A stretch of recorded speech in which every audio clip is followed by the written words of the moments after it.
Keep it as is, mates. Not arguing.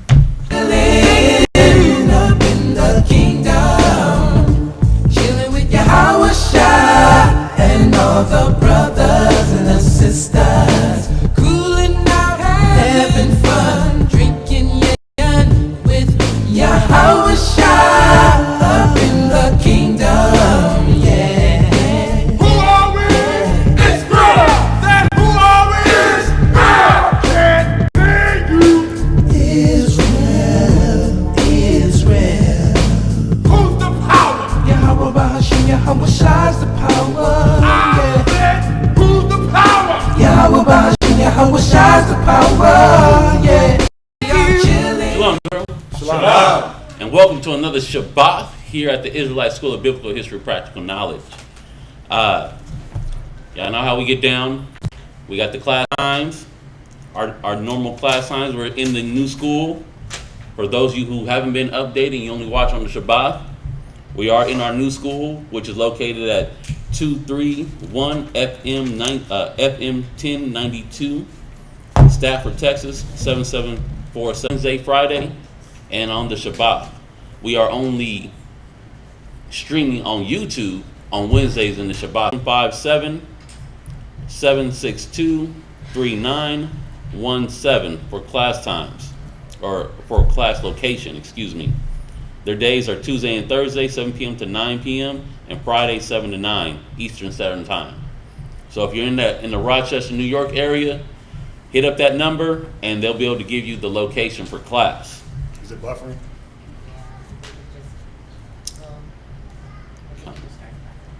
You said what? All right, so the feast, we're going to be celebrating the Feast of Tabernacles, and during that time, we will not be having class because we'll be celebrating the High Holy Day, and that starts sundown tomorrow night. So that's sundown, September 29th. So be ready. If y'all haven't been monitoring your diet and eating light, prepare for the holy days because it's going to be food every single night. Those that are skinny will get a little chubby. Those that are chubby will get chubbier. All praises. Not me. No? Except him. Not me. And It's called discipline. discipline. Intermittent fasting. Only eat when for the feast. Only eat for the feast. That's it. All right. Mashaba still has the Blog Talk Radio popping. Mashaba and a wide variety of other priests and teachers. We still have all of our YouTube channels going on. If you haven't been checking out the new shows that we got, Kazak has been dropping some real good videos. So keeping you updated on what's going on, different aspects of what's happening in the news. The last one he did is something about like a white witches and witchery and stuff like that. Very dope show. If you haven't watched it, check it out. Yeah. The production is like on point, and the information that comes out is so on point. So check it out if you haven't watched it yet. Kids class, we're doing it on Sundays, but we're not going to be doing it this Sunday because, or are we still doing it? No. Okay. We're not going to be doing kids class this Sunday, but we do still have kids class on Sundays. Israel World still accepting orders. If you want to get that popping. If you haven't subscribed to the Fringe Up, go ahead and get that in. The Hebrew Academy, Monday at Rochester, and every Tuesday here in Houston. It's Monday on Rochester and Virginia, and Tuesdays here in Houston. And of course, still, we're not going to be doing that because of the High Holy Days. But we will begin after the Holy Days. If you need to reach a priest or teacher, you can reach Priest Kazakia. His number should be there on the screen. Or you can reach Priest Quatazap, and his number is there on the screen as well. And that's you need counseling, you need information, or you need any information to where you want to send your alms or supplies for a school. We do ask that you support a business, Sweet Ambiance. Check us out, sweetambiance.com. Keep you smelling good. If you want to make any donations, we got the Wells Fargo account, or you can Zelle us through isbhbk@gmail.com or the number. All right. And again, if you want to send anything to the school, like pens, highlighters, apographers, we're trying to get some new desks for the new school. Please hit up Priest Quatazop and he'll give you a good address to send those items or arrange some type of shipping information for you. All right, and that's it for the announcements. You know how we do. We start the Sabbath morning ceremonies. Yeah. It's my first one back. It's been a minute. I might rise and face these. Not that I haven't been doing Sabbath class, but I haven't had Sabbath class in a while. It feels like.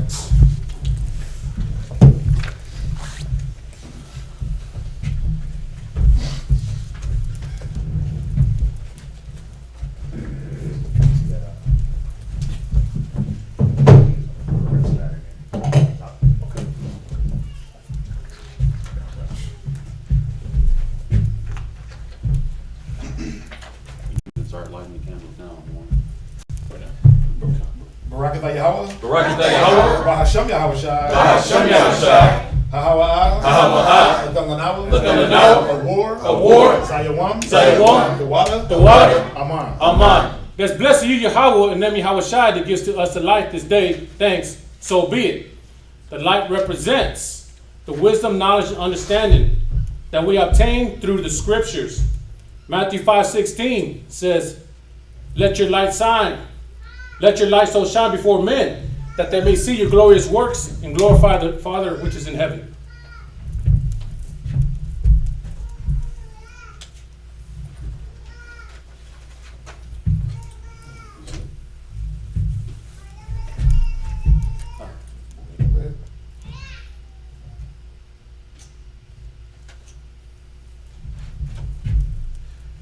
Barakatah Yahweh. Barakatah Yahweh. Bahashem Yahweh Shai. Bahashem Yahweh Shai. Hahawa'ah. Hahawa'ah. Ladalanawa. Ladalanawa. Rayach.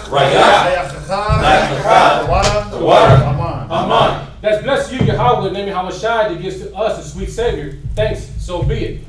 The frankincense and myrrh represents our prayers going up to the Most High as sweet savor. Pour it all in there, all around it. The scriptures say, "Let my prayer be set before thee as incense."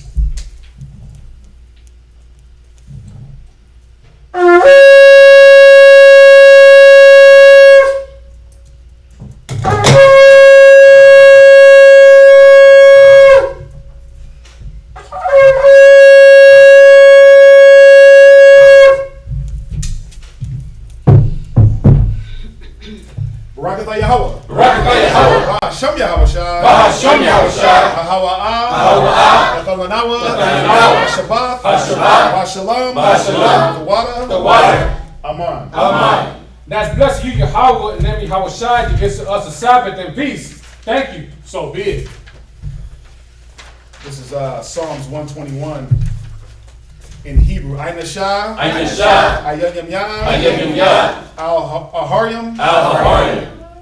Na'aya. Na'aya. Wabawa'ah. Wabawa'ah. Isaiah. Isaiah. Isaiah. Wabawa'ah. Wabawa'ah. Ma'Yahweh. Ma'Yahweh. Sha'aisha. Sha'aisha. Shemayim. Shemayim. Wa'aratazah. Wa'aratazah. La'ah. La'ah. Yanathan. Yanathan. Lamawat. Lamawat. Regalia. Regalia. Yala'ah. Yala'ah. Nawam. Nawam. Shashawamar. Shashawamar. Yasha'ala. Yasha'ala. Yahweh. Yahweh. Shamaria. Shamaria. Yahweh. Yahweh. Tazalia. Tazalia. Ayel. Yam Yam Yad. Yam Yam Yad. Yad. Yad. Hashamash. Hashamash. Yala'ah. Yala'ah. Hakaya. Hakaya. Bayawam. Bayawam. Wala'ah. Wala'ah. Halabana. Halabana. Balayala. Balayala. Yahweh. Yahweh. Yashamaria. Yashamaria. Kol Rai. Kol Rai. Yashamar. Yashamar. Napashya. Napashya. Yahweh. Yahweh. Yashamar. Yashamar. Hawalakia. Hawalakia. Wawa'aya. Wawa'aya. Ma'aitan. Ma'aitan. Wa'ai. Wa'ai. Iwalam. Iwalam. Aman. Amen. This is Psalms 121. I will lift up mine eyes into the hills, from whence cometh my help. My help cometh from the Lord, which made heaven and earth. He will not suffer thy foot to be moved. He that keepeth thee will not slumber. Behold, he that keepeth Israel shall neither slumber nor sleep. The Lord is thy keeper. The Lord is thy shade upon thy right hand. The sun shall not smite thee by day, nor the moon by night. The Lord shall preserve thee from all evil. He shall preserve thy soul. The Lord shall preserve thy going out and thy coming in from this time forth, even forevermore. Amen. Amen.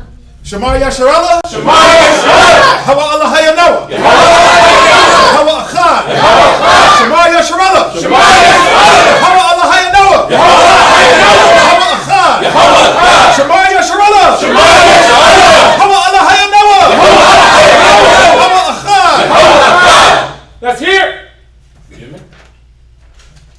Hear Israel, Yahweh, our power, Yahweh is one.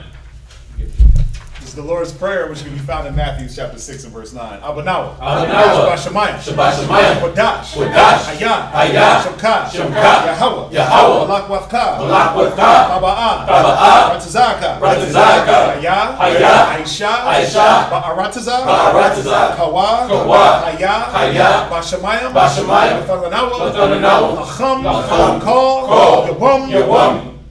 Kasalachnawa. Kasalachnawa. Salat. Wasalachnawa. Wasalachnawa. Kawawafnawa. Kawawafnawa. Chasalachnawa. Chasalachnawa. Kawawafyanawa. Kawawafyanawa. Wala'ah. Wala'ah. Tabianawa. Tabianawa. Wanasayawan. Wanasayawan. Abal. Abal. Awashaynawa. Awashaynawa. Rayan. Rayan. Rai. Rai. Kaya. Kaya. Laka. Laka. Hamalakwa. Hamalakwa. Waha'ala. Waha'ala. Wahatapa'arath. Wahatapa'arath. La'aiwalanyam. La'aiwalanyam. Aman. Amen. This is Matthew 6 and 9, the Lord's Prayer. Our Father which art in heaven, hallowed be thy name. Thy kingdom come, thy will be done in earth as it is in heaven. Give us this day our daily bread, and forgive us our debts as we forgive our debtors. And lead us not into temptation, but deliver us from evil. For thine is the kingdom, and the power, and the glory, forever and ever. Amen.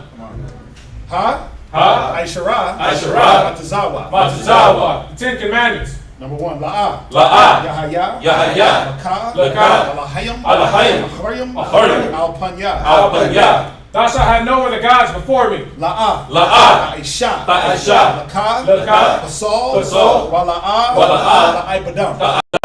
Thou shalt not make unto thee any graven image. La'ah. La'ah. Lalakwak at. Lalakwak at. Sham. Sham. Yahweh. Yahweh. Bashawa. Bashawa. Thou shalt not take the Lord's name in vain. Zakar. Zakar. Hayawam. Hayawam. Hashabath. Hashabath. Lakodashwa. Lakodashwa. Remember the Sabbath day to keep it holy. Kabad. Kabad. Amaka. Amaka. Wa'amaka. Amaka. Honor thy father and thy mother. La'ah. La'ah. Taratazak. Taratazak. Thou shalt not murder. La'ah. La'ah. Tana'at. Tana'at. Thou shalt not commit adultery. La'ah. La'ah. Baganah. Baganah. Thou shalt not steal. La'ah. La'ah. Ta'inah. Ta'inah. Shakur. Shakur. Thou shalt not bear false witness. La'ah. La'ah. Fachamad. Fachamad. Call. Call. Asherah. Asherah. Lara'aika. Lara'aika. Thou shalt not cover anything that is thy neighbor's. Bahashem Yahavashai. Bahashem Yahavashai. The water. The water. From Yad. From Yad. Aman. Aman. Yeshabyam, which means to be seated. Yes, it does. Yes, it does.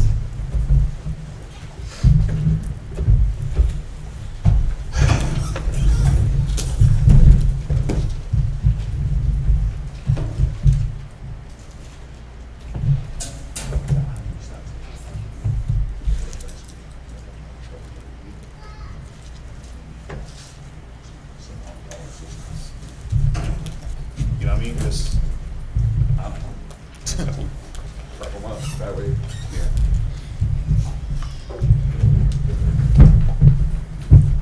Khan. So, everyone that's familiar with us, y'all know those are the opening prayers. Where's my chat not coming up? Those are the opening Shabbat prayers.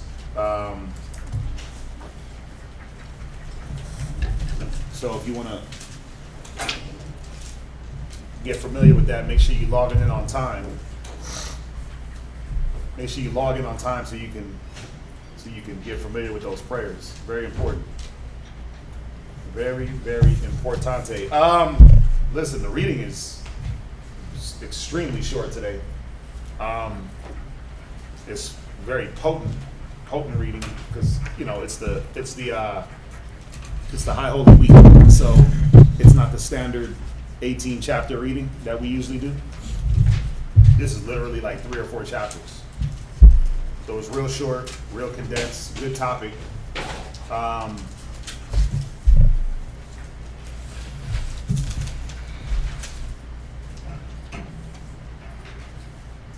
7 readers. Okay. Let's do it. Come on. Let's look at the first reader.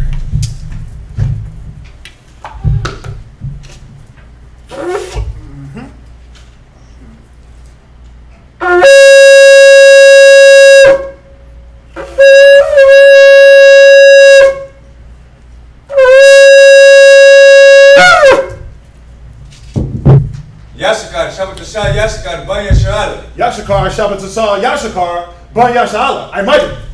Rock. Yahweh Hashem, Yahweh Shai, Barakatam. Yahweh Hashem Yahshua Brakatah. When y'all salute him, make sure y'all fall to the front.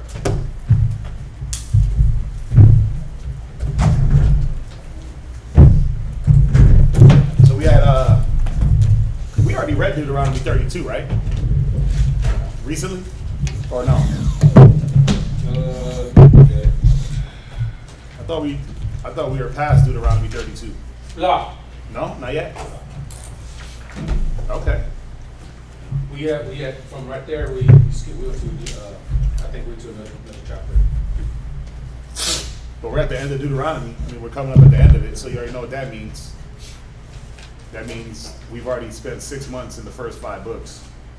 So we're about to embark on another Genesis, going back over Genesis and all those stories. So every 6 months, so you'll get that Old Testament, or I should say that the first 5 books, the Torah, you'll get those twice in the year. All right, so go ahead, where you at?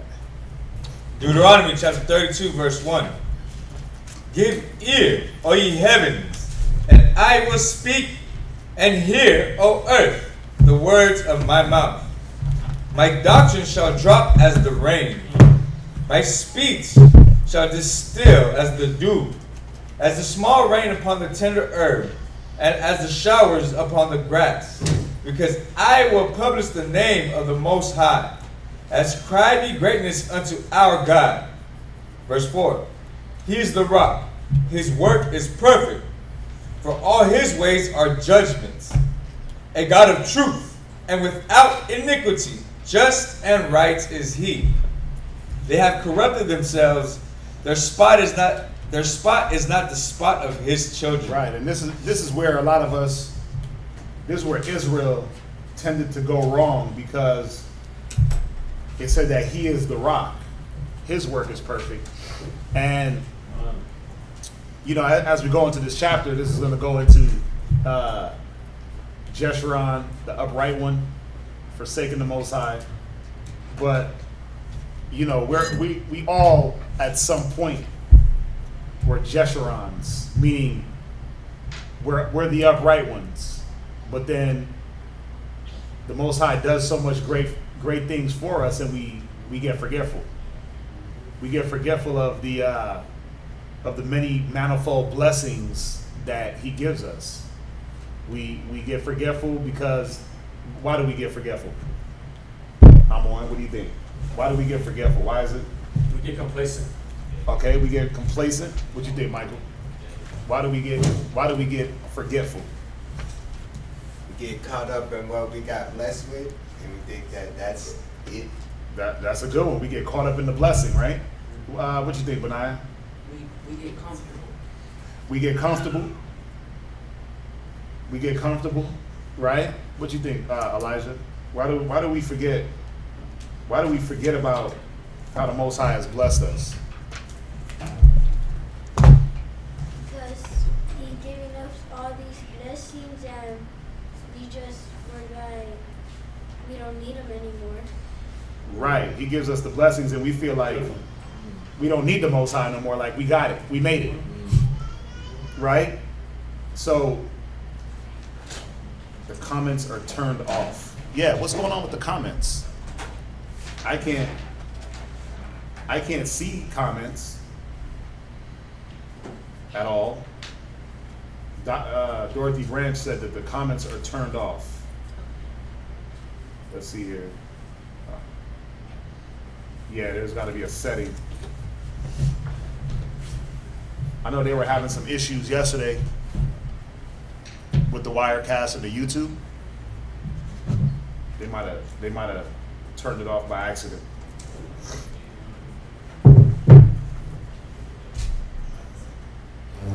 Right, but like the young brother just said, we act like we don't need. We act like we're good. We act like we've been fulfilled. Right, you get your little whatever the blessing, whatever you think it is, you get it, and then what happens? You don't strive the same way. Right, you feel like, okay, I made it. Where, think about it. What's the thing that we're striving for? What, Benaiah? You know, what are we striving for? Is it blessings here on earth? What are we striving for? Justice. What are we striving for? Y'all gotta know what the hell y'all here for. What are we striving for? The kingdom, right? That's the ultimate blessing. That's right. So we can't get caught up in the things that we get here now and think that, okay, yeah, well, I got these certain little amenities and, you know, I got my house and things like that, and all of a sudden I'm good. My phone bill got paid, right? My water bill's paid. Those aren't, like, wicked people get their water bills and phone bills paid. It's not a blessing. That's just life in general. You see that? There's many other things that the Most High gives us that can be counted as blessings, and you even got to look at those things as spiritual gifts. Right. The ability to be able to sit here. You know what's a blessing that a lot of y'all don't look at? The ability to sit here for 2-3 hours and comprehend what's going on. A lot of people don't have that ability. Why do you think we have to cut class from 3 hours to 2? Because a lot of people were getting complacent and getting bored just even during class. So it's like, okay, let's cut class down, right? Let's cut it down an hour to alleviate the minds, because they don't have the capability or capacity to sit through 3, 6, 9 hours during the week, and then 5, 6, 7 hours during the Shabbat, right? So what's that? That's 16 hours worth of class, right? That's it per week. A lot of people don't have the capacity to sit around and even digest all that information. So, okay, let's cut an hour off of each weekday. Okay, we got a bunch of class online, right? That's a lot for everybody to digest. Let's scale back the amount of days we broadcast. Everybody don't, but the ones that are able to sit, even these kids, you got little kids in here, and younger children that are able to sit here 2-3 hours, listen, read, learn. That's a blessing. You can't forsake that. Somebody go to Ecclesiasticus 11 and verse 25.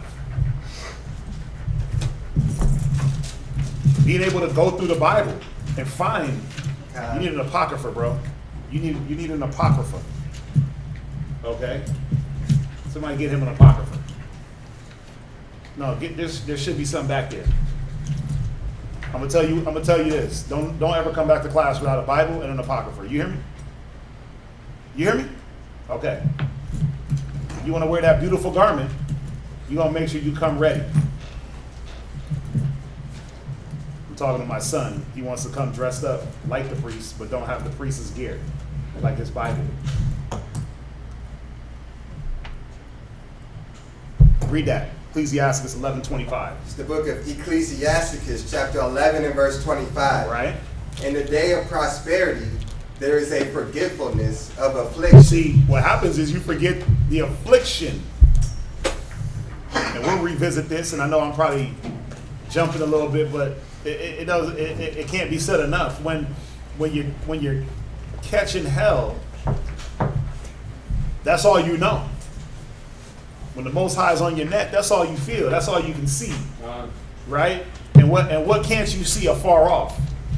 You can't see why you're catching hell. You can't see the chastisement, right? If you go through it, what it's gonna yield. You get tunnel vision, but you also get short-sighted vision. You can't see far. You don't have no far side. You got short side. Man, I'm catching. Why me, Lord? This, like, I don't deserve this. Yeah, you do. Yeah, you do. Go ahead. And in the day of affliction, there is no more remembrance of prosperity. And in the day of affliction, there's no more. Did we get the chats going? You working on it? Oh, okay. I mean, if you got a call, oh, you did? Oh, okay. Yeah, go ahead. Read it again. And in the day of affliction, Right. there is no more remembrance of prosperity. Yeah, and in the day that you're being afflicted, it's the reversal. You forget. We forget, and what happens is we no longer look at the Most High as the rock. Yep. He's no longer. What is the rock? What does that mean? Like the rock, the wrestler, the Brahma bull, or what does it mean by the rock? That's stability, right? It's the rock of stability. It's that sure foundation that I could put my feet on and know that I'm not going to sink if I just stand on this rock. It's a level, it's unmovable. Even though I'm movable, it's not movable. It's going to give me the advantage I need to be rooted. It's going to give me the stability that I need to get my thoughts clear. I just got to stand on the rock. I have to just stand on this place. Y'all see this? I got to stand here first, though. I got to make that move towards the rock. I got to stand there to be able to obtain the stability, the longevity, the rooting that I'm going to need for the future. Right? So jump back. Jump back to Deuteronomy. Read 4. Deuteronomy chapter 32, verse 4. He is the rock. Right? His work is perfect. Right? For all his ways are judgment. Yeah, but think about it. It says all his ways are perfect in judgment. He's the rock. But then he comes back and says, I kill, I make alive. I wound and I heal. And we look at that like, man, why does the Most High take people? Why does he kill people? Why does this? Why does that? Because that's his work. That's his judgments. Why am I going through what I'm going through? Because that's his judgment on you. Because of your works. We get this? Go ahead. And God of truth and without iniquity. Right? Just and right is he. Right. And he is just and right. The way he deals. Remember, there's a lot of things that we do in this life that we literally are not getting the full blow. We're not getting the full brunt of, if the Most High wanted to give us that full hit. The Most High is holding back, man. Right? Go ahead, read on. Verse 5.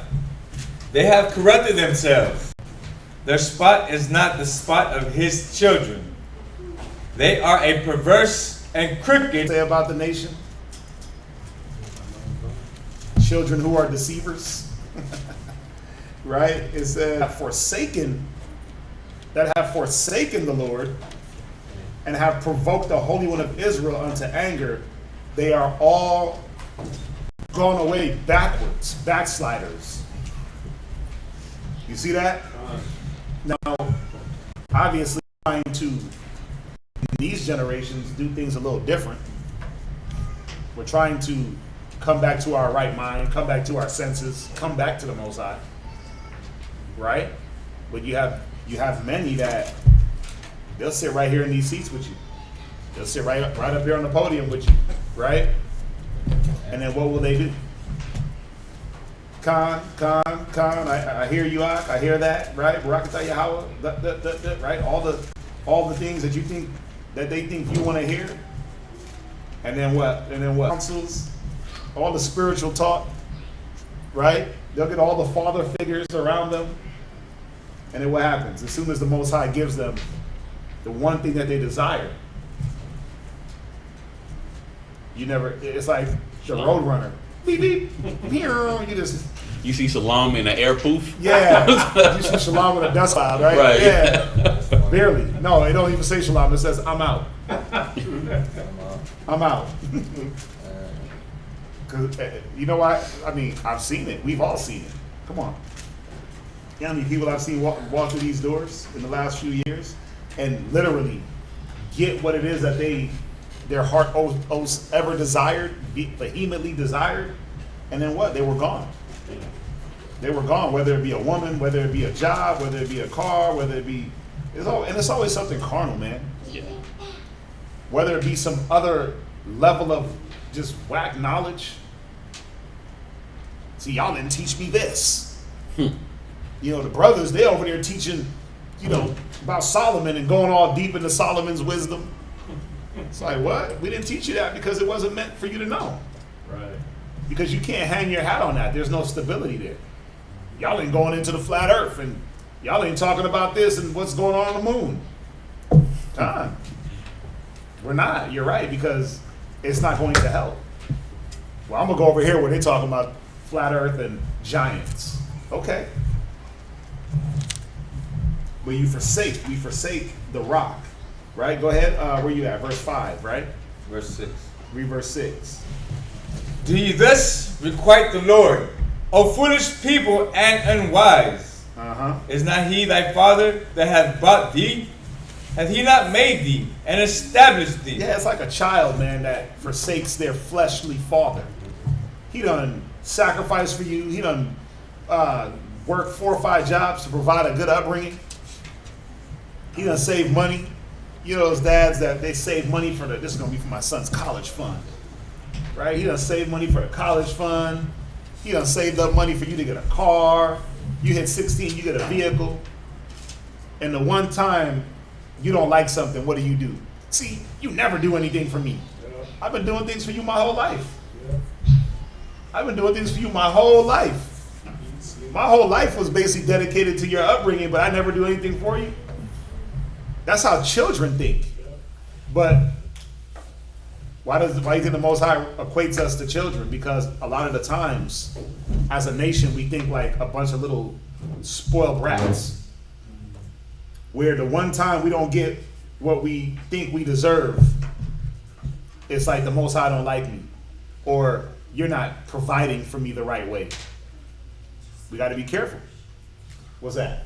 I will say to the Most High, oh, you're not considerate of me. Yeah, you're not considering my feelings. And I've been considered your feelings. Most High is considerate. It says it. It said it, right? It said, his ways are judgment, a God of truth without iniquity, just and right is he. So he is considering your feelings. He's considering all things before you even contemplated the thought. He's already considered. That's the beautiful thing about the Most High. Go ahead, read on. Verse 7. Remember the days of old. Consider the years of many generations. Why is this significant? Why is it significant to remember the days of old?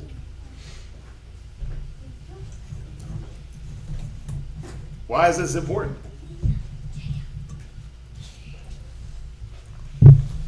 What's that, Michael? To have some idea of what to do and what not to do. Yeah, when you can go back to the past, you can get a clearer understanding on what's going to work and what's not going to work, and who it worked for. Who did it work for? Who did the Most High work for? That's the important thing, because you got many brothers and sisters out there that they smoking weed, they getting drunk, they committing adultery, they running around, they're wearing fringes, they're acting like Israelites, but then they're wondering like, why isn't the Most High elevating me to another level? Well, because he's not going to elevate the adulterer, the adulteress, the whoremonger, the whore, the liar, the cheater, the stealer, the deceptive person. Just because you got fringes on it's not going to elevate you. It's the actions, right? So go to 2 and 10. Yep. Go to Ecclesiasticus chapter 2 and verse 10. Like I said, this is a short reading, but we're gonna add, definitely hit on some points to kind of give it some girth. Right? But not to be here all day either. Read. Ecclesiasticus chapter 2, verse 10. Right? Look at the generations of old. Look at the generations of old. There it goes again, right? Look at the generations of old. Somebody else give me Romans 15 and verse 4. Read. And see, did ever any trust in the Lord and was confounded? Right. Abraham, Isaac, Jacob. They trusted in the Lord. Moses, Noah. They trusted in the Lord. Right? And what happened with those men? They listen, they lived glorious lives and they died beautiful deaths. But then you got Saul, right? He didn't trust in the Lord. Right? You got Judas. He didn't trust in the Lord. You got Cain. He didn't trust in the Lord. Right? And many other wicked kings that we read about throughout the generations. They didn't trust in the Lord. And what happened to them? They lived whack lives and they died very unsavory deaths. You see that? So we can read both instances. Hold that. Read Romans 15 and verse 4. It's the book of Romans, chapter 15 and verse 4. Right? For whatsoever things were written aforetime, Right? were written for our learning. Right. See, the things that were written aforetime in the past, they were written for our learning. So, you young children, it's important to make sure you get in this book. You young adults, I'm going to call y'all. You're not young children. A lot of you guys are in the teens. It's important to read about your true history, your true forefathers, your foremothers, and see how they handle situations. Because the world is telling you to handle things a whole different way. Be emotional, be upset, don't have no type of allegiance to anything but to negative. You ever notice that? Like, it's like you don't gotta be faithful to anything but yourself. Mm-hmm. But then you have to ask yourself, what is in myself? What is in me? Is it emotion? Is it hate? Is it anger? They're telling you to be aligned with something, but how come it's never, man, seek out wisdom, knowledge, understanding? True. Read on. That we through patience, Right? and comfort of the scriptures, Right. might have hope. Right. See, we through patience and comfort of the scriptures, because what you're going to read about, if it's hot, you can hit the thing now, if it's hot in here. But the patience is being able to read about a Job and see that, wait a minute, Job went through a lot in his life, lost everything but his life. Read about a David on the run from Saul. Read about a Moses on the run from Egypt. And you read about these men, and those are just a few, but you read about them and you're able to say, okay, wait a minute, let me parallel my life to what they're dealing with. And then that's supposed to give you the comfort to know that if they went through it and they stood faithful, they didn't lose their integrity, they didn't crap on the Most High, all of a sudden, you know what, this God ain't working, I'm gonna go try Islam. Right? I don't know, this God of Abraham, Isaac, and Jacob, this nigga's whack. I'm gonna go over here and try that white Jesus again, because, you know, when I was with that white Jesus, that dude, man, he had me, bro, I was flowing. That, you know, Caesar Borgia, I don't know, it was something about Caesar, but when I was in that church, man, I wasn't catching this hell. I wasn't going through these things. Prosperity. In Jeremiah, it talks about how they were celebrating making the case to the Queen of Heaven, and they were doing good. Yeah. They did everything they wanted. And then when they served the Most High started jacking them up. They said, nah, we don't want to serve the Most High. You know why? Because when you serve these other gods, there's no repercussion. Because they're not real. God. They're not real. So you're giving it up to some deity that's not real. Remember when Ezekiel made the altar? Oh yeah. And he lined up all the men that serve Baal, and he said, listen, call your God. Right? And they all sat there and chanted. They chanted for hours, and they were screaming to the heavens, and nothing happened. Then he prayed to the Most High. First of all, he doused the altar in water. He doused it in water, prayed to the Most High, and it said the Most High consumed it in a fire. The whole altar gone. You know they tried to disannul that story.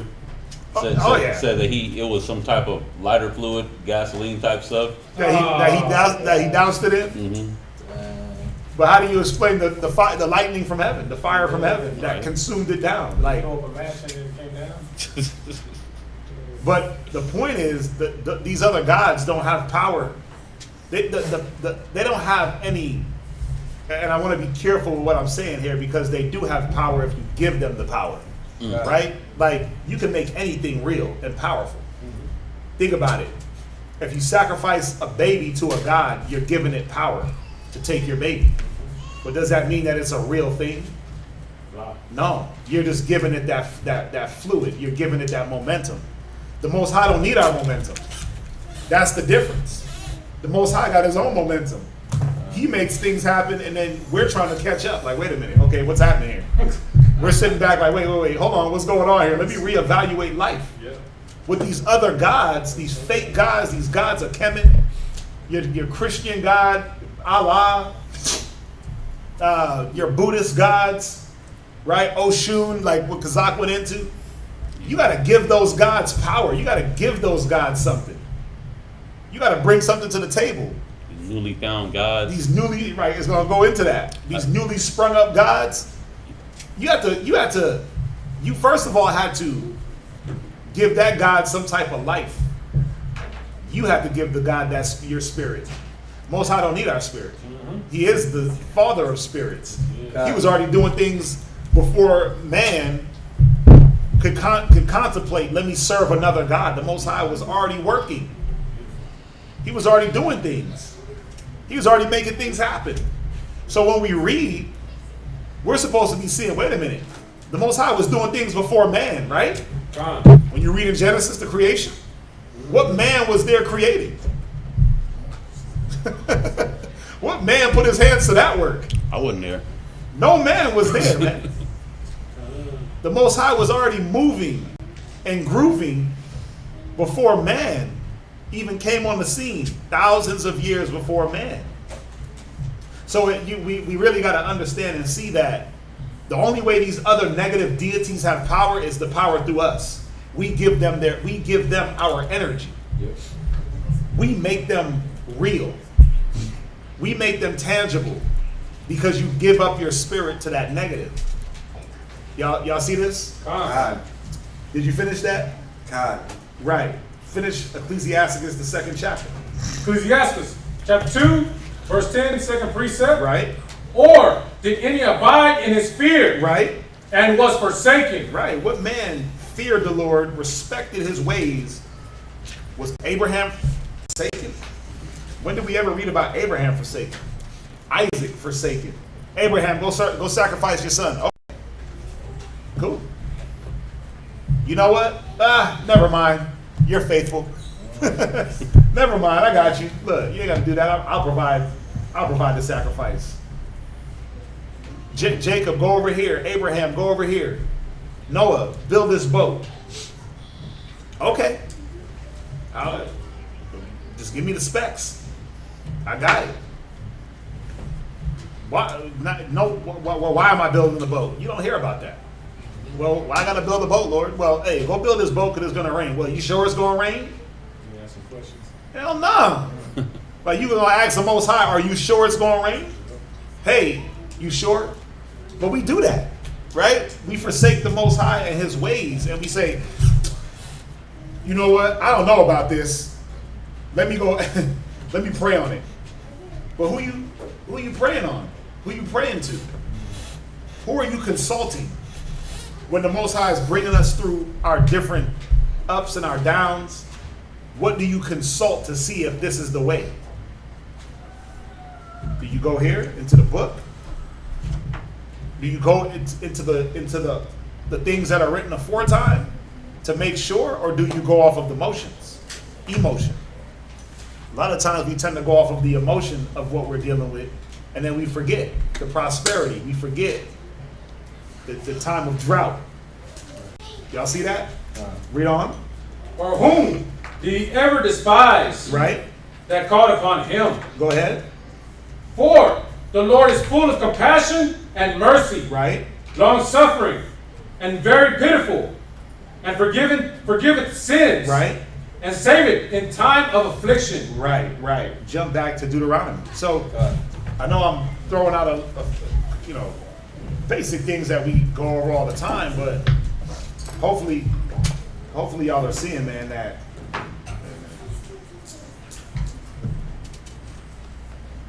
chat's back up. Nice. You know, just on that last verse in Ecclesiasticus 2, it says he's full of compassion. He understands what we go through. He understands what we deal with. He's compassionate to the struggle. He's not like just heartless. Long suffering. Yep. Says merciful. Merciful, meaning you did something, but I'm going to forgive you for this and show you mercy and not strike you down. I'm going to still check you. I'm going to check you, but you're just not going to get killed for it. Yep. Long suffering. I'm going to put up with your continual disobedience for a long time. Disrespectful, disgruntled, disobedient, disheartened. Con. But then look it. It says, Did you say look it? I did say look it. Yeah. It says he's very pitiful because he sits back and look at us like, you little retards. You're going to keep doing the same thing over and over. Stop hitting your head against the wall. Look, okay, I'm going to put a little padding here. Stop doing it. Or at least if you're going to keep doing it, here's the padding. All right, here's the padding. Yep. And then it says he forgiveth sins. That's part of the long suffering. He keeps forgiving. He keeps forgiving until you turn into that reprobate where, you know what? There's no more place for repentance for you. I got to destroy the flesh to save the soul. And then it says he saveth in time of affliction. So you want to jump gods? You want to jump to another god because you going through it? You were just about to get saved. You jump from the what they say you jump from the frying pan into the skillet. From the frying pan into the fire. And yeah, from the frying pan into the fire. Just when your breakthrough was about to come through. Just when he's been building something in you from going through this affliction, you want to jump ship? It says he saveth in time of affliction. So wait for that saving. Ugh. Yep. Yeah, man. Very, very, very important. I love this Deuteronomy 32 because there's so many points to hit. But Deuteronomy 32 really exemplifies Israel's mentality at many times in many generations. It ain't just like he's talking about this one generation, right? But generation through generation. Think about it. What got us into slavery over and over and over and over again? Y'all know we literally been enslaved by every nation on earth, right? By every nation on earth, from Moab to Ammon to Edom to Canaan, Babylon, Assyria. Obviously, the major civilizations definitely got us. But who the hell's Moab and Ammon? They had us. I think Moab had us for like 40 years, if I'm not mistaken. Think about it. Why did we come out of captivity for 5 years and then go into captivity for 40? And come out of captivity for another 5 or 6 and then go into captivity for 10. Then come out of captivity because when we was getting whooped on, when the Most High put us in captivity, we sitting there, praise the Lord, Yahweh, please, begging, I will do this, right? And then as soon as he says, okay, I'm going to break the chains.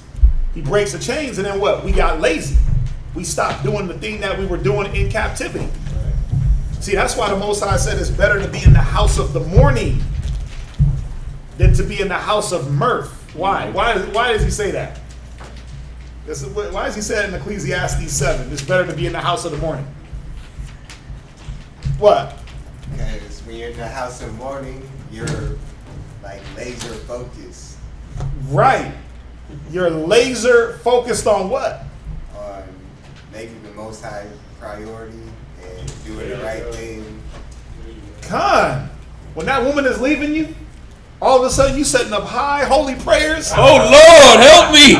Oh Jesus! First of all, sleep is no longer a priority. Eating is not a priority. You barely even care to breathe. God. All you know is that you want her back, and you know the only thing that's gonna get her back is what? If the Most High put it in her spirit. Yahweh, please. And you begging, and you like, listen, if Yahweh, if you bring her back, I'll pray every day. I'm gonna be studying more. I'm gonna teach her. Right? I'm gonna teach her. Right? I'm gonna be there for her. I'm gonna deal with her mind. And then guess what? Most High flips the brain, boop, and she's back. And then guess what? All she wants to do is what? Well, you don't spend no time with me. So now you're like, well, I gotta spend time with her, but you forgot the first thing you said. I'm a teacher. Your spending time becomes dates and movies and going out and kicking it. And you forgot to teach her. So then guess what? When that wears off, the going out, the kicking it, the movies, she gets back in her mind like, oh, this ain't fun no more. Yeah. Because she's not been rooted in anything. Then you back in the same cycle, and then the Most High finally says, you know what? Man, listen, she got to stay gone. Because you're just going to keep using her as an escape. And that's what a lot of things. You got a lot of people going through health things right now, and they're like, man, listen, Lord, if you just get me through this, I'll make sure I'm going to just do better in my health. And then what happens? You start doing good, you go on a little track, you got 2 months in the gym. It's like a New Year's resolution. You're making these resolutions to the Most High because in the time of affliction, it hurts. And you like, Lord, listen, if you just get me through this, I'm going to be in the gym. I'm going to be eating better. I'm going to eat healthy. I'm going to eat salads with every meal, Lord. Really? Every meal? 2 months later, you hitting Whataburger. Well, it got salad on it. It got lettuce and tomatoes. There's grilled chicken in there. Yeah, the chicken is grilled. Right? You on Whataburger. You back on In-N-Out. Not understanding, wait a minute. I was supposed to develop a pattern with the Lord. That's right. See, the Most High is super consistent, and we're the inconsistent ones. We're very inconsistent. It ain't the Most High, man. We sitting back acting like oh, the Most High don't work. Most High is always working. Always working. We're the ones that are inconsistent. God. And don't have that level of discipline that it takes to do the things that we say we're going to do. And a lot of the times, all of the times, it's for our own benefit. The Most High ain't benefiting off your health. No. He ain't benefiting off your woman. He ain't benefiting off if you got a vehicle or not. He could care less. He gives it to us, those things, because he knows those are the little comforts that make life a little tinsy-wincy bit a little easier. Right? Little tinsy-wincy, little teensy-wincy bit. Most I could give a damn less about your health. It's up to you to take care of those things, but don't come begging to him, oh, my health is failing. All of a sudden now, Lord, I'm going to do right, and then you don't do right.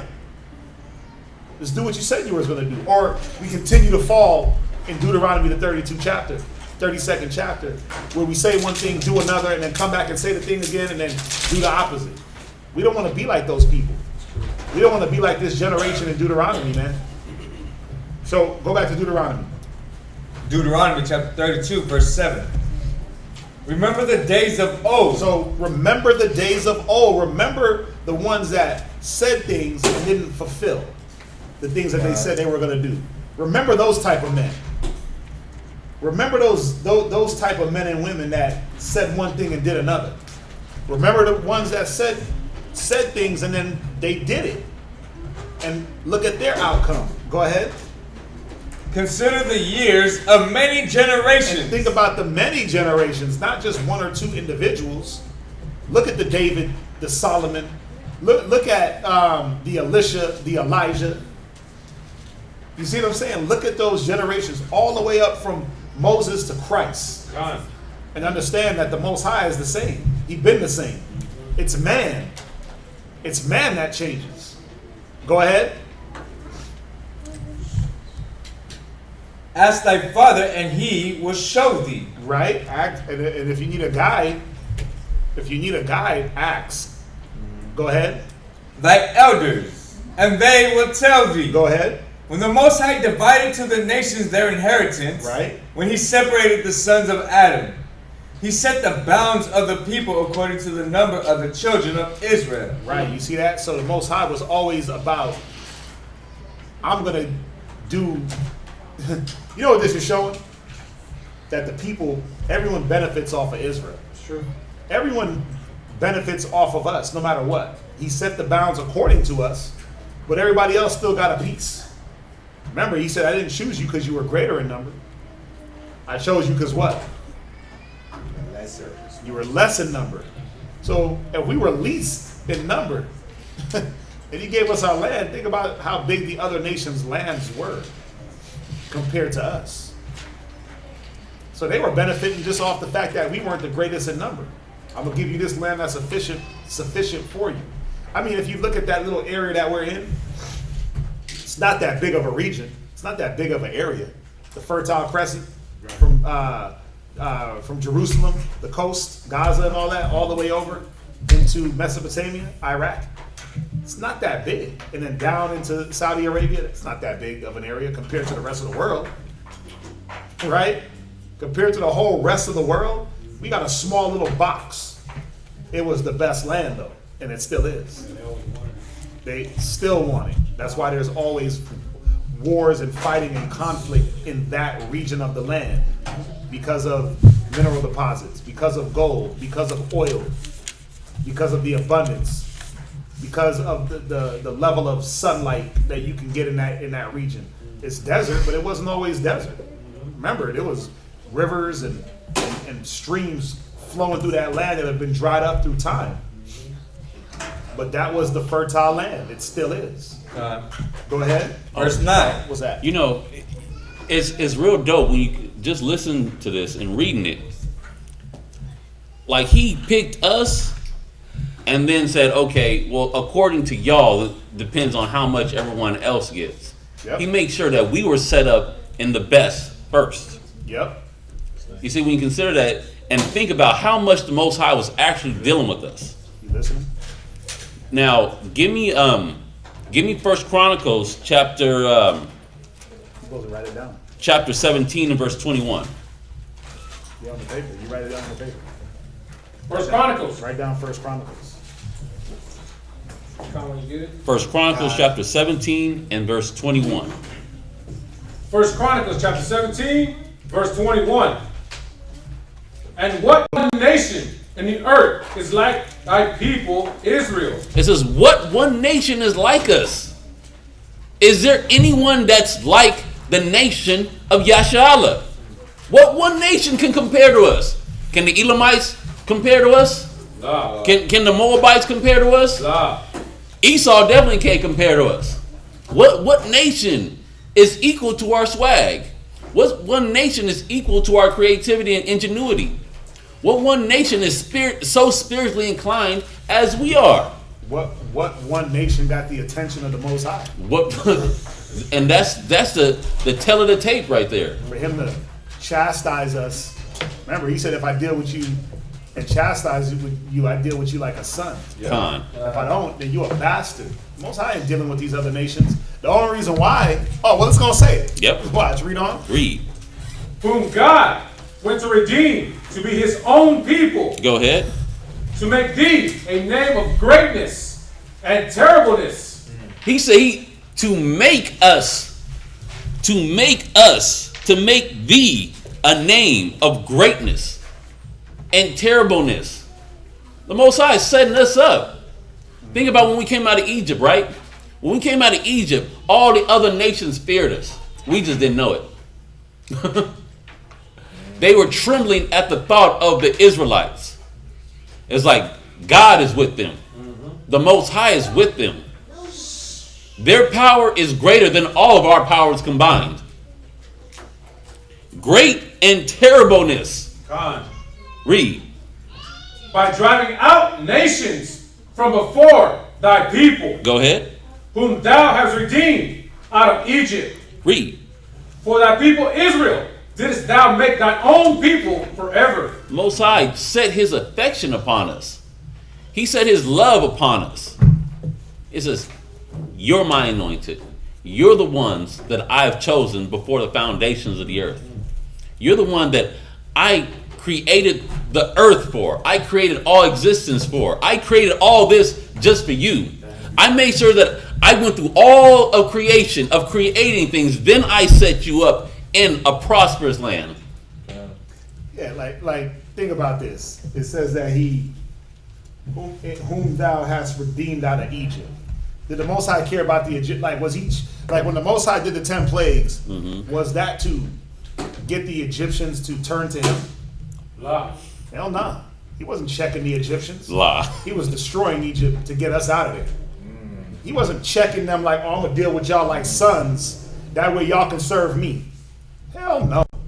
He was like, listen, I'm going to destroy this place so that it can't be inhabitable, so that everyone got to leave. Y'all going to be dead, Egypt, and guess what? Y'all going to let my people go. Then he, think about it. When you deal with the Babylonians, right? Did he set up Nebuchadnezzar because he loved the Babylonians and the Chaldeans? No, he set up Nebuchadnezzar to use him as a whooping stick for us because we didn't listen. Then he used them to destroy Egypt also later down the line because of what they did to us, right? Think about it. Does the Most High, is he like, oh, you know what? These beautiful Edomites, you know, I'm just going to give you the world and you just going to just beat my people? No, he's using Esau. He don't care about Esau.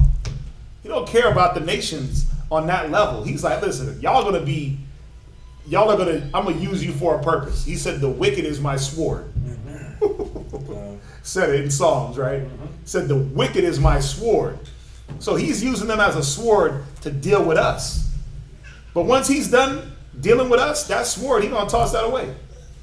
He's going to retire that weapon. He doesn't care about the nations. He's not checking. You think that he's checking America with drought, with fire, with earthquakes? You think he's dealing with America because the white man? No, he's dealing with America because we're here. Yep. That's why. He's dealing with America because Israel is here. He's trying to get us right. Those things are for signs for us. Not for the white man. He cares less about them or whatever other nation is in America. He's dealing with Israel. Y'all got to see that. Con. Go ahead. Where you at? Oh, you can finish it out. And thou, Lord, becamest their God. The Most High became our power. Con. That's it on that. Go back to Deuteronomy. Deuteronomy chapter 32, verse 9. For the Lord's portion is his people. Jacob is the lot of his inheritance. He found him in a desert land, and in the waste howling wilderness. He led him about. He instructed him. He did what? He led him about. He instructed him. So, obviously, to be led about and instructed, there had to be some humility there. That's why the Most High was able to deal with us. The level of humility. He wasn't going to be able to lead Canaan and Ham. Ham wasn't trying to hear that. Ham was prideful. Canaan, they already found their gods. That's why he said don't deal with them at all. Don't even marry them. Because they were dealing with different levels of witchcraft and all different types of gods. Jacob was the one that was ready to be led about. Abraham was the one that was ready to be led about. I need you to get up out of your land of your nativity and go east. Or no, excuse me, go west. Okay. Let's do it. Let's do it. There was a level of humility. Go ahead. He kept him as the apple of his eye, as an eagle stirreth up her nest, fluttereth over her young, spreadeth abroad her wings, taketh them, beareth them on her wings. So the Lord alone did lead him, and there was no strange God with him. There was what? No strange God with him. No strange gods. Go ahead. He made him ride on the high places of the earth, that he might eat the increase of the fields. And he made him to suck honey out of the rock, and oil out of the flinty rock, butter of kine and milk of sheep, with fat of lambs and rams of the breed of Bashan, and goats with the fat of kidneys of wheat. And thou didst drink the pure blood of the grape. This is what the Most High did for the whole nation. when he led us into that promised land like he said he was going to do, these are the benefits and the amenities that we took part in. He blessed us. He said, I'm going to bring you into this land flowing with milk and honey. Nice. Blood of grapes, right? We had land in abundance. When he set up the kingdoms, when he gave each tribe their land. Come on, man. We was living, remember Reuben, who was it? Reuben and Gad? Con. That didn't want to go over to Jordan because they wanted a certain land. What was that, land of Moab? Or Moab's land? Yeah. Yeah, they wanted that land, right? They were like, this land is sufficient for our herds. We could build cities here. Most High was like, okay, just go fight with your brothers. I'll give you the land. Yep. Build it up. Leave your women, leave your children. I'm not going to take or hold back anything from y'all. They got that. They got exactly what they wanted, right? Con. Land sufficient for their children, their wives, and their cattle. Yep. So what happened? Well, now that I got that, Just wrong as well. I'm good. I got it. I'm content. But not content in a good way. Now I'm content, complacent. You see that? I'm complacent. Go ahead. Verse 15. You going to 19. Go ahead. Yeah. But Jeshurun waxed fat and kicked. The Jeshurun. Jeshurun is what? The upright one. Right? Con. Jasher. It means to be upright. Jeshurun. Upright one. Go ahead. Thou art waxen fat, thou art grown thick, thou art covered with fatness. Then he forsook the Most High. Yeah, it's like that pandemic weight.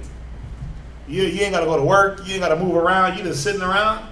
And you still getting paid. You like, dang, I'm getting paid to just sit around. You start getting chunky around the sides. You know, if you're a man, your nipples start hanging a little bit lower. You stop doing push-ups, right? You start getting a little neck fat. Little under here starts getting a little. It's like, whoa, that's wobbly. You stop. You said what? Bird wings. Bird, yeah, you get the bird wings. Like you stop being on that routine that got you strong. You stop doing that every day, that day to day, and what? Well, now I get to sit around, watch Netflix. I get to read a little bit more. I get to study a little bit more, or less. I got more time to, cheer up my wife, be with my children, be with myself, not have to take so much responsibility. But what happens? Other things is showing us things start to slack. Go ahead. Then he forsook the Most High which made him, and lightly esteemed the rock of his salvation. They provoked him to jealousy with strange gods. Lightly esteemed. You start to set up less and less prayers daily. You went from praying, 3-4 times a day. Now you praying once every other day. Or you so tired you lay down in the bed and you try to set up a quick prayer while you laying down in the bed. Like, whoa, wait a minute. You had all day to do nothing and you couldn't even set up proper prayers. You lightly esteem the Most High. You wake up, pop out of bed. I'm up. First thing, phone. What they talking about on Facebook. Wait a minute. There used to be the first thing you used to do. You know how you get your daily devotional, your daily scripture? Right? What's the daily? John 15:4. Remain in me as I also remain in you. No branch can bear fruit, right? You the first thing you used to do was read your scriptures, set up prayers. But now that you've gotten comfortable, and I think we've all been through these cycles in life. Yep. Where you start getting comfortable, you start getting forgetful, things become routine, mundane, and you don't study as hard, as much, you don't pray as much, you don't communicate as much. You don't do the things that got you to this comfortability. It's okay to be comfortable. There's nothing wrong with that. There's nothing wrong with being comfortable at certain points, but while I'm comfortable is the time that I should be really diving in to make sure that when it becomes uncomfortable, I'm not going to lose my mind. I'm not going to go crazy because of now all of a sudden I have to abase. I'm abounding.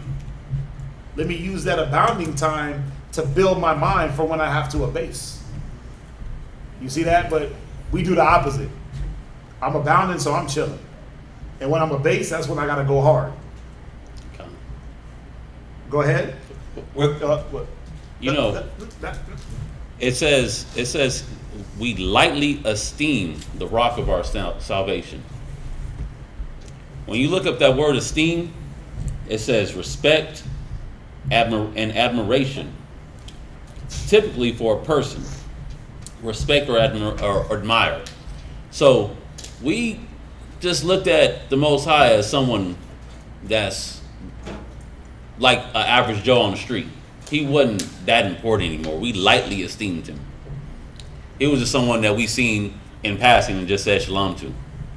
Because when you're in your strength, just like how we read earlier, in the time of prosperity, there's forgetfulness of affliction.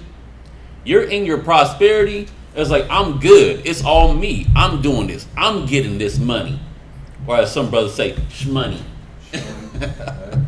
I'm the one out here doing this.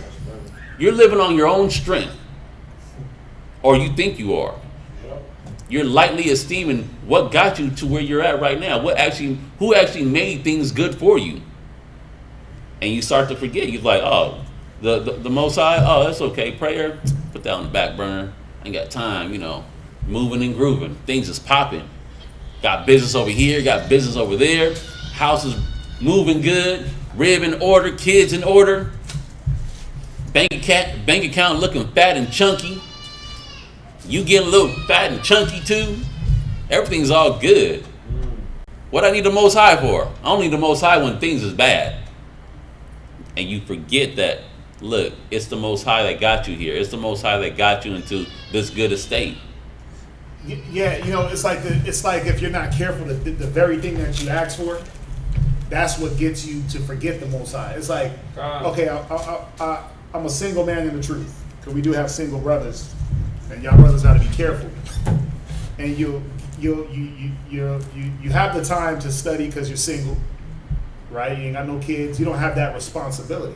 So you got the time to study. You get the time to dive in. The Most High is like, oh, he's studying, he's diving in, he's faithful, right? And then what happens? He blesses you with the real. If you don't keep that same tenacity of study, of diving into the book, of those with wives be as though you have none, right? If you're loose from a wife, don't seek a wife. If you're loose from a husband, don't seek a husband. If you don't keep that mentality, what happens is you get caught up in the blessing, right? Because a wife is a blessing. Children are a blessing. But you get caught up in the blessing, so all of a sudden now, well, I got a rib, so I gotta deal with her, and whatever comes along with having a wife or children. And you start to forget, wait a minute, what got me to this point is what's going to help me to maintain what I have. I don't have to do something different. I don't all of a sudden, watch. Go to Galatians real quick. Galatians. I think it's like Galatians 5. Let's see, Galatians. Oh, foolish Galatians. Oh, foolish Who hath Galatians. bewitched thee? Right. That's the one I want to. It's 3 and 1. Galatians 3 and 1, yeah. Galatians chapter 3 and verse 1. Go ahead. O foolish Galatians, who had bewitched you, Right. that ye should not obey the truth, Right.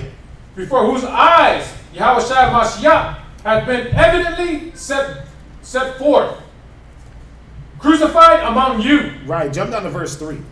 Verse 3. Are ye so foolish? Right. Having begun in the spirit. Right, because that's what'll happen. You'll begin in the spirit, right? You don't have the things that occupy much of your time except for the Bible. You're constantly in the Bible. You're constantly studying. You're constantly reproving yourself. You begun in the spirit. Go ahead. Are you now made perfect by the flesh? But then you get these carnal blessings, and what happens? We put our energy in those carnal blessings. You get distracted by the very thing that you were fighting for. It's no different than a brother that puts all his energy into the Bible, or a sister, all their energy into the Bible, and then all of a sudden they get deterred by some other doctrine. You began in the spirit, but then you went to the book of Enoch. Does that make sense? Wow.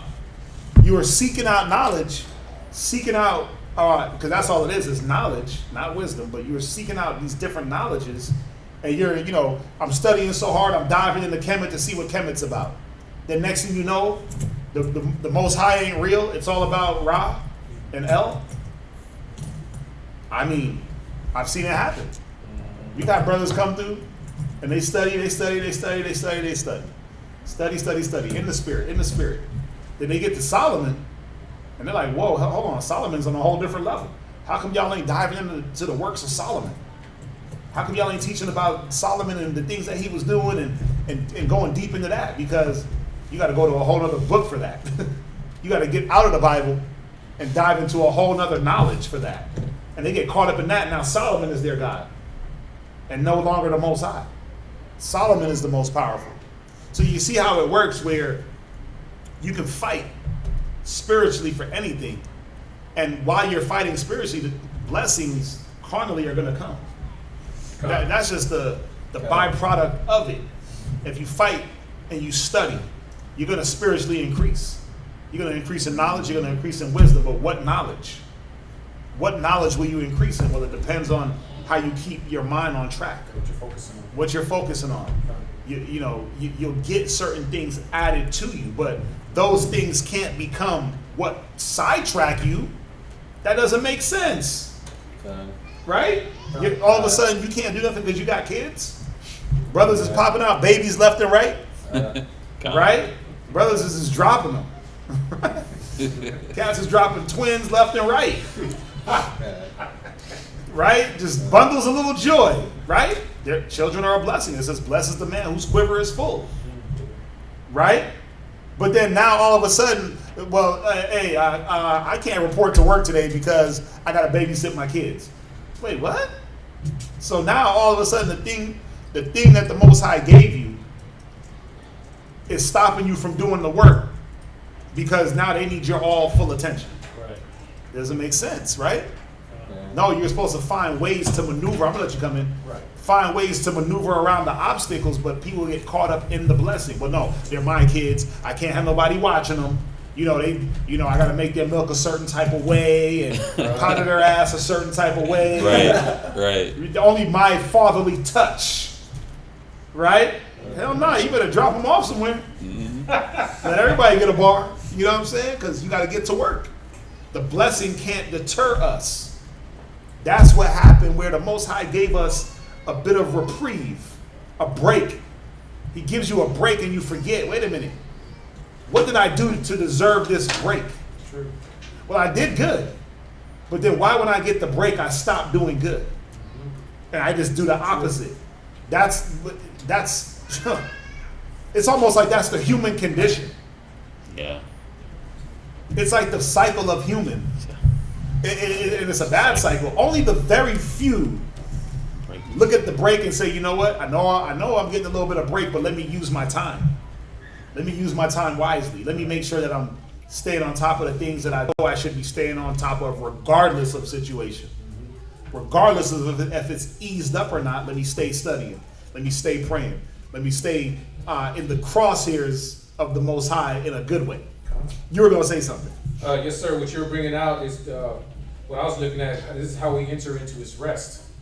Okay. This is part of his rest that he's talking about whenever he pulls you away in Isaiah 28, and we always go to this. It's 28:9. Okay. Verse 9, 10, and 11, and then I can read it. What do you mean by his rest? What do you mean before you read it?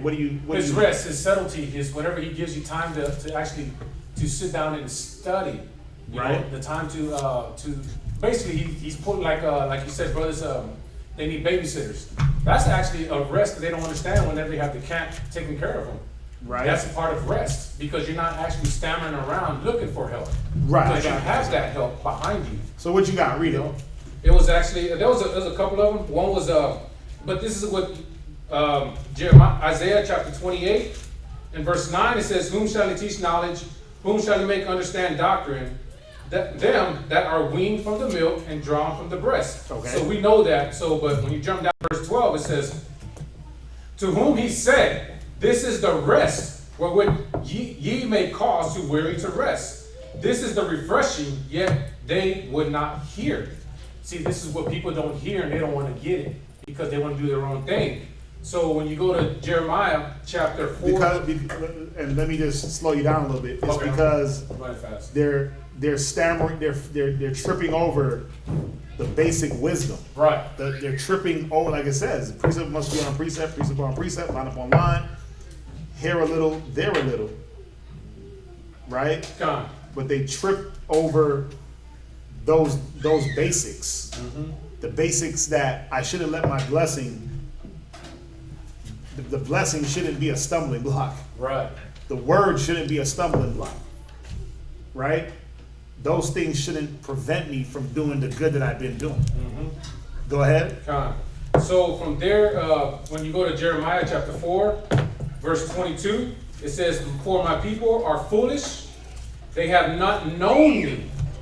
They are sought as children, then they have none understanding. So, you know, it talks about, it just shows that our people do not actually want to, we don't want to know him. That's the problem that we have. No, well, and you know what's called about this? We do want to know the Lord, just not the way He says. Right, we don't want his ways. He that believeth on me, as the scripture has said. Right. We want to sing, dance, do cookouts, barbecues, Right. dance around certain topics, subject matter. We want to be seen of the Lord, but we don't want to do the things that are going to really approve us. Like we went through the class the other day as ministers, as believers. Like we don't want to be approved as real believers. We just want to say we know God. Right. That's why it says, verse 22, it says, my people are foolish. They have not known me. They're not Right. trying to study. They're not studying, but also when they are studying, they're not applying. What? Can you read on? They have not known me. They are sought as children, Read. and they have none understanding. See, that's the no understanding is what I want to hit on, because just like the cycle that we've been talking about, this vicious cycle of when you're good, then you waxing fat and kicking, you lightly esteem the rock of your salvation, because you don't understand. There's a slip. There's a slip. It's something that my pops used to say. He goes, "What's the slip between? Where is the slip between the cup and the lip? Like, where are you missing it? Like you if you got the cup right here and you drinking, why is it falling out your mouth? Where is it coming from? You got Like, a hole in your lip. God, you got a hole in your lip. What are we not understanding when it comes to our salvation? When it comes to the Most High, why do we continue to fall back into the same cycle? That's why it says they have none understanding. Even though we get hit in the head, it's like we're retards. We get good, it's like we forgot how we got good. And to continue in that. Even like when it comes to the mall, right? Or even on the trucks, or anything in life, any pattern in life, it's like, well, let's recreate the same success. Let's continue in what God made us successful. Right. Oh, we were of a humble and contrite heart. We were, oh, Yahweh, please help us, be with me, support me, protect me, guide me. Well, now that you're supported, protected, and guided, I'm good. I don't need no support. I don't need no protection. I don't need no guidance because I'm good now. 100%. That's where the lack of understanding that the Most High is supplying all of our needs. He is the one that's guiding us through all of this. When things are good, it's because of Him. That is right. When you're able to wake up in the morning, put 2 feet on the ground, and stand up, Barakatah Yahweh. Because it's because of the Most High that you're able to do that. Not because you've been doing squats in the gym. Oh, now I can squat out of bed. I can stand up out of bed because I've been squatting in the gym. Nah, it's not because of the squat. Oh, because I took some special herbs last night before I went to sleep. I can get out of bed now. No, it's because of the Most High. We can't keep putting the power in everything else. That's why it said we lightly esteemed Him. We start putting the power in other things. We start putting the power in ourselves. We start putting the power in the medicines. We start putting the power in another person or another deity. We lightly esteemed, and we had no understanding of why we keep falling out of His good graces because of what the scripture says. Read. They are wise to do evil. We wise. We wise for the slick come up. We wise for, we got all the intellect, the knowledge, and the understanding of how to do evil. But what? But to do good, they have no knowledge. Because the good and the knowledge of good is when we're at our lowest state. Oh God, help me! I'm gonna do right. I'm gonna pray 7 times a day. I'm gonna hit up all the brothers. I'm gonna watch my diet. I'm gonna read daily. Yep. You know, in that moment, in that contriteness, the wisest, you start to get wise. I'm gonna manage my money better. Mm-hmm. But then when you good, it's like forget all about it. I need this. I gotta buy this. I got the money for this. Yep. Mm-hmm. Yep. So to do good, they have no knowledge. That's when you feel like you in a good position. That's it. But like in Revelation, say, you pitiful, poor, blind, and naked. You think you good. You still ain't good. Your best day, it's on our best day that our deeds are as filthy rags. Dang. Come on now. So we can never think that we're on top and that we actually good. Never. Oh, did you have more? That was it, brother. That was it. What's that? I definitely appreciate the scriptures that you're bringing out and just the edification from these men up here, because for me personally, my house has stayed increasing, and I see it and I recognize it, and I want to say within myself, like I want to say within myself, I don't have this issue, but how beautiful it is for the Most High to put on the spirit for like, yo, you still need to remember, you still need to consider, don't forget, don't get comfortable, because this is why you're going over it right now.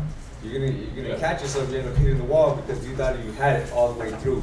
You had it all figured out. I like the whole breakdown right now. It was nice. It was fuego. It's like I told you, we had me and Yashikar had a conversation a couple of days ago. He was working in the mall, and he said he's seen one of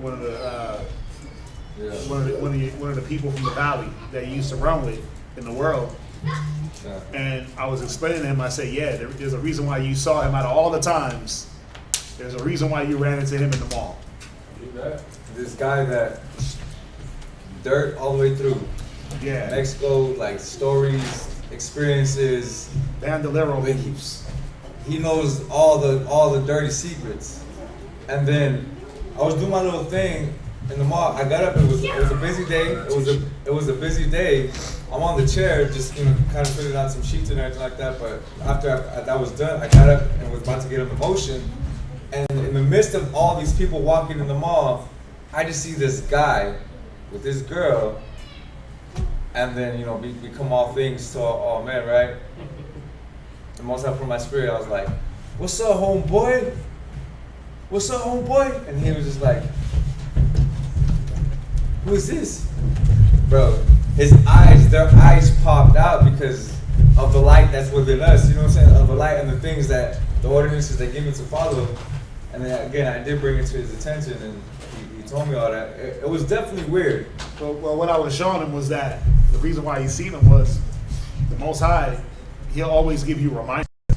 It's true. He was giving him a reminder of that past life and how whack that was, but also showing the dude that he used to run with that he could change from that life. So he was working on 2 things. So Nice. when you start to wax fat and kick and lightly esteem and get lazy, the Most High, he's sending reminders out there. He's sending reminders. Don't do that. Don't do this. Don't. Most High speak once, yea twice. He's constantly reminding us because he's not just going to let us sit back and go all the way full destruction mode, right? But even when you're doing good, he's always sending little reminders that remember what you came from. Yeah. Remember where you came from. And if you don't remember what you came from, then what'll happen is it's easy for you to slip back into the old man mode. You see that? So there's the Most High, man. It's a beautiful thing. It's a beautiful thing. That's why when you go out and teach, your people, you're able to look and see like, damn, I used to be like that. Who can have compassion on the ignorant and them that are out of the way? We're supposed to sit back and have compassion empathize, sympathize, and say, damn, man, this used to be me. But now I got to be an example of change. You see that? So, yeah, go back to Deuteronomy. Deuteronomy chapter 32, verse 17. Verse 16. They provoked him to jealousy with strange gods. Because instead of doing the first thing that we did, we take the blessing, the things that the Most High gave us, and then we turn them into strange gods. Next thing, now your woman is your God. Now this is your God. If I don't have a certain logo on, I'm not approved. My logos are my God. My apparel. Go ahead. With abominations provoked they him to anger. Mm-hmm. They sacrificed unto devils. Yeah, now I'm sacrificing my children instead of trying to bring them up. It's a cycle. You know, you just get caught up in this world and the way the world says things should go. Next thing you know, your children are casualties of your come up. They're the casualty. They're the what is it? Casualties of war. They're the casualty of our come up, man. They always have been. Ever since we got to America and got so-called freedom, our children have been the thing that can wait. They'll be okay. And we see the product of that. Why? Because the hood ends up growing them up. They get institutionalized, right? We're very good at like come on, man. We know that sending our kids to school. We know that sending our kids to school is a form of institutionalizing them in a wrong way, right? Remember, we brought up our children. You just got to ask yourself. You just got to ask yourself this. If you think I'm just not making any sense, who in their right mind would send their children to their enemy to be educated? And show me the Chinese doing it, the Japanese, if they're doing it, the Elam, Kush, show me them doing it on a small little level of, because you know what they're teaching on the first grade to 12th, American history. That's what it's all about. It's like everything is geared towards America when you go to school. The whole, just everything about school. It's all about American history and teaching what America was about on all levels. When you deal with science, they want to talk about all their great scientists, right? Isaac Newton, and he was a moron. Was it Newton? Who came up with gravity? Yeah. You know. Yeah, he was a retard. This crazy ass dude, right? Or the Wright brothers, they invented flight. No, they didn't. Birds was flying before the Wright brothers, right? You go through all the different, Alexander Graham Bell, he invented the switch in the light bulb. Like, come on, no. The telephone, and no, it wasn't him. It was all men, down to the damn stoplight, the broom. It was all black men that created these things, the dustpan. I remember McDonald's was doing this Black History Month thing. It's the only thing I give McDonald's credit for. They were doing during Black History Month, every day they would bring out black inventors and say, did you know that the broom was invented by this black man in this time? This was invented at this time. I was like, damn, we invented everything. They did 30 days worth of or that's a lie, it wasn't 30, it was 28. It was February, 28 days, right? And 28 days of black inventors. I'm like, damn, I didn't know that.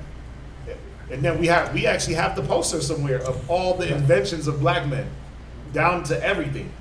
Down to everything was invented by us. But Internet? oh yeah, the internet. Yeah, cell phone, all that. Bill Clinton did a tribute to him. Yeah. It was a black man that created the World Wide Web. Nice. Yeah. Jack Daniels. Jack Daniels, yeah, he was a black man, right? Or he stole a black man's idea. Yeah. All that. Come on, you think the Colonel had 9 spices and herbs? Show me a white man cooking chicken that good. I mean, it ain't that good now, but back then, back in the day, when it was real chicken, when it was Kentucky Fried, come on, man, there wasn't no white boys cooking like that. That was black people. They stole them 9 herbs and spices from black people. Oh, they got it from their slaves. I was making it for them. That's the point. They're saying, why? Because you got to work. You got to provide They got to be educated. They got to learn how to at least read and write.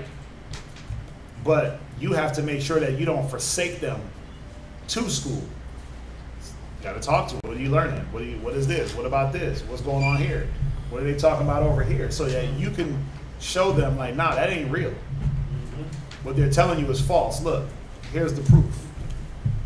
And not for them to go to school and come back and go all crazy with the teacher, but for them to understand. I mean, think about all the things we learned in high school. They told you it was a reemerging of art. They didn't tell you that because I was an art major. And so I had to learn about the Renaissance period in high school. I was majoring in art in high school. But my art class was not just sitting there drawing stuff. We literally went through art history. Yeah. They never taught me that the Renaissance period was about repainting images, black images white. They said it was a reemergence of art. Yeah. Because from the Dark Ages came the Renaissance. Because the Dark Ages, there was no art. Then the Renaissance re-brought art back into the forefront. That's what I was taught in high school. Sophomore year, I remember, I'll never forget. From sophomore year up, that's what I was taught about art and the Renaissance period. Nobody told me Michelangelo was a faggot. Nobody told me that he painted Caesar Borgia as Jesus. And Leonardo and all. Like, nobody told us that. Nope. Right? They tell you about the Sixtine Chapel, how he painted it upside down and all that crap, Oh, yeah. right? And this Glorious. glorious work of art. But they don't teach you like, oh, okay, what was this about? They got butt naked little white angels touching. Let's do it. Right? Butt naked angels. I don't even know what that means. So think about, our minds have been forsaken for, I guess what?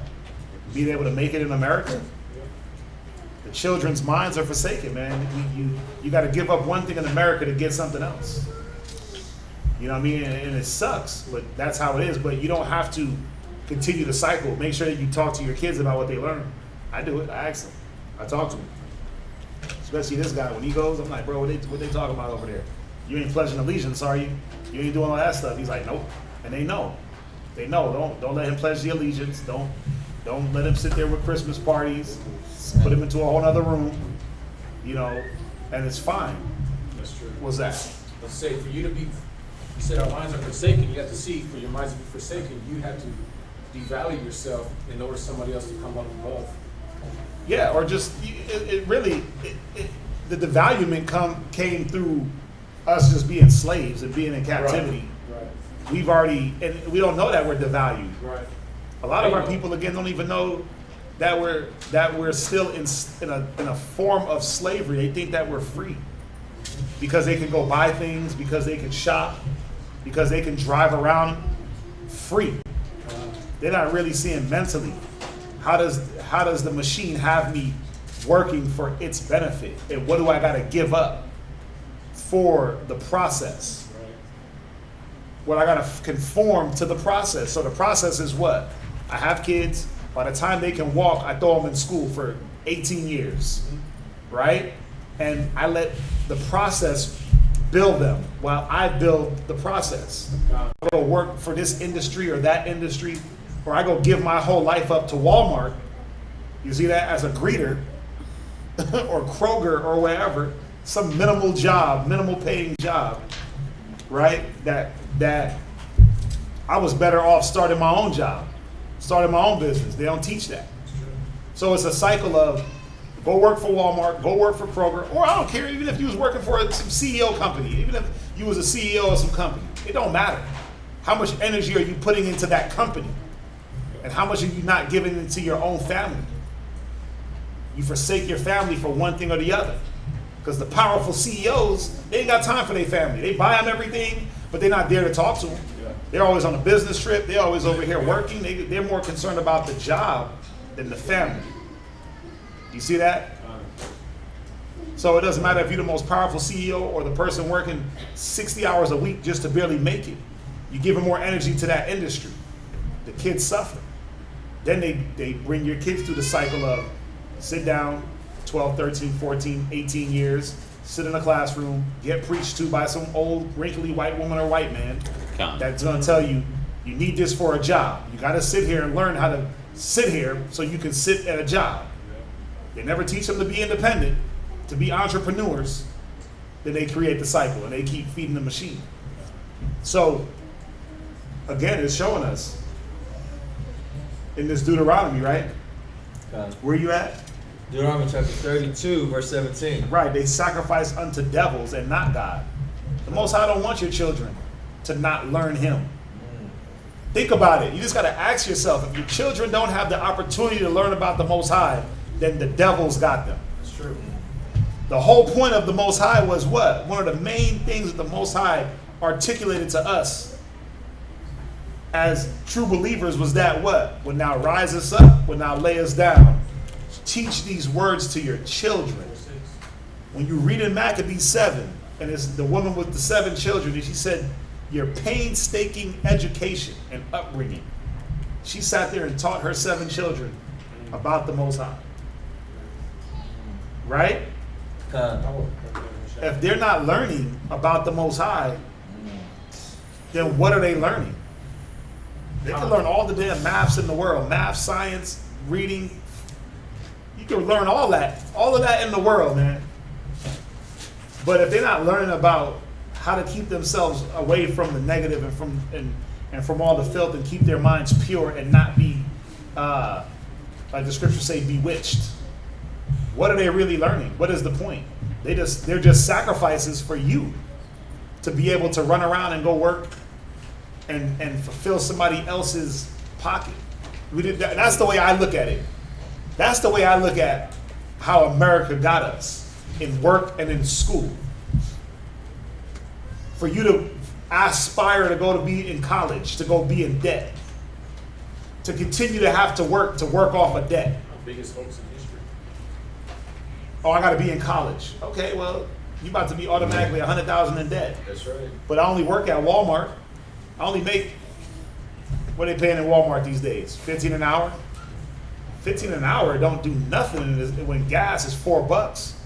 Where were we at when gas? We was in Atlanta. Listen, unleaded gas in Atlanta was $4 a gallon. Yep. $4 a gallon for unleaded. I'm like, whoa. That's depending on if you got an SUV, that's an $80 tank. That's $80 just on gas for a few gallons. That's just gas, man. Everything is skyrocketing. Everything is skyrocketing, so you got to see. But that's why it's important to find a way to unify with like-minded individuals and make your own industry. The white man is always going to be there to dip his hand into the pot and take his cut. But guess what? He don't got to have our minds also. He going to take some money. Yeah. He don't got to have your mentality.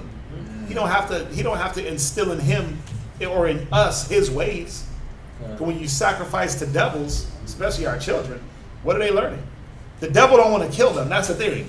He don't want to sacrifice and kill them. You know what he wants to make? Little replicas. That's right. Little minions of himself. So you know what? Yeah, go ahead. Send them to school. We can molest them. We can touch on them. Send them to church. Altar boys, and we can touch them, molest them, right? And we can alter and skew the purity that's in them and make them just like little minions like us. Yeah, go ahead. I don't know if y'all seen it, but there was a thing on YouTube. I put it in the chat. When you go to YouTube, they probably removed it now, but when you type in baby videos on YouTube, the third video that popped up was Lil Nas X butt naked running around with a bunch of men. So you had baby videos. The top 2 videos is Coco Melon, then Lil Nas X, and then right under that is Coco Melon. I'm like, wait a minute, what the hell's going on here? Why does some grown faggot pop up underneath Coco Melon? They changed it. They redid it now because I threw it on Facebook. It's funny because this Ephraimite brother that I used to go to school with in New York, I went to middle school with, he hit me up like, man, I don't know if you've seen this. And he was like, man, I see what you've been, I see what the things you post, and I see what you're about. I want to, and I was like, man, appreciate it. You ain't that far down, it's something else. Oh, snap. So when you type in baby videos, 1, 2, 3, 4 videos down, his new video that just came out pops up. Damn. And I'm pretty sure this is the one where he was giving birth. Wow. This is the one where he was giving birth. So, but think about how they try to get your children My son loves Coco Melon. I put that on, he just lights up. Little Monashai, he goes crazy. But imagine if I said, here, son, here's the remote, and let him just go from one all the way down. His fourth video would be a man giving birth to a baby. That would destroy his mind. Yep, it would. No one showed up to the baby shower with it. That would destroy his mind. Or this guy walking, yeah, this is nuts. But that's how they impose on the mind states of the children. If you throw them in front of YouTube, you sacrificing them to devils without any type of supervision. If you throw them in front of the TV without any supervision, they're being sacrificed to devils. So we have to be very, very strategic on what we're letting our kids just consume in the media, what they're consuming in school. Even the children at school. Remember, we got to remember this. How many children in school parents are dealing with righteousness? Really, in the school, it's probably only going to be you. It's only going to, like, my children are the only Israelite children in their school. I can guarantee it. I can guarantee it. So all the other kids around them are what? They're going to be there to offer them drugs, to offer them their parents' mind state on how to deal with that, offer them emotions. They're going to offer them all the whack things of the world. So if you're not careful, hey, who you talking to? Who you're associating with? Yeah, I let my kids just tell me. I let them talk. Oh, this person, that person. I'm like, okay, well, me and your pa had a good conversation the other day about boys. And I was showing her how whack they are and how they think. She's getting to that age now where they're trying to run up on her. She got flowing hair, chocolate skin, right? So they're trying to run up on her. And I'm like, okay, well, you got to be careful. Don't let nobody touch you, right? Don't give out your number. Ask them questions. Hey, can I have your number? What you want my number for? What are we going to talk about? What are we going to talk about? Little dumbass boys that are 14 are going to be like, stuff. But we don't need to talk. We can talk about stuff at school. You have to give them the ammo to be able to withstand these devils, man. Because if it ain't TV, if it's not something, something is going to try to influence them just by accident. Yeah. The other little kids don't know what the hell they're doing. They just know what they saw on TV. They just want to go and share it to the world. But if your kids ain't strong enough, your kids will turn to those things and say, you know what, this is cool. Let me be like little Billy. So we got to be careful. What's that? Even speaking on that, when Jeremiah went back, right, to the world, I had a strong conversation with him. Some of the things I was telling him, I was like, look, Jeremiah, you're going to come around some drug addicts, some alcoholics. Don't let no one molest you. Don't let no one touch you. There's going to be some girls over there. Don't let these little girls be like, oh, we're meant to be together, so here, take my body type stuff. I was like, nah. I was like, whoever your rib's going to be in the future, that's going to be for her. That's your body. Take care of yourself. But literally having to have this conversation with my 12-year-old nephew, I'm like, okay. And he comprehended it. Mm-hmm. So it's time. He better comprehend. Time is short. The devil's time is short. He's going after the children at full force. Yep. Again, when you go on YouTube, just do it. We just did it. Go to YouTube, type in baby videos, and little Nas X pops up. Why does him of all people pop up? Even the baby don't pop up. His name is the baby. The baby. And then Little Baby, the other rapper, don't even pop up. But little Nas X pops up, giving birth to children. He pops up with his belly like he's pregnant, a pregnant man. What are they trying to do to your children? And then if other little kids see this, what are they going to be thinking? Then they're going to be ready to disperse that indoctrination to the others. Y'all be quiet back there. Hey, y'all be quiet. Y'all hear me? Be quiet. Where are we at? Deuteronomy chapter 32, verse 17. Right?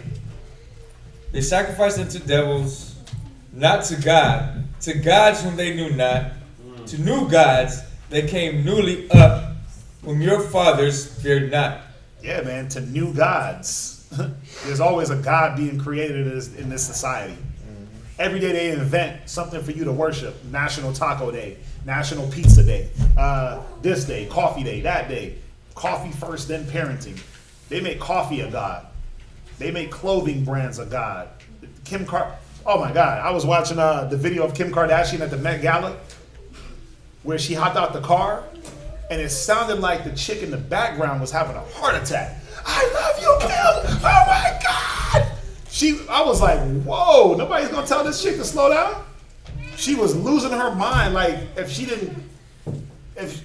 would have touched Kim Kardashian, she probably would have died on the spot.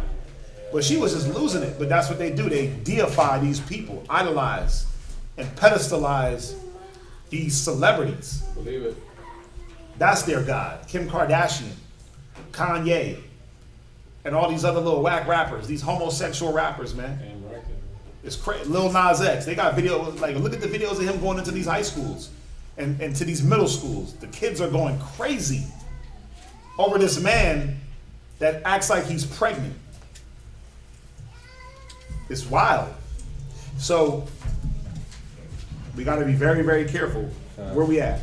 Verse 18. Of the rock that begat thee, thou art unmindful, Right? and hast forgotten the Most High that formed thee. And when the Lord saw it, he abhorred them because of the provoking of his sons and his daughters. Yes. Most High hates it. Said he abhorred them. He basically got a hate for us at a time and said, you know what? Go deal with your guys. Let them save you. Let them rescue you out of your calamities. That's what we're dealing with now, right? Let Gucci save you, right? Let LeBron save you. LeBron ain't saving nobody. And all these things that we idolize, they're not saving us. Any questions so far? Next reader. Come on, Michael. Right? Oh. Wow, that chair is no bueno. It's like the one from my house.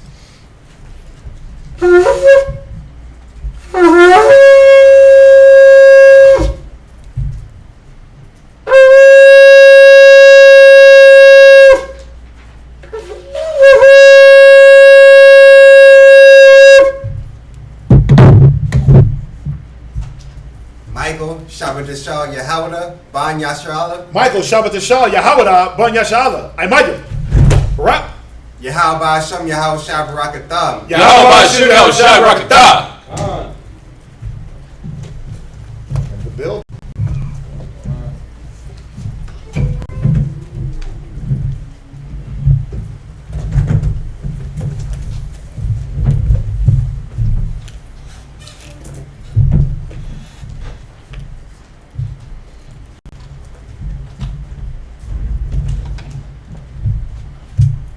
What is it, nap time? Dope. Turn off all the lights on. Need that. Like that.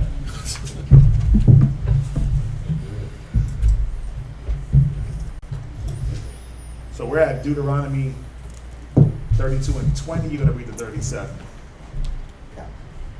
This is the book of Deuteronomy, chapter 32 and verse 20. And he said, I will hide my face from them. I will see what their end shall be. For they are a very froward generation, children in whom is no faith.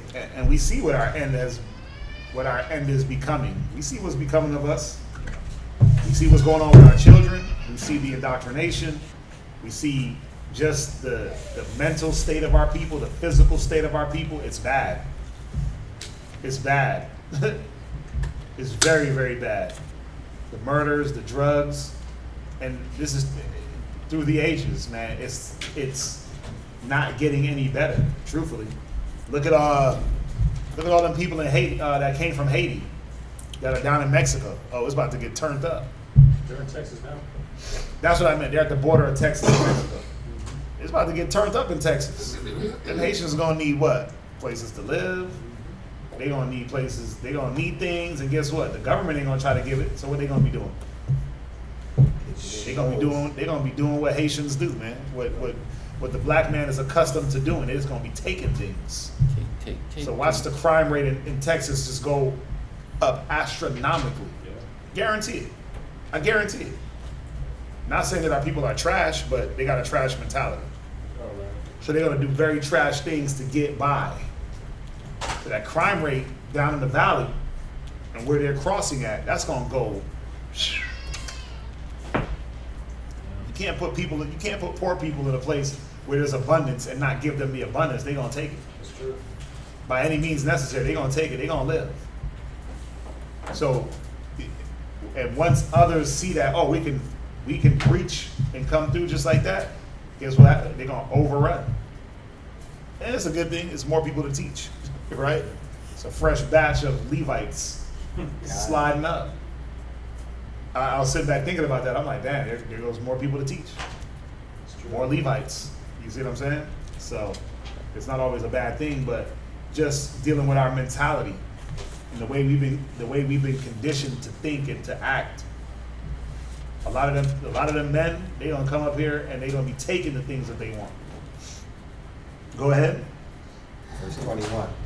They have moved me to jealousy with that which is not God. You see that? The things that we try to put up as gods, they're not gods. He's saying the gods of the heathens are not gods. If the people ain't nothing, then how can your gods be something? Go ahead. They have provoked me to anger with their vanities, and I will move them to jealousy with those which are not a people. Right, and that's why, I mean, you got to think about it, man. You got to think about it. It goes back to Romans 11.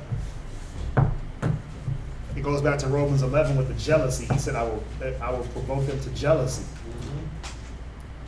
With a people that's not a people, with a nation that's not a nation, a foolish nation. How foolish is the white man? The Chinese, the Japanese, the Arabs. They're fools, but they seem wise because why? We're even more foolish. We're even more destitute without that wisdom. Go ahead. I will provoke them to anger with a foolish nation. Provoke them to. Now, are we? This is the question. Are we provoked enough? No. No, we're not provoked enough. That's why we got to keep getting killed by the white man. Keep getting drugged by the white man. We got to keep, the white man got to keep his foot on our neck because we're not provoked enough. How do we know? Because there's more of us killing each other than the white man killing us. Let's be real. There's more of us getting high on drugs than some shot killing you. There's more of us self-inflicted wounds, self-inflicted punishment than what the white man is doing. There's more of that. Come on, man. The white man ain't running through Chicago. That's black people killing black people. That's black folks doing that. You see that? So, how we know we're provoked enough when we stop destroying ourselves. When we stop destroying ourselves, we'll know that, okay, we've been provoked enough. Let's turn our energy to something else. Let's turn it to the Most High. Go ahead. Verse 22. For a fire is kindled in mine anger, and shall burn unto the lowest hell, and shall consume the earth with her increase, and set on fire the foundations of the mountains. I will heap mischiefs upon them. And has that not happened? We are a mischievous people, and things constantly befall us as a people. Mischief is like right in our back door always, man. It's like, dang, bro, like you can't escape the mischief. But why? Because the curses. He said these curses will come upon you and pursue you no matter where you go. Go ahead. I will spin mine arrows upon them. They shall be burnt with hunger and devoured with burning heat and with bitter destruction. I will also send the teeth of beasts upon them with the poison of serpents of the dust. The sword without, and terror within shall destroy both the young man and the virgin. The sword without. Ooh, think about that. The sword without. All those outside things that can get you, the outside influences, the wicked natured people that are outside. Right. He said that's gonna destroy. But then the terror within shall destroy both the young man, the virgin, the suckling also with the man of gray hairs. You gotta think, that's so, oh my God, so many levels on that. Con. The terror within, what does it mean, the terror within? How can that be articulated? What you think? I'll say terror within is that the people that you're around that are actually bringing you to this terror, that are introducing you to this stuff that basically you shouldn't be dealing with. Something Yeah, like that. think about it. The terror within. Think about, you know, I like it because it names the virgin, the young man, the baby, and the gray-haired man, the elderly. Right? Just think about how people with a negative mind, how they deal with their elderly family members, the young family members, right? You got the what do you got a lot of in Israelite homes that is starting to pop up? You got a lot of child molestation. Oh yeah. You got a lot. Listen, we thought that was just white folks. Wow. Bro, it's coming out that we just as bad as white folks on that level. Child molestation in the Black and Hispanic home is very huge. That affects the young man and the virgin, right? And then the lack of care for the children. Child death in the Black and Hispanic home is astronomical. And then look at how we deal with the elderly. These mentalities all come from within, the ones that are supposed to be the guides and the lookouts for the young, the virgin, the old, and the baby. Right? The men of age, the men of proper age, the men of proper wisdom. But if you ain't got proper wisdom, you'll molest a 14-year-old girl and be found with your DNA all over her shirt. And then act like you didn't do it. Yeah. And then get brought up on more charges. They'll drop one charge and hit you with 4 more charges. You almost made me spit my water when you said. Right? Listen, Give me, dude. I was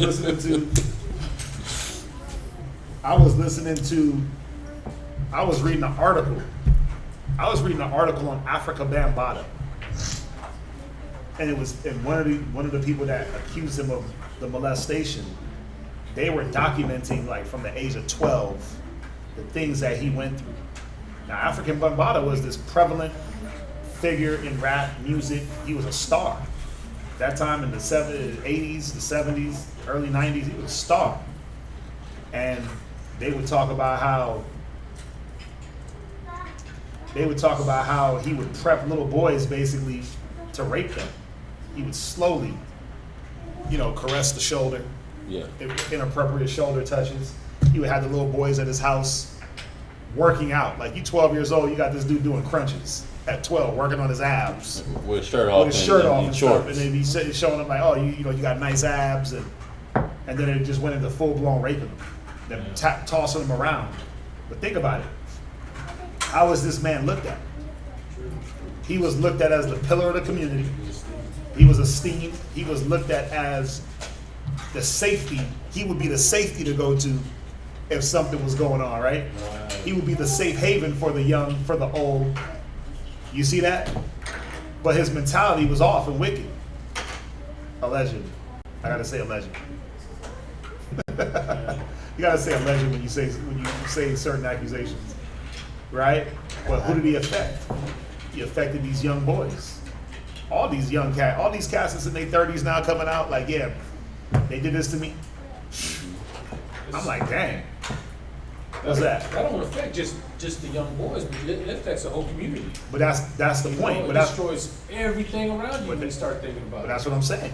So when the sword without, the terror within, like, why would you have terror within you? Why would there be terror within your own people? This is how you bind a strong man.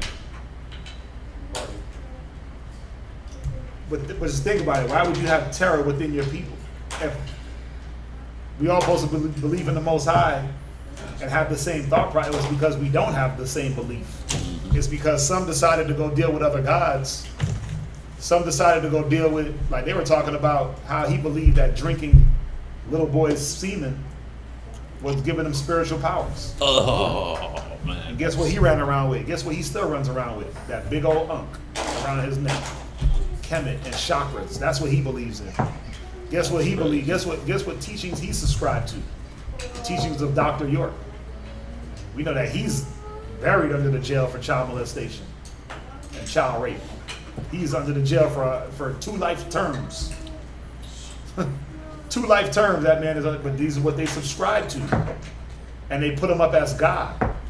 You had your other guy, No Light, right? No Light. He's talking about, I don't care if Dr. York got brought up on 200 counts of child molestation, he'll still be my God.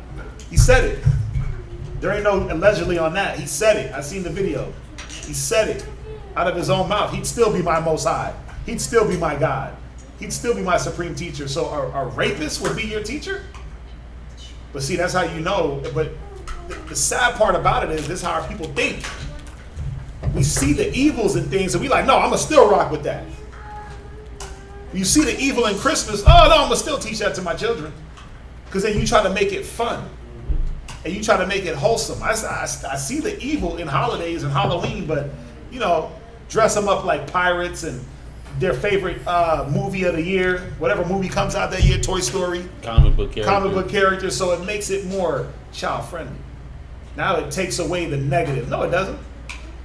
No, it doesn't.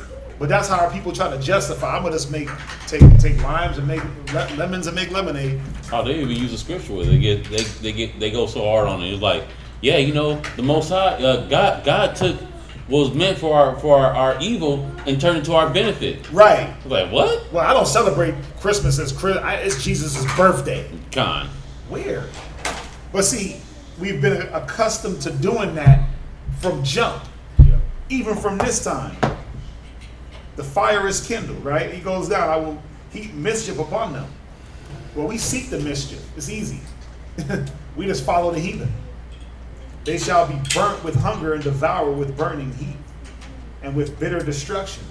And the destruction is coming, what he's showing is coming from the outside, and it's also coming from within because of what we've given ourselves to as a people. Now, you don't know how to deal with your children. You don't know how to deal with the young wholesome women. You destroy the virgin. You destroy the young boys. You turn them into harlots and whores. You turn the little young boys into drug dealers early, weed smokers, or you just give them up to sports. The whole thing is, I want him to be, he's going to be a football player. He's tall, he's going to be a football player. He's going to be a basketball player. Like, that's all we got for them? So you give them up to these things, the old, the elderly, right, the gray-haired. As soon as they hit a certain age, what you want to do? Nursing home. Get them out my way. Instead of saying, damn, let me give them the same thing that they gave me. Because when you were young and couldn't wipe your own ass, guess what? They was doing it for you. That's right. Right? So we supposed to give them some of that same level of respect and love and say, man, let me take care of the elderly, my elderly mother, father, grandma. Not be so quick to just toss them into a corner and then you cashing their Social Security check. Oh man, that was amazing. You cashing their damn Social Security, but you got them in a corner somewhere. Barely want to feed them. Barely even want to talk to grandma. Oh, she just crazy and old and grumpy. She's crazy, old, and grumpy because you ain't feeding her right. She know you cashing her check and ain't taking care of her. I'd be grumpy as hell too. I'd be mad as hell too. I joke with my kids, man. I'm like, ain't none of y'all gonna take care of me when I'm old. Y'all all gonna leave. Your pa can't wait. This guy, he's ready, right? So the new little one that's coming,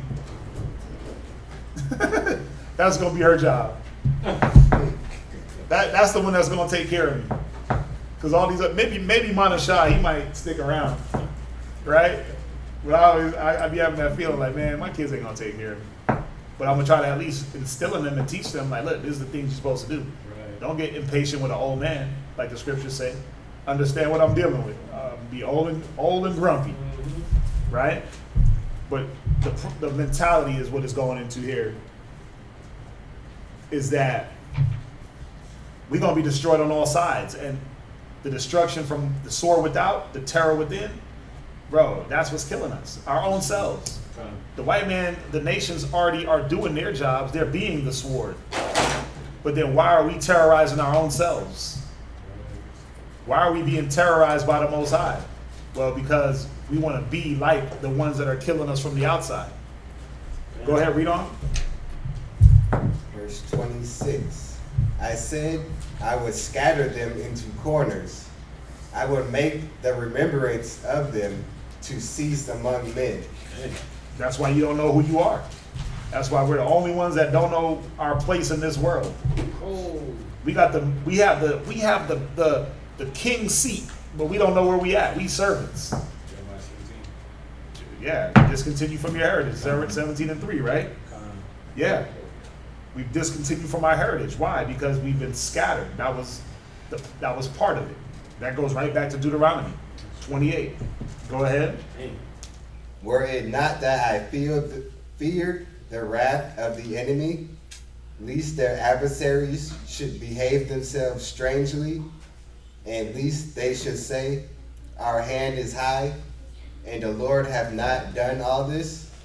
For they are a nation void of counsel, neither is there any understanding in them. Yeah, it goes right back to the scripture you put in Jeremiah, what was that, 22, about the sottish children? Yeah, sottish means dumb and dull. Void of counsel, no understanding, wise to do evil, because we're dumb. Foolish, what's that? Because you can see it right here, and it says, and the Lord had not done all this. They don't even believe it. They're not even thinking that it's the Most High. That's the point. They That's think the point. it's just regular things that's going on, coincidence or whatever. Yeah, all this is coincidental. Slavery was just a mishap. Yeah. And then you let the white man tell you, like, oh yeah, you were indentured, you were paid. And you're like, oh yeah, we were paid to be here. No, you weren't. Show me payment for that cotton, except for 40 lashes. Show me payment. There was no payment. Oh, because they gave you a place to stay? You lucky they did that. You lucky they give you that. Go ahead. Oh, that they were wise, that they understood this, that they would consider their latter end. Right. Oh, that we were wise enough, right? We don't even consider the latter end in anything that we do. We don't have any foresight. It says a wise man foresee the evil. It said where there's no vision, the people perish. We don't even have the foresight enough to see, man, the things that I'm about to undertake and do. What implications is that going to have for my future and for my children's future and for their children's future? See, the white man, he thinks future generations 7 times. Right. That's why they build wealth. That's why they don't say I'm rich, they say I'm wealthy. Because they know that wealth spans generations. Think about it. Think about Morgan Chase, and think about what is it, Bank of America, and all them different companies that have been around since slavery. Their families are still benefiting off slavery. That's true. They built an empire of wealth. Wells Fargo. That's what I was thinking about. Wells Fargo. They supplied the slave trade. Yep. They supplied the slave owners with slaves and with slave, equipment. They built an empire of wealth that spans, 400 years plus. Yep. We talking about getting hood rich. Hood rich is being able to put a few dollars by your ear on Instagram and act like you on the phone. That's hood rich, being able to take a bunch of ones and stack them in your hand and take a photo. Hood rich means nothing because 1 minute you got it, the next minute you're dead. That's true. How many niggas done took Instagram photos with stacks of money and then the next day they shot because they were hood rich? Hood rich, you ain't got no security, you don't got a plan, you ain't got no damn bank account. Anybody can take their not do that. You said what? Don't have the common sense Right, the common sense to not even do that. Show me Bill Gates with a stack of money on IG showing how rich he is. Show me any white man that's really doing that. It's true. We the only ones doing that and thinking that like, yo, I'm making it. You okay? You doing something right now? You doing something right now? Well, what happened when they changed the currency over to digital? What you gonna do? Well, ain't no more paper money. What you gonna do? What you gonna do? But we're all about riches. For the time, the white man is building wealth. So the righteous man leave an inheritance for his sons and for his sons' sons. Generations, man. We worried about ourselves in one generation, where we should be thinking 4 generations ahead. Because this is the thing, let's be real, we don't know how long we're gonna be here. It's true. So we should at least be setting things up in case we have to be here. And just in case Christ comes 3 generations from now, do we make it a little bit easier for our sons and daughters, or do we put them in the same whack predicament that we're in? Where we destroyed our credit, we destroyed our reputation, we destroyed different things that, like, as we are learning and seeing, credit is very important, just even to get a school. You got no credit, they ain't messing with you, man. They ain't talking about, paying cash. They want to see credit, reputation. So yes, credit is important in America. Even if you want to teach the Bible on a scale other than just being on YouTube in your basement. If you want to have a school and place for people to congregate and feast days and show the sign to the people, because Israel needs a sign. They got to see a congregation with 1,000 men to even want to join. It's sad, but you got to be able to give them that sign. But guess what? To have a building, you got to have credit. You got to have income coming in to be able to afford it. Because when Israel gets fickle and they start getting real weary when you start asking them to help out, oh my God, I don't know about that. They stop answering the text all of a sudden.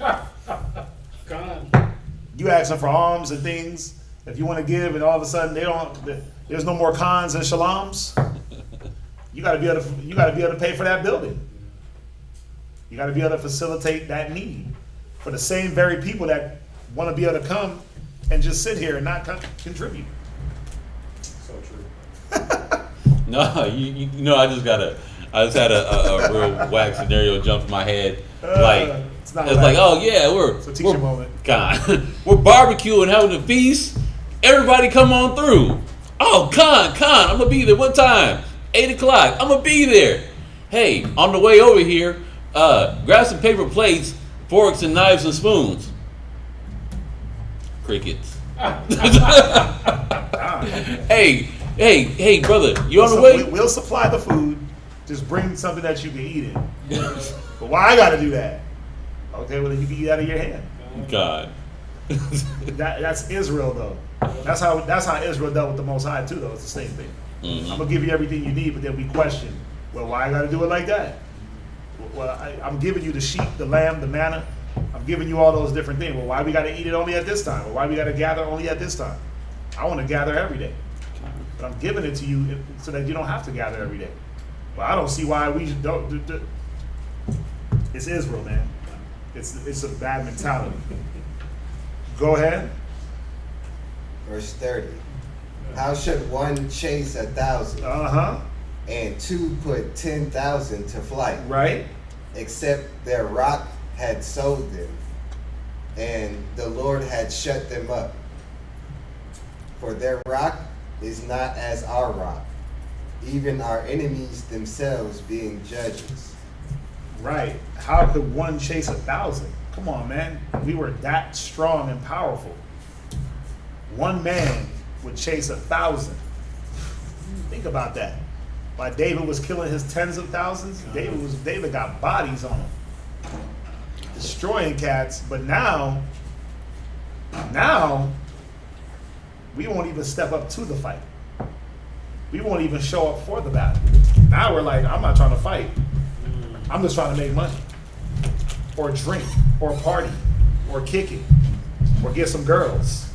There's no battle in us. There's no sense of urgency in us to even approach to the battle. It's like it said in the Josephus. It said we became effeminate because we wanted to sit at home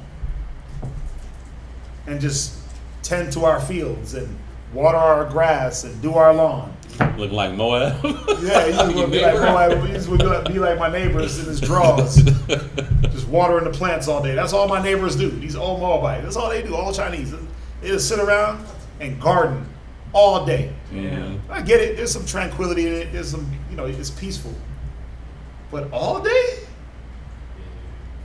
In them raggedy boxers? And a white beater? I'm like, bro, go put some clothes on. I got kids out here. God. But that's all they do. My 3 neighbors, I got a neighbor on this side, the one on this side, and the 2 over here. That's all they do, just plants galore. And I thought I had plants. They got plants. That's all they want to do is just, it looks effeminate. They got the little hat on, they're crouching down in the knee. It just, I'm like, damn. It's not even manly the way it looks. It's a husbandman mentality, a house husband mentality. Go ahead. For their vine is off the vine of Sodom. Ooh. And Ooh. Damn. See. Just let Go to man, watch this. Go to is it John? I'm the true vine. Is it John? Go to John 15:1.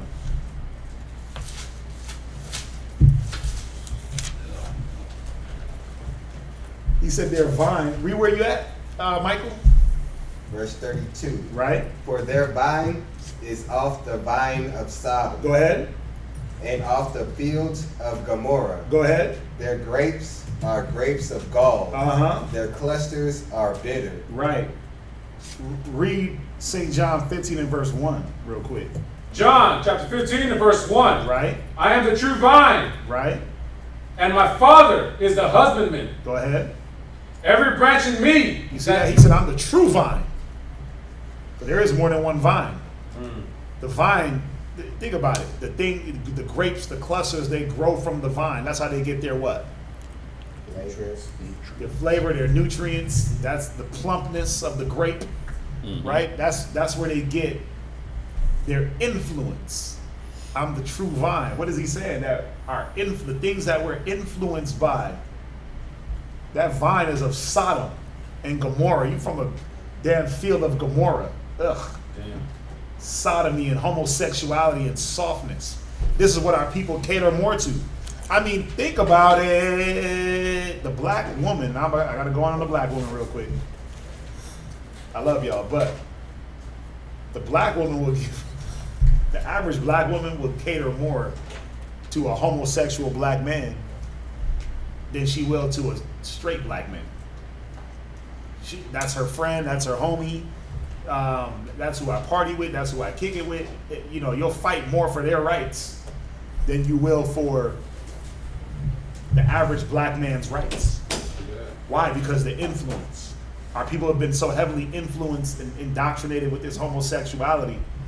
It's insane. Everything you watch. And it didn't just start. We keep saying that. It didn't just start. Just go back and watch. I've been watching G.I. Joe, the cartoon. I watched like the first little episode. I be looking for little things. I watch He-Man. I'm looking for little things. Thundercats. The little cartoons I grew up on. I'm watching like Airwolf and A-Team. Those type of little old shows that I grew up on. Incredible Hulk. Right? And you can see the little hinting. There's little hints. And you're like, damn, they've been programming us from the jump, from the beginning. They've been hitting us in the media. They've been hitting us in the TV shows, the witchery, the witchcraft. That was one of the main first things they hit you with was witchcraft in television. Sabrina the Teenage Witch, Bewitched, and all these shows, man, are just geared towards magicians and trickery and witchcraft and ghouls and goblins. I was thinking about that the other day. I was thinking about that just yesterday. Right. Because I was thinking, how you would say, man, I wish this, I wish that, I wish, and yeah. like I wish, I wish. or or even like when it comes to just saying lucky or spelling. Spells. Yeah. Yeah. And somebody was going through and showing like how certain words are like casting spells. Words got power, and it's true. The American language, you can't get caught up in that because you got to speak English, Okay. right? But yeah, the programming is on a high level, way from the jump. And if you're not aware, you'll fall into that programming. Noah, sit up. Go ahead and read on. Every branch in me that beareth no fruit, he taketh away. Go ahead. And every branch that beareth fruit, he purgeth it, that it may bring forth more fruit. Right, read. Now ye are clean. Now you are what? Clean. Ain't nothing clean about Sodom and Gomorrah. Ain't nothing clean about being from the vine of Sodom. You knew what they was on.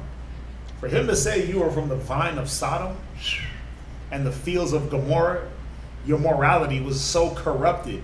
Think about what he had to do to Sodom and Gomorrah. He had to wipe them off the face of the land. Your morality and your moral compass was so flipped upside down that you were meant to be destroyed. Damn. Go ahead. Now ye are clean, Right? through the word which I have spoken unto you. Why did he say you're from the vines of Sodom and Gomorrah? Because we stopped dealing in the word. We stopped dealing where we can get our minds clean. Go ahead. Abide in me, Right? and I in you. And the Lord stopped abiding in us. We stopped being a part of his vine. We forsook him. We lightly esteemed him. Yeah, we don't want to be from the Lord's field. We want to be over here with the heathen. They look like they having fun. Sleeping with men. That's weird. That looks fun. No, it don't. You didn't know what you was getting into. That's the problem. It looks fun. The grass is always greener on the other side. Right? That's the same. That's the same. Not always. Not never, really. Go ahead. As the branch cannot bear fruit of itself, except it abide in the vine. Right. See, and that's the problem. What fruit were we bringing forth? Well, it was literally the fruit of Sodom, the fruit of Gomorrah, and the things that they were into. Those wicked abominations. We know what they were. We know what they were on. Why they had to be destroyed. Go ahead. No more can ye, except ye abide in me. Right. Where you at? That was verse 4. Right. You see that? So jump back to Deuteronomy 32. The book of Deuteronomy chapter 32 and verse 33. Their wine is the poison of Because dragons. what is the wine the product of? It's the grapes. The wine is a product of the grapes, so now the things that are coming from the fruit is poisonous. Could it be a doctor? It can be in certain instances. That's what wine goes into. That's what wine goes into in certain instances, not every time. But just showing you the things that come from the grapes is the wine, the product. Go ahead. And the cruel venom of asp. Cruelty. Cruel venom of poisonous snakes. Go ahead. Is not this laid up in store with me and sealed up among my treasures? To me belongeth vengeance and recompense. Their foot shall slide in due time. Go ahead. For the day of their calamity is at hand, and the things that shall come upon them make haste. Yeah. And again, isn't that not happening now? All these things happened then, they're happening now. Where you reading to? 37. Go ahead. For the Lord shall judge his people and repent himself for his servants, when he seeth that their power is gone, and there is none shut up or left. And he shall say, where are their gods, their rock in whom they trusted? Right. Right. For the Lord shall judge his people and repent himself. He's going to come up off that destruction. Right? come up off that destruction once we finally get it. But that's the thing. Man, Israel's so hard. Israel's so hard and so stiff. Bro, think about it. 400 years of slavery. And we still on super rebellious mode. Any questions so far? Sir. Why is porn? Why porn is? What is that a question? Kingdom Minded 144. Is that a question, or are you just making a statement to something that I said? I'm not sure. If it's a question, just throw it in question form and we can answer it. Let's bring the next reader up. No.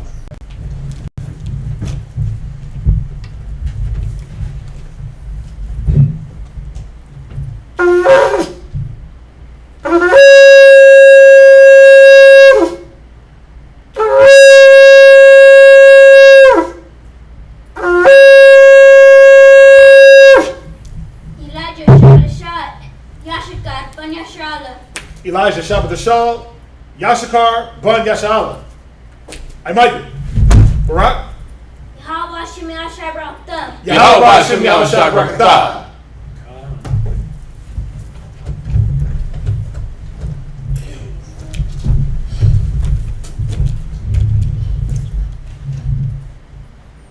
Go color with them if you want.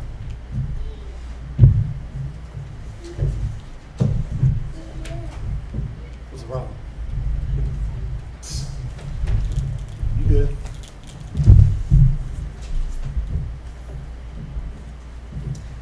You're at Deuteronomy 32.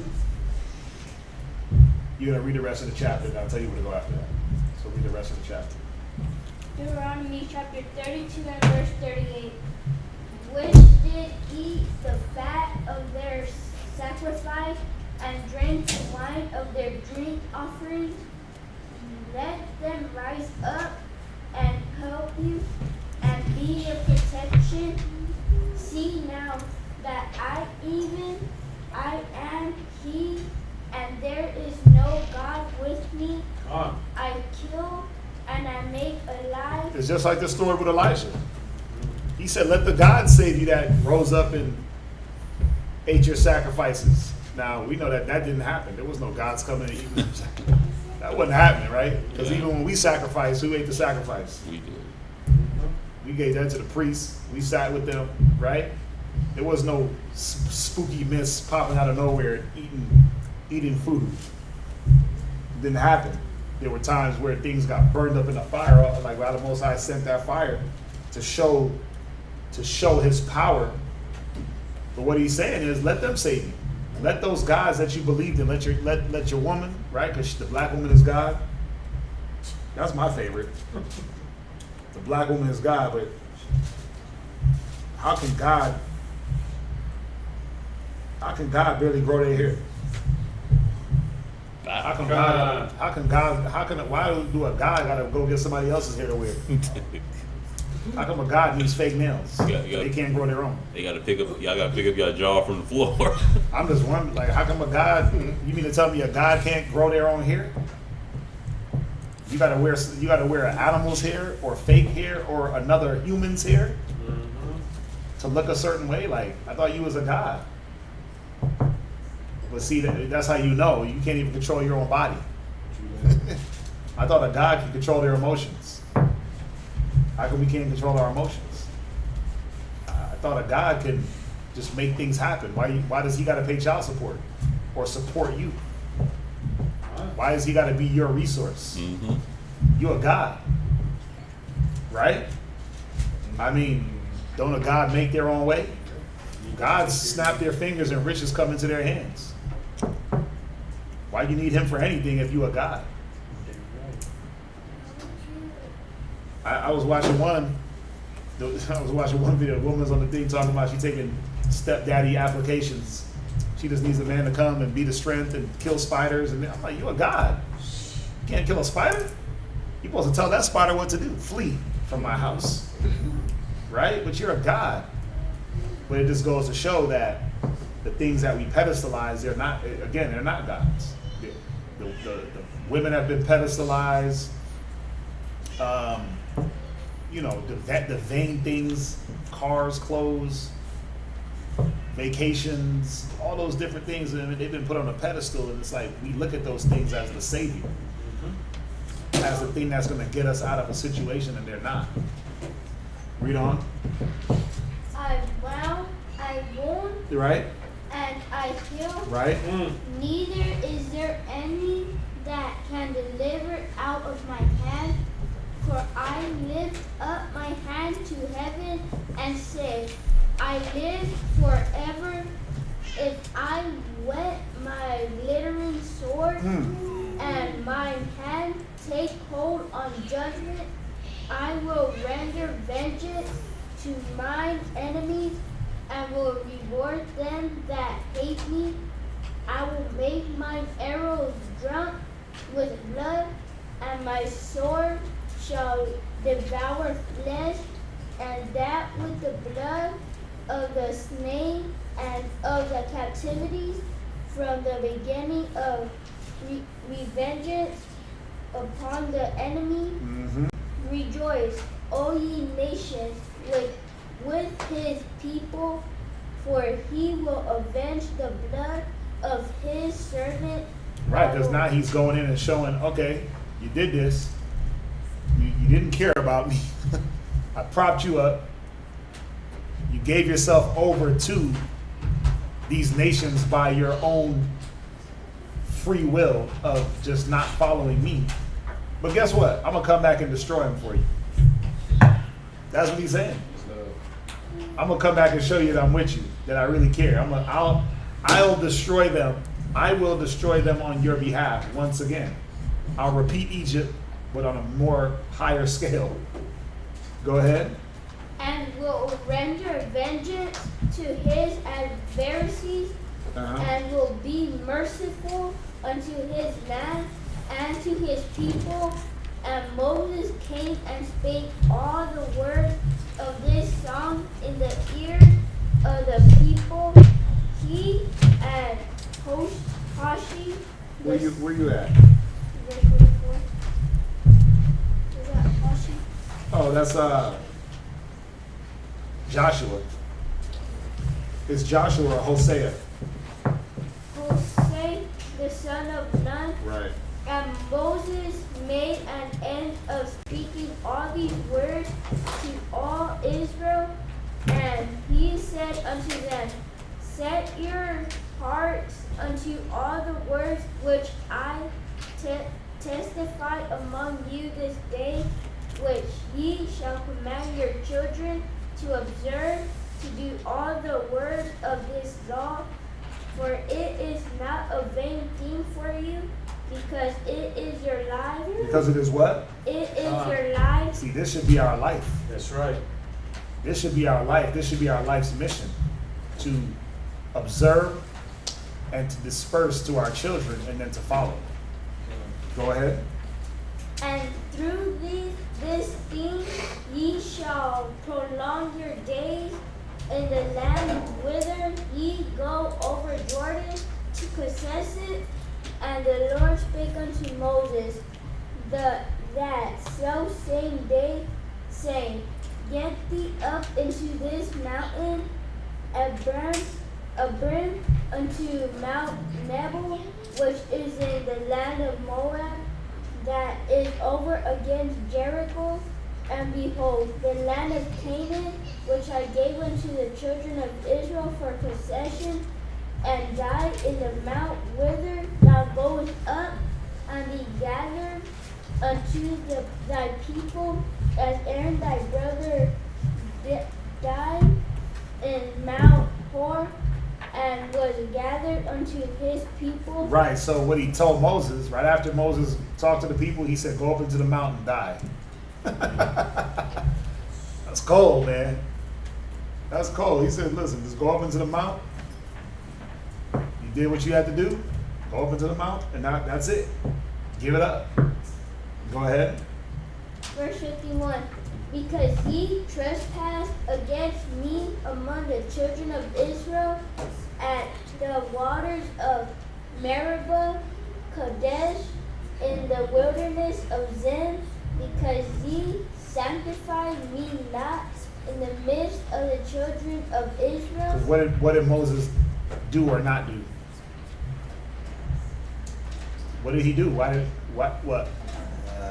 He hit the rock instead of talking to the rock. Right. Most High said, talk to the rock, it'll give you water. Moses got a bit frustrated. Moses got a bit frustrated with the people. He hit the rock, it gave the water, but the Most High didn't want him to do it that way. He wanted him to talk to the rock, because then it would have showed the power of the Most High that it wasn't Moses, it was the Most High working for the people. But he did it the wrong way and took that glory. Go ahead. Verse 52.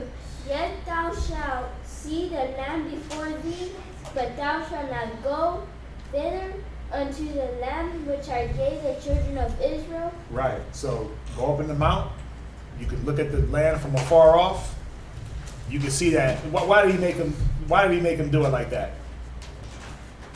What was the whole purpose? Go up into the mount. You can see the land, and then die. What? I'm one. Basically, it's to see. It was two reasons why I was looking at it. Because he could see how close they actually were to the land all the whole time, Okay. What else? and show him that this is what you could have been going into. Okay. Good answers. What you think? Right. Well, it was to show Moses that the Most High didn't lie either. That he fulfilled his promise. Look, it's here. Even though you can't get in there, you can see it. You'll be able to see it. I'll let you look at it. You can see all the glorious things, how green and plush. Can't get in there, but I kept my promise towards. And basically, everything you did wasn't in vain. Right. You didn't just lead these people around for 40 years and then didn't get what I said they were going to get. You see that? So he was showing Moses that he was going to keep his word. Keep his word. Right. So now let's jump over to 2 Samuel's 22nd chapter. 2 Samuel's 22 and verse 1 through 4. 2 Samuel's. Y'all got it? Come. Everybody? What was it? One more time. 2 Samuel's 22 and 1. Go ahead. 2 Samuel chapter 22 and verse 1. And David spake unto the Lord the words of this song in the day that the Lord had delivered him out of the hand of all his enemies and out of the hand of Saul. And he said, the Lord is my rock and my fortress and my deliverer. See, David didn't forget. When he was going through his problems with Saul and on the run, he didn't forget that the Most High was going to protect him. And then when he got him out of it, he acknowledged the Most High and said, look, you delivered me. You did what you said you were going to do from history, from the jump. Go ahead. Verse 3. The God of my rock, in him will I trust. He is my shield and the horn of my salvation, my high tower and my refuge, my Savior. Thou savest me from violence. I will call on the Lord, who is worthy to be praised. So shall I be saved from mine enemies. Yeah, and this is what we always got to remember. He said, be not anxious for anything, but in all things supplication and prayers. Stop calling the wrong thing for your defense. Blessed is the man that putteth not his trust in flesh and make flesh his arm, right? Curses the man that made flesh his arm. So you got to remember, when you're dealing with situations, first thing you got to do, prayer, counsel. Those are the first things you do. Those should be your first lines of defense.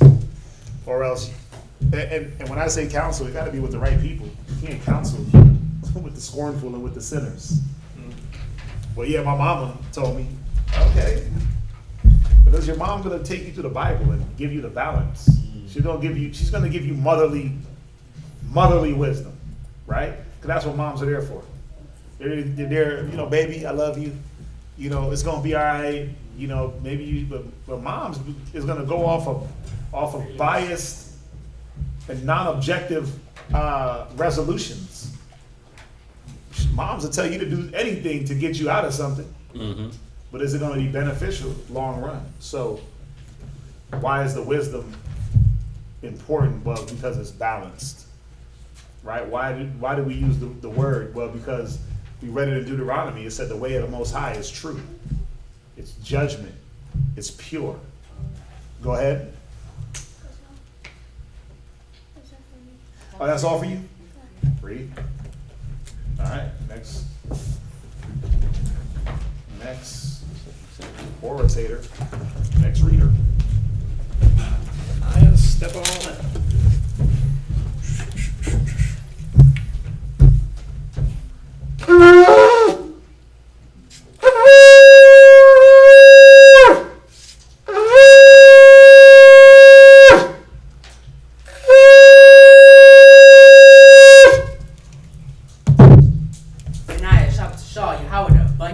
Benaiah Shabbat Shah, Yahawah, Ban Yasha'Allah. I might it.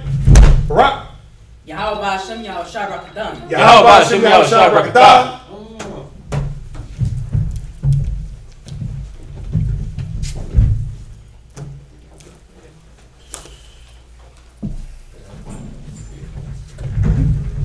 Weird. What? I'll wait for you to sit down and you pump it. Yep. Pump faking.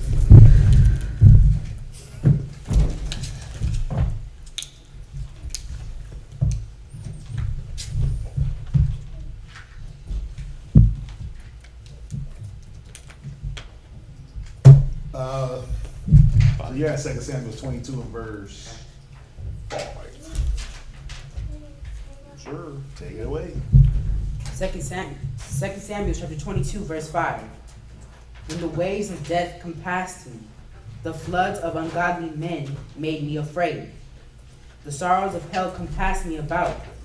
The snares of death prevented me. In my distress I called upon the Lord and cried to my God. You see that? David is just giving us the examples and again giving us the proper blueprint. In my distress, because you're going to be distressed. We read about it, proving ourselves as ministers in much distresses. But is it about the distress or is it about how I deal with the distress? It's how I deal with it. Is it about the needing things or is it how I deal with the things that I need? It's not the fact that these things are going to come upon us, because we can't act like, oh, you ain't never stressed out. We all are going to have stressful situations, but you don't have to be stressed out. How do I deal with stress? There's a way to dissipate stress or even stressful situations to where you're not like stressed out like the world's stressed out.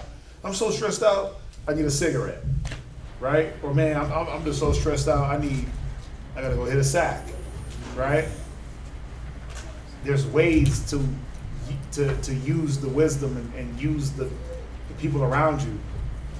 That way, in your distress, you can do things the right way. Get that distress taken from you. Go ahead. And he did hear my voice out of his temple, and my cry did enter into his ears. The earth shook and trembled. The foundations of heaven moved and shook, because he was wroth. There went up a smoke out of his nostrils, and fire out of his mouth devoured. Coals were kindled by it. He bowed the heavens also, and came down, and darkness was under his feet. And he rode upon a cherub, and did fly. and he was seen upon the wings of the wind. And he made darkness, pavilions round about him, dark waters and thick clouds of the skies. Through the brightness before him were coals of fire kindled. The Lord thundered from heaven, and the Most High uttered his voice. And he sent out arrows and scattered them, lightning and discomfited them. And the channels of the sea appeared. The foundations of the world were discovered. At the rebuking of the Lord, at the blast of the breath of his nostrils. He sent from above. He took me. He drew me out of many waters. He delivered me from my strong enemy and from them that hated me, for they were too strong for me. They prevented me in the day of my calamity, but the Lord was my stay. Yeah, or that rock. And that's how it's going to be a lot of the times. The things that we're dealing with, it might be too strong for you to go at it alone. You just got to use the things that have been afforded to you. The weapons of your warfare are not carnal but mighty. You got to use the things that you have. You got to use the brothers and sisters around you. You have to use them that are strong, bear the infirmities of the weak. You have to use them. Go ahead. Verse 20. He brought me forth also into a large place. He delivered me, because he delighted in me. The Lord rewarded me according to my righteousness. According to the cleanness of my hands hath he recompensed me. Right. How clean are your hands? How clean is your heart? How clean is your mind? The Most High is going to pay you according to that. Go ahead. For I have kept the ways of the Lord, and have not wickedly departed from my God. For all his judgments were before me, and as for his statutes, I did not depart from them. Right, so when you look at this as a parallel to what we read in Deuteronomy, this is just the opposite. David is showing you, wait a minute, the Most High blessed me. He took me through these ups and these downs, but either way, I never departed from him. Where Jeshurun, he got blessed, he departed, and then as he was getting chastised to try to come back, and the Most High still said, okay, I got your back. David is showing us the right way to deal with the Most High. That thick or thin, up or down, you're not supposed to change because he doesn't change. Gone. Read on. You're going to what? 22. Yep. 2:22? Yeah, to verse 22 to chapter 22 and 22. You already read it? Right. Any questions? Like I said, this is a short reading. It's kind of to the point. Next reader.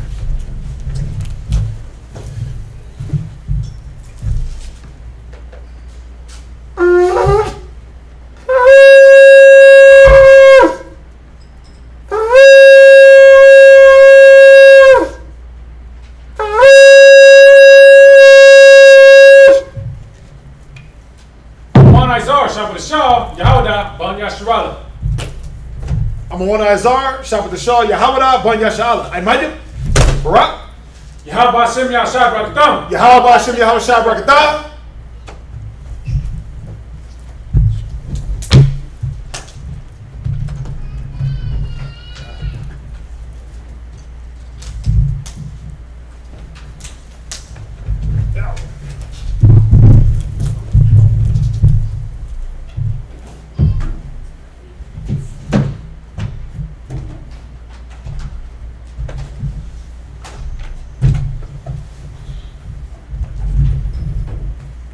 Verse 40.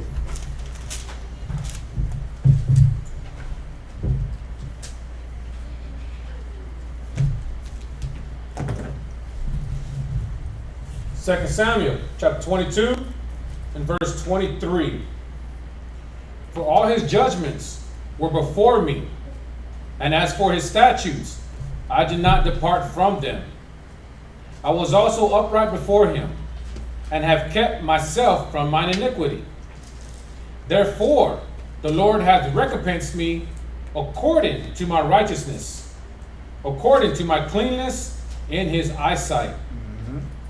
With the merciful, thou wouldst show thyself merciful, and with the upright man, thou wilt show thyself upright. Meaning, you get what you give. You get what you give. That's the justice of the Lord. That's the equity. You want to be merciful? Then I'm going to show you mercy. If you're upright, I'm going to show you uprightness. If you're vengeful, he that find vengeance. What does it say? He that is, where's it at? It's Ecclesiasticus.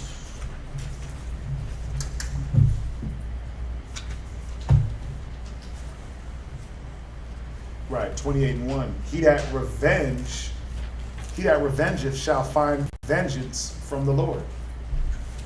So you get what you put out there. Remember, the Most High is not mocked. The man will reap what he sows. Go ahead. With the pure, thou wilt show thyself pure. There it is. Go ahead. And with the froward, thou wilt show thyself unsavory. And the afflicted people thou wilt save. But thine eyes are upon the haughty, Right? that thou mayest bring them down. Yeah, so remember, he said his eyes are on the sinful nation. His eyes are looking down at this kingdom and all the other wicked kingdoms. Right? He knows who to save, but he knows, I got my eye on you. Not in a good way. America is not the apple of the Most High's eye. Like I said, that we are.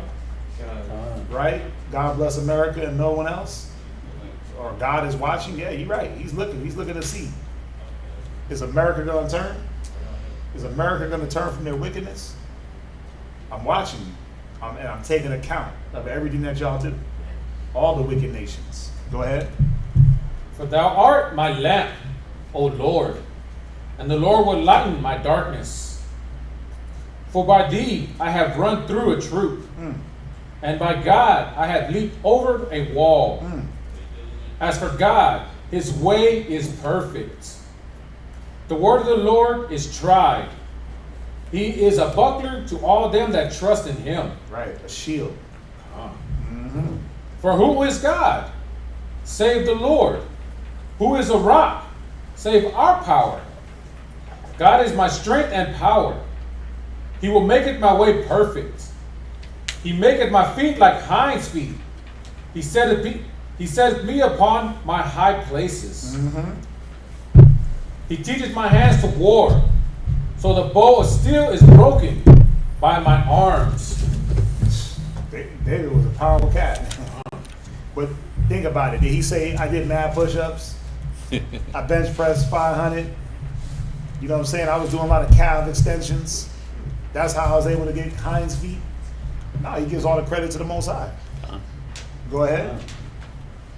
Thou hast also given me the shield of thy salvation, and thy gentleness had made me great.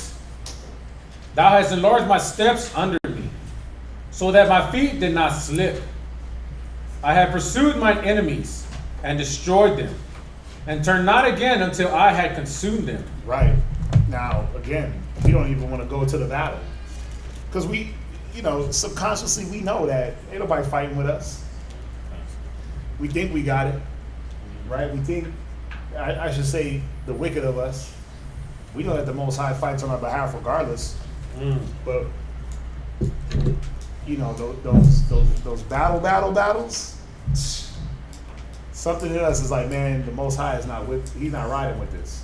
Those things that we bring up on ourselves, that vengeance, when we go into battle through vengeance, we know that the Most High ain't riding, man. That's why we come out destroyed. Go ahead. And I have consumed them and wounded them, that they could not arise. Yea, they are fallen under my feet. Verse 40. For thou hast girded me with the strength to battle. Them that rose up against me hast thou subdued under me. Any questions? Shatak, it's on you. Con. Verse 41. Thou hast also given me the necks of mine enemies, that I might destroy them that hate me. They looked, but there was none to save. You said that you have given me the necks of my enemies. David didn't have to go out and be vengeful. Most High, he would go to the Most High. Think about it.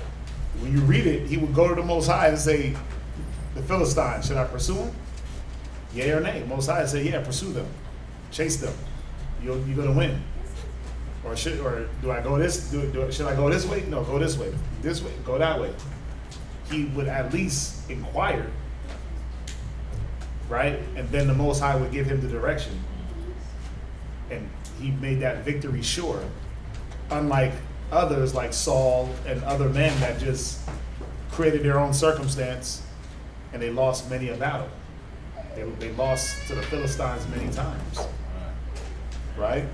So, again, David wasn't out there seeking vengeance. He was asking the Most High first, and then the Most High would give him the okay. Go ahead. Verse 42. They looked, but there was none to save, even unto the Lord. But he answered them not. Then did I beat them as small as the dust of the earth. I did stamp them as the mire of the street, and did spread them abroad. Thou also hast delivered me from the strivings of my people. Thou hast kept me to be head of the heathen. A people which I knew not shall serve me. Strangers shall submit themselves unto me. Yeah, think about it. It says, when you do what's pleasing in the eyes of the Lord, even your enemies will be at peace with you. Now, when you look at David, when you look at Solomon, it tells you that David had like garrisons of Edomites at his disposal. They submitted themselves to him. Why? Well, because he was the king. It was his wisdom. They knew the Most High was rolling with them, so if they didn't submit, they'd be destroyed anyway. Mm-hmm. But the point was, because he was rolling with the Most High and the Most High was rolling with him, he didn't have to execute his power. Like, oh, okay, now I got to go full blast on y'all to get you in line. Same thing with Solomon. We read it in Wisdom of Solomon 8. He said, I have tyrants bow down to me. It was because of his wisdom. It was because his fear of the Lord enacted their fear. Remember when he said, we read it in Deuteronomy, he said, I did these things to publish your fame. Right? They knew about the Most High, what he did for us in Egypt. And if you're a man rolling with the Most High, and I believe that, wait a minute, things in Egypt were real, I'd be scared too. Yeah. I might just have to bow down. I might have to bow down and humble down. Why? Because I don't want to feel that fire. I don't want to feel that blow. But what is it that I have to do first? Is it about how well David fought? That he could hop over gates and bend bows of steel? No, it wasn't about that. It was about,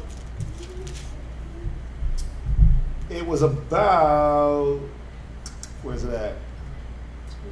Verse 22, I have kept the ways of the Lord and have not wickedly departed from my God. You see that? It was about that. He kept the ways regardless. He never departed from the Most High, so the Most High never departed from him. Even when David, we went over it last night in class, the scriptures say that David's heart was perfect with God. How though? David sinned. Right? Did he commit adultery? Did he get a man killed unjustly? Murder. Did he number the people? Right? But how was he perfectly aligned with the Most High? Well, because it wasn't about those things. A just man falls 7 times. It was about how he moved forward. And even in his mess ups, because we all have them, when it was time for him to do the right thing according to his sins or folly, what did he do? David, you stole this man's sheep, right? Nathan went into the whole parable. He said, what would you do with this man? I'd kill this man. Mm-hmm. He said, well, you're that man. He was like, I sinned. You got me. Yeah. Right? He didn't do what Saul did or what we're accustomed to doing and saying, nah, that, well, you know, let me justify it. He just said, look, I acknowledge my sins. David was the real blueprint of making a mistake, sinning, but then also getting that repentance. It said it. We read it yesterday in 1 Samuel that it said Solomon's heart was not perfect with the Most High like his father David. Yeah. You see that? Because David, when he fell, he knew the right way to get back up and move forward. He took the proper steps and precautions. You know what's beautiful in that? What's that? That you see that that's the way to be perfect with the Most High is when you own up to everything that you're basically coming in contact with, even if it's right or wrong. And then the world doesn't see that as that's not being perfect. They see being perfect is not making any mistakes at all. Right. That's what they see. Yeah. You know, when you learn the scriptures that being perfect is actually owning up to your mistakes. Right, because we're flawed creatures regardless. Right. We've been flawed from the Right. beginning. Mm-hmm. So we are going to make mistakes. We are going to mess up. But again, is it about the mistake always? No, it's how do I, like some things are just like, okay, that right there is unforgivable, right? Some things are just like, whoa, hold on. But think about it. Most High said basically all sin is the same, right? Right. All sin can be forgiven, right? Mm-hmm. So think about it. All sin can be forgiven because you can categorize all sin. You can categorize rape. You can categorize molestation. You can categorize those things into lust, right? Lasciviousness and evil concupiscence, right? Murder and all those things you can categorize into murder. Like you can categorize all sin into just basic, a few different categories, and you say, oh, that's a heavy lust deal. Oh, that's the kill. You got a murderous spirit. That's covetous. That's jealousy. That's this. That's that. People can recover from lust, God. right? He said all manner of homosexuality, just deep, filthy lust, right?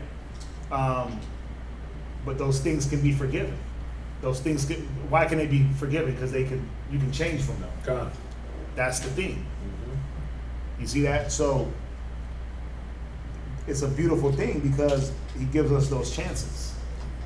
He gives us those opportunities to repent from those things because you can change from them. They don't have to be you. They can be, okay, I did that once, that was a mistake. Now if you keep doing it, if you keep molesting children, that ain't no damn mistake. You keep doing the same negatives over, it's not a mistake. It's now becoming a part of you. And you don't want to keep repenting from the same thing. We talked about that yesterday. But there are things that people do and they're like, wow, I don't know why I did that. And they never do it again. Right. Do you count that person as that?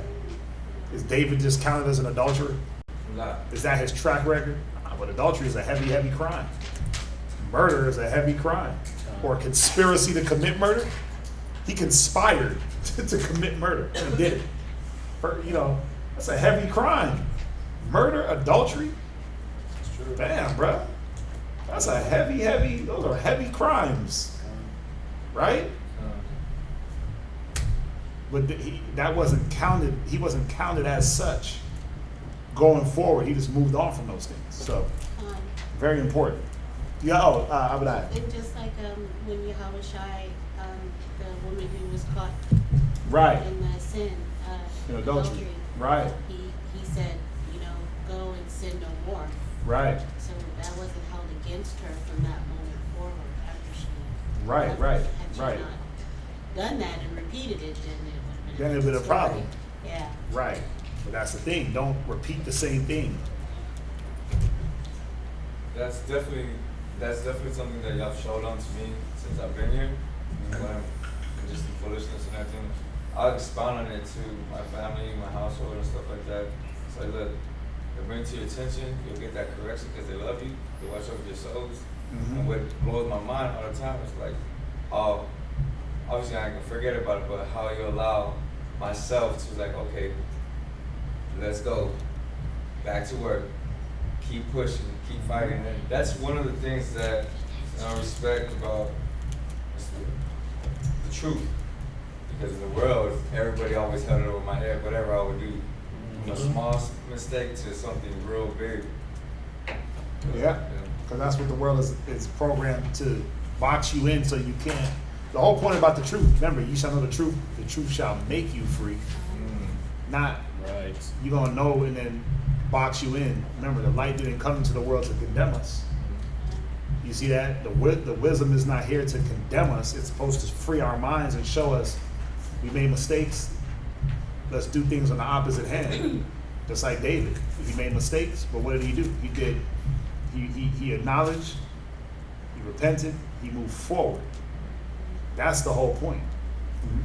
And even on that too, when I would make a mistake, I wouldn't co-sign the mistake. Like in the world, the homeboys would be like, "Oh yeah, you would have did the same thing too," or you got a whole group, a plethora of individuals doing the same mistake. Good But job for the mistake, brother. Yeah, but it's you're not co-signing. You're like, look, la. There's some real stern correction, and then y'all show me how to do it the next time. So it's the correction plus the teaching moment of, okay, look, don't do it. So. Yep. Let's read on. Almost done. Con. Verse 45. Strangers shall submit themselves unto me. As soon as they hear. As soon as they what? As soon as they hear. As soon as I beat them into submission. As soon as they As hear. soon as they hear. This wisdom shall be your wisdom in the sight of the nations. Go ahead. They shall be obedient unto me. Strangers shall fade away, and they shall be afraid out of their closed places. The Lord liveth, and blessed be my rock, and exalted be the God of my rock. The God of the rock of my salvation. It is the Most High that avengeth me, and that bringeth down the people under me, and that bringeth me forth from my enemies. See, David had mighty men that he rolled with. David was a mighty man, and he still credited the Most High regardless. He had to. He had to acknowledge where that might was coming from, that strength. Go ahead. Thou also hast lifted me up on high, above them that rose up against me. Saul, go ahead. Thou hast delivered me from the violent man. Therefore I will give thanks unto thee, O Yahweh. Among the heathen will I sing praises unto thy name. He is the tower of salvation for his king, and showeth mercy to his anointed, unto David, and to his seed forevermore. Any questions on that? Any questions on that? Jump to John chapter 6 and verse 26.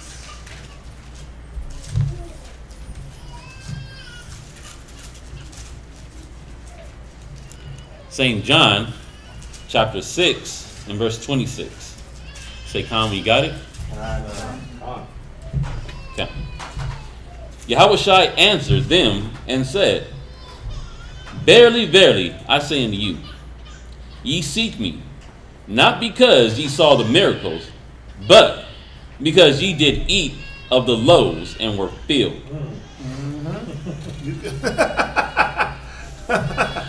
It's funny because you had referenced this earlier. You had said something about this earlier. And I was like, we're going to go there, but this can't be our mentality. Those of you online that's watching, this can't be your mentality that, we ain't out here performing miracles, but the miracle or the sign that you see is what?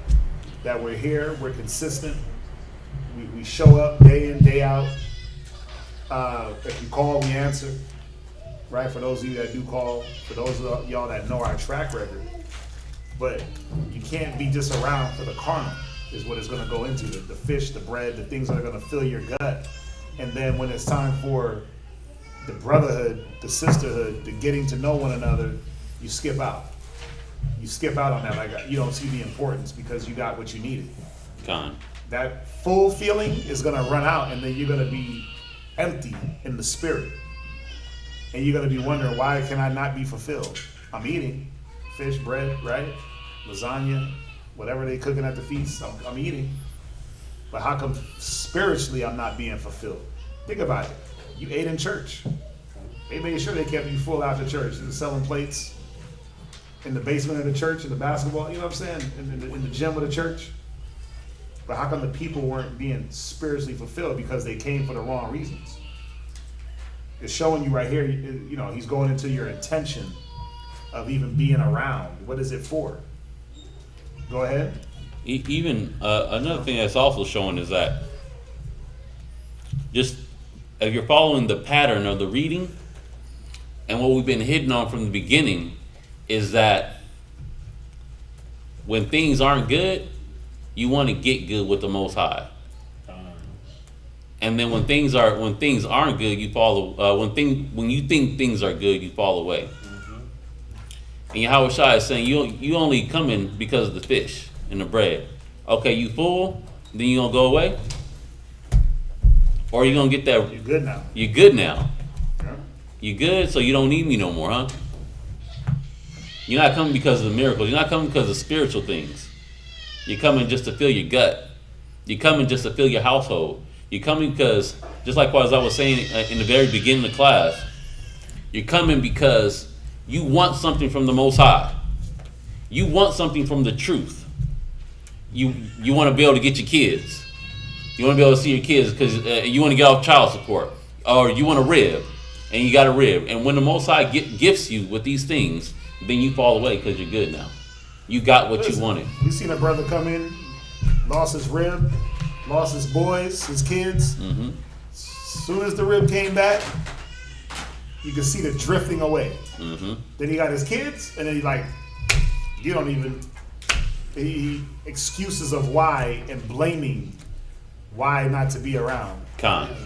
Yeah, speaking from experience, man, he got his fish, he got his bread, but what's going to be lacking spiritually, he's going to lack because he didn't stay around for the things that you need in the spirit, the reproof,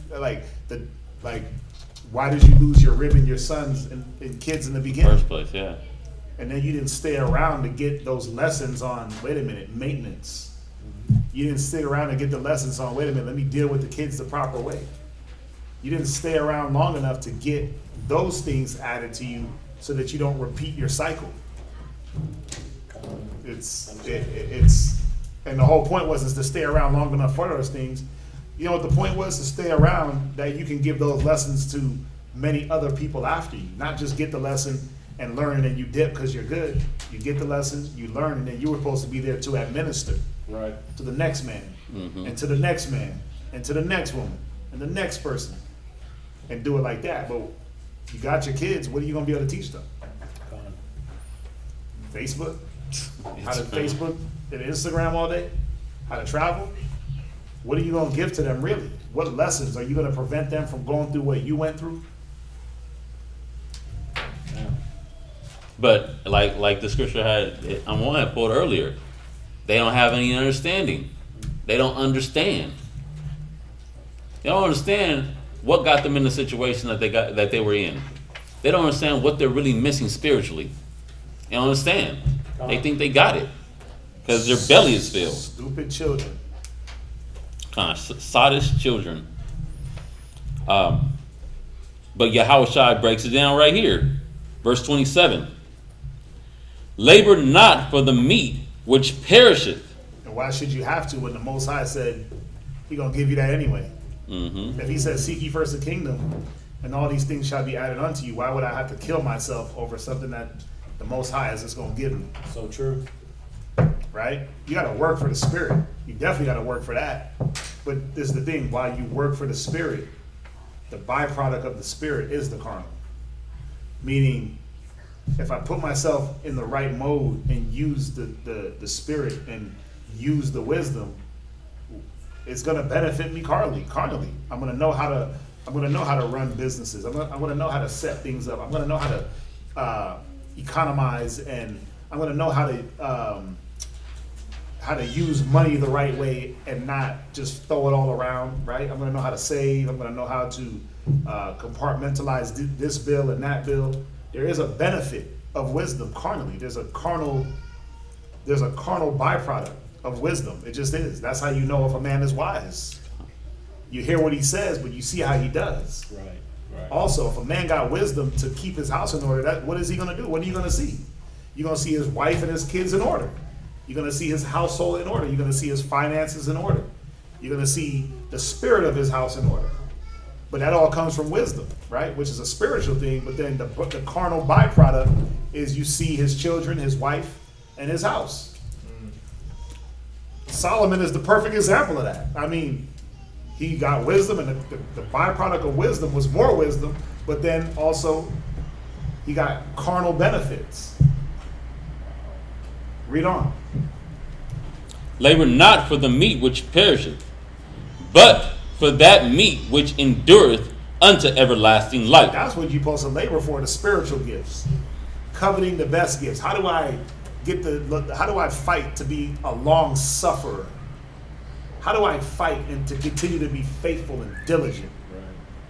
Right. Because you got to fight for faith. You got to fight. You got to walk that path. Remember, Paul said it. He said, I got to walk. He said, run that race, walk that path. Right? But let me say it like this. Not all of us have to fight for the same things. Some are already faithful, whereas some are not. So you got to covet that gift. Some are already diligent, where some are not. You got to covet that gift. So one man might be faithful more than another, because that's usually how it is. One man might be more diligent than another man. I got faith, you got diligence. I got consistency, you got long suffering. Now I got to figure out and fight to take some of your spirit. So let me get some of that long suffering. But guess what? I got to go through instances to long suffering. So I got to fight in those instances to keep the long suffering moment from not taking me out. Yep.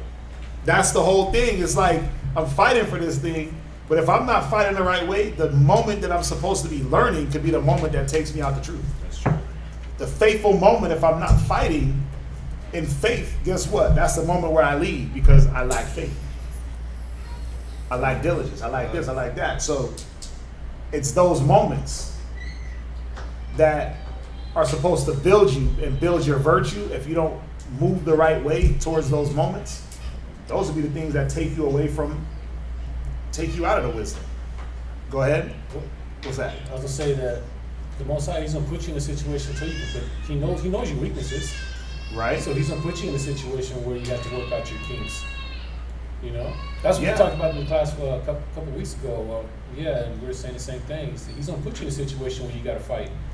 You know, Well, the trial of your faith. right? So the trial is meant for you to, that's why it says the trial of your faith, that though it be tried with fire, perisheth not. The trial wasn't supposed to weaken you or diminish you or remove you. Mm-hmm. It was supposed to strengthen you. But it's all about, how am I fighting? That's the thing. Did I depart from the Most High? Did I use my own wisdom? Did I use the wrong counsel? Did I use the wrong knowledge? Like, that's the point that's where people mess up in the fight. Wow. You fight the wrong way or the wrong weapon at the wrong time. Well, I counsel, but you counseled after the problem blew up. Mm-hmm. You counseled at the wrong time. You counseled after you made the moves. But I counseled, okay, well now we gotta counsel the move that you made. Mm-hmm. But it's too late. You waited too long. You see that? You fought the wrong way. So, very important what is going into here. Go ahead. Which the Son of Man shall give unto you. For him hath the Most High, the Father, sealed. Right. Yahushua is the only one sealed. You see that? He's the only one saved. That's why he comes back and says, he that overcometh. He that overcometh will I give the crown. Right? What am I overcoming? I'm overcoming my lust, my hate, my envy, my jealousy, my slothfulness. I'm overcoming all these things. I'm overcoming other people's mentality to sway me into doing negative. He that overcometh. He that overcometh. It's Revelations, right? We read in Revelation, we read it in Ezra's. If I didn't have to overcome them, it would say, us has the Father sealed. Right? But Yahweh Shai already overcame. That's the thing. He already overcame. Y'all see that? Yeah, that's beautiful. There's a song actually in the Christian world. He shall overcome. God, but they don't understand what they're talking about. When you start dealing with it, you know, they don't understand what overcoming is. How do I know that one song? That's the only time I didn't sleep in church. I don't know that song. Yeah. He knew it. It's a real song. Yeah. God.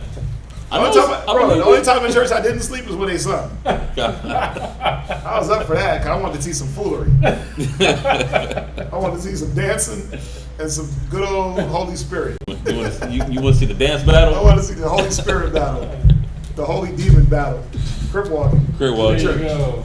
Go ahead, read. Verse 28.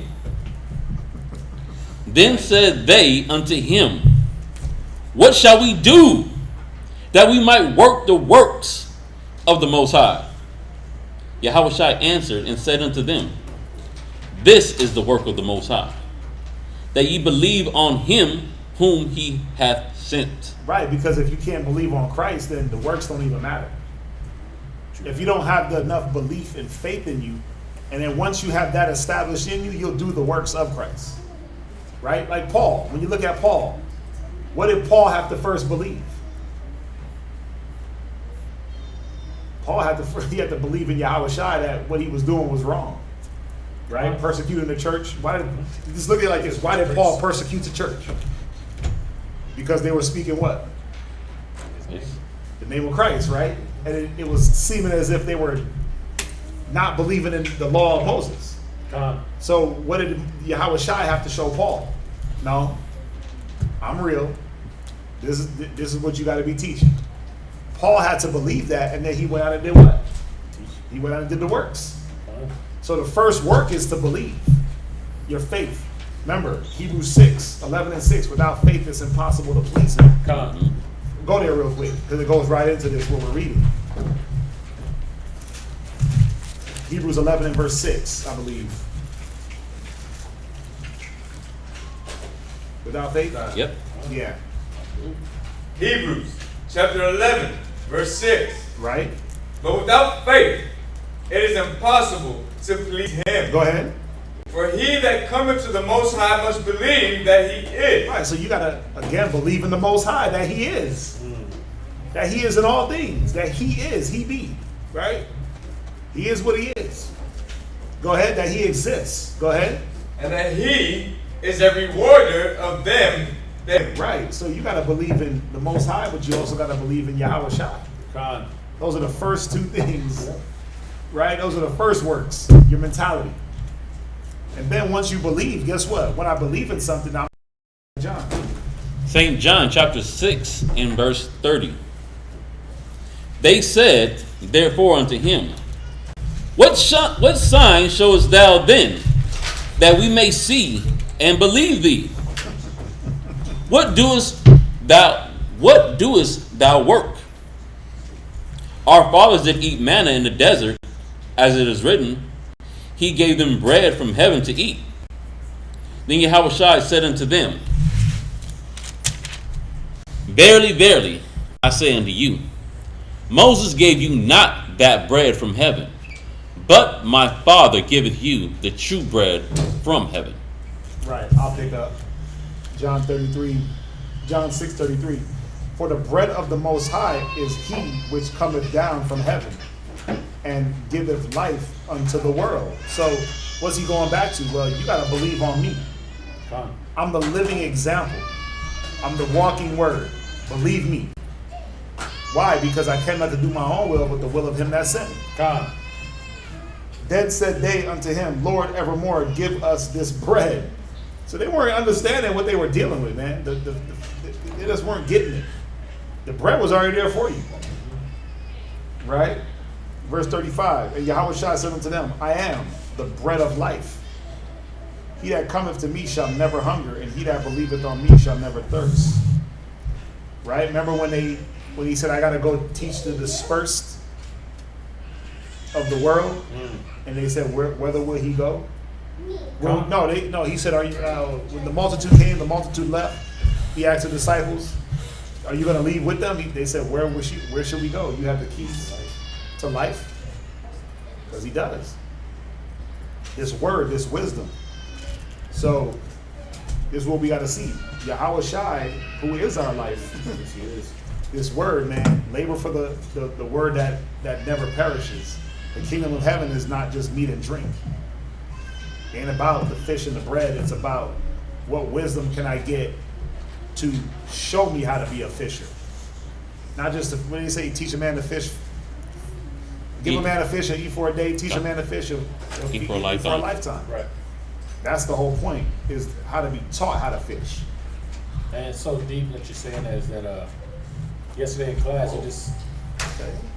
Go ahead. No. It's just so multi-level. The scriptures, once you start to understand it and start getting deep into it, and then the Most High, He shows you these different things, and what you had brought out yesterday, and I sat there and caught it about all the nations had ruled over us and all that. Mm-hmm. It opened my mind so much when I started thinking about it. I said, "Oh my gosh, I understand the whole Bible so much more now." It just, the Most High, He gives you these little spots of emphasis where He speaks through a brother, and then you catch it. You're like, "I get it, King. I get it." So it ain't just a book just to read. It's a book where He actually has to open you up to get it, to understand what you're reading. So Yes, sir. I just want to bring that out. Yeah. Any questions on that before we go to the Apocrypha? No? Let's go to Judith chapter 9. Okay. I done missed some chapters. What? We're over on chapter 9, huh? The last time I read, I was in chapter 9. Powerful ones. Very powerful. She ain't got no chill. She let it be known. She is not happy. Judith chapter 9. Right? Judith chapter 9 and verse 1. Then Judith fell upon her face and put ashes upon her head and uncovered the sackcloth wherewith she was clothed. And about the time that the incense of that evening was offered in Jerusalem in the house of the Lord, Judith cried with a loud voice and said, O Lord of my father, O Lord power of our father, Simeon, whom thou gavest a sword to take vengeance of the strangers who loosed the girdle of the maid and the father, speaking of Diana, his sister, and discovered the thigh to her shame and polluted her virginity to her reproach. For thou saidest, it shall not be so, and yet they did so. Wherefore thou gavest their rulers to be slain, so they dyed their bed in blood, being deceived, and smotest the servants with their lords, and the lords upon their thrones. So what's Judith doing? She's going and reverting into history, all the way in Genesis, right? When Reuben and Simeon, they went and they killed the Hamite for dealing with Diana. That's what she's going back into. Verse 3. I read verse 3. You're in that 7%. And smotest the servants with their lords, and the lords upon their thrones. Verse 4. And hast given their wives for a prey, and their daughters to be captives, and all their spoils to be divided among thy dear children, which were moved with thy zeal, and abhorred the pollution of their blood, and called upon thee for aid. O Yahweh, O my power, hear me also a widow. So she's asking for the same same sword that Reuben got. She's asking for it. She's about to. She's like, I want that sword. I want that fight. That fervor. Right? For thou hast wrought not only these things, but also the things which fell out before, and which ensued after. Thou hast thought upon the things which are now and which are to come. Yea, what things thou didst determine were ready at hand, and said, Lo, we are here. For all thy ways are prepared, and thy judgments are in thy foreknowledge. See that? For behold, the Assyrians are multiplied in their power, and they are exalted with horse and man. They glory in the strength of their footmen. They trust in the shield and spear and bow and sling, and know not that thou art the Lord that breakest the battles. The Lord is thy name. Throw down their strength and in thy power, and bring down their force in thy wrath. For they have proposed to defile thy sanctuary, and to pollute the tabernacle where thy glorious name resteth, and to cast down with sword the horn of thy altar. Behold their pride, and send wrath upon their heads. Give into mine hand, which am a widow, the power that I have conceived. Smite by the deceit of my lips the servant with the prince, and the prince with the servant. Break down their state. What is that? Stateliness by the hand of a woman. For thy power standeth not in the multitude, nor thy might in the strong. For thou art a God of the afflicted, and a helper of the oppressed, and an upholder of the weak, a protector of the forlorn, and a savior of them that are without hope. I pray thee, O Yahweh, power of my father, and power of the inheritance of Israel, Lord of the heavens and earth, creator of the waters, king of every creature. Hear thou my prayer, and make my speech and deceit to be their wound, and strike who have pursued cruel things against thy covenant. Oh, Salah. And who have proposed cruel things against thy covenant. This Bible, the Apocrypha is small and this is small. Against thy covenant and thy hallowed house, and against the top of Sion, and against the house of the possessions of thy children, and make every nation and tribe to acknowledge that thou art the power of all power and might, and that there is none other that protecteth the people of Israel but thou. It's crazy because we didn't even really, the reading in Judith don't sync up with the reading that we just went through, but it does. Yeah, it wasn't designed to. It wasn't designed to, but it lines up. But you see what Judith, basically Judith was praying for the Assyrian destruction, because what were they doing? We know what the Assyrians came to do. They came through, defile the temple, defile the people. So she prayed for the Most High for their destruction.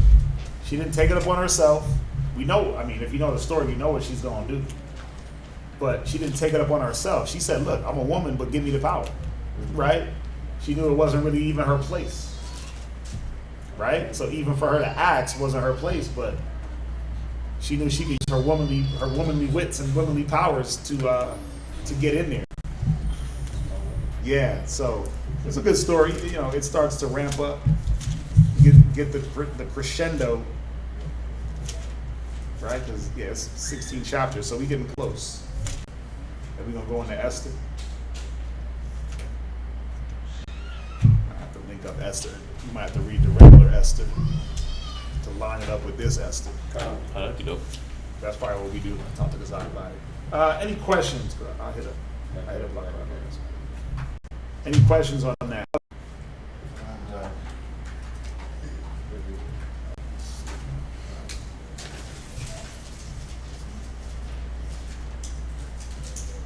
Anything online?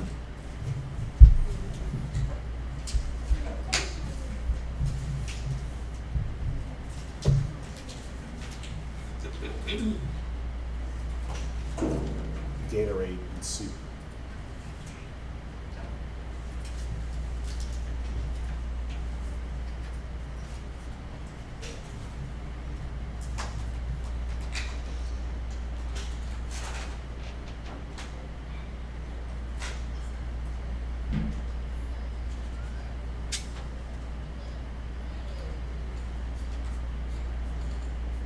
what was that? It was Kingdom.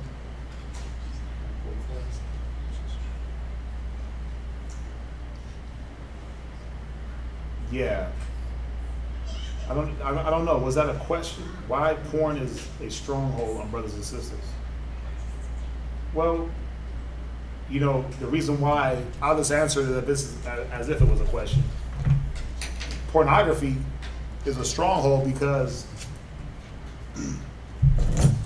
they found out, first of all, what does pornography deal with? It deals with the flesh. It deals with those fleshly things, and it's a stronghold because we make it a stronghold. It's just like anything. We feed into it. We go to Romans.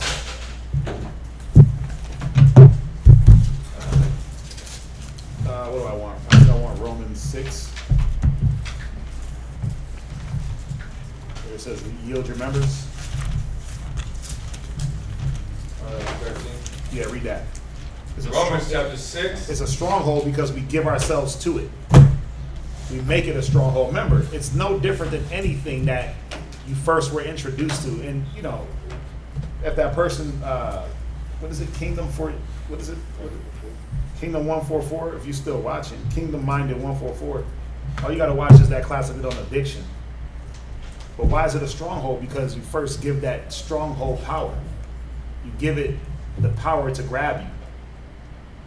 So read Romans 6 and 13 real quick. The book of Romans chapter 6 verse 13. Right? Neither yield ye your members as instruments of unrighteousness unto sin. Go ahead. But yield yourselves unto the Most High. Right. Jump down to 16. Verse 16. Know ye not that to whom ye yield yourselves servants to obey, his servants ye are to whom ye obey. Right. So who you yield yourself to or what? That's what you're going to obey. That's what's going to grab and hold your attention.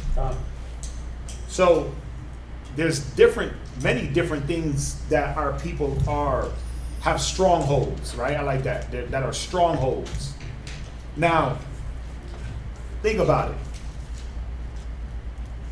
It says the weapons of our warfare are not carnal but mighty, right? Let's go there real quick. The same one that I just quoted. Because they don't say the same exact thing. Right? Watch. Just hold where you at. 6. No. Oh, that's put on the whole armor. Come on. What do I want? 2 Corinthians 10. Yeah, 2 Corinthians chapter 10 and verse 3. Right?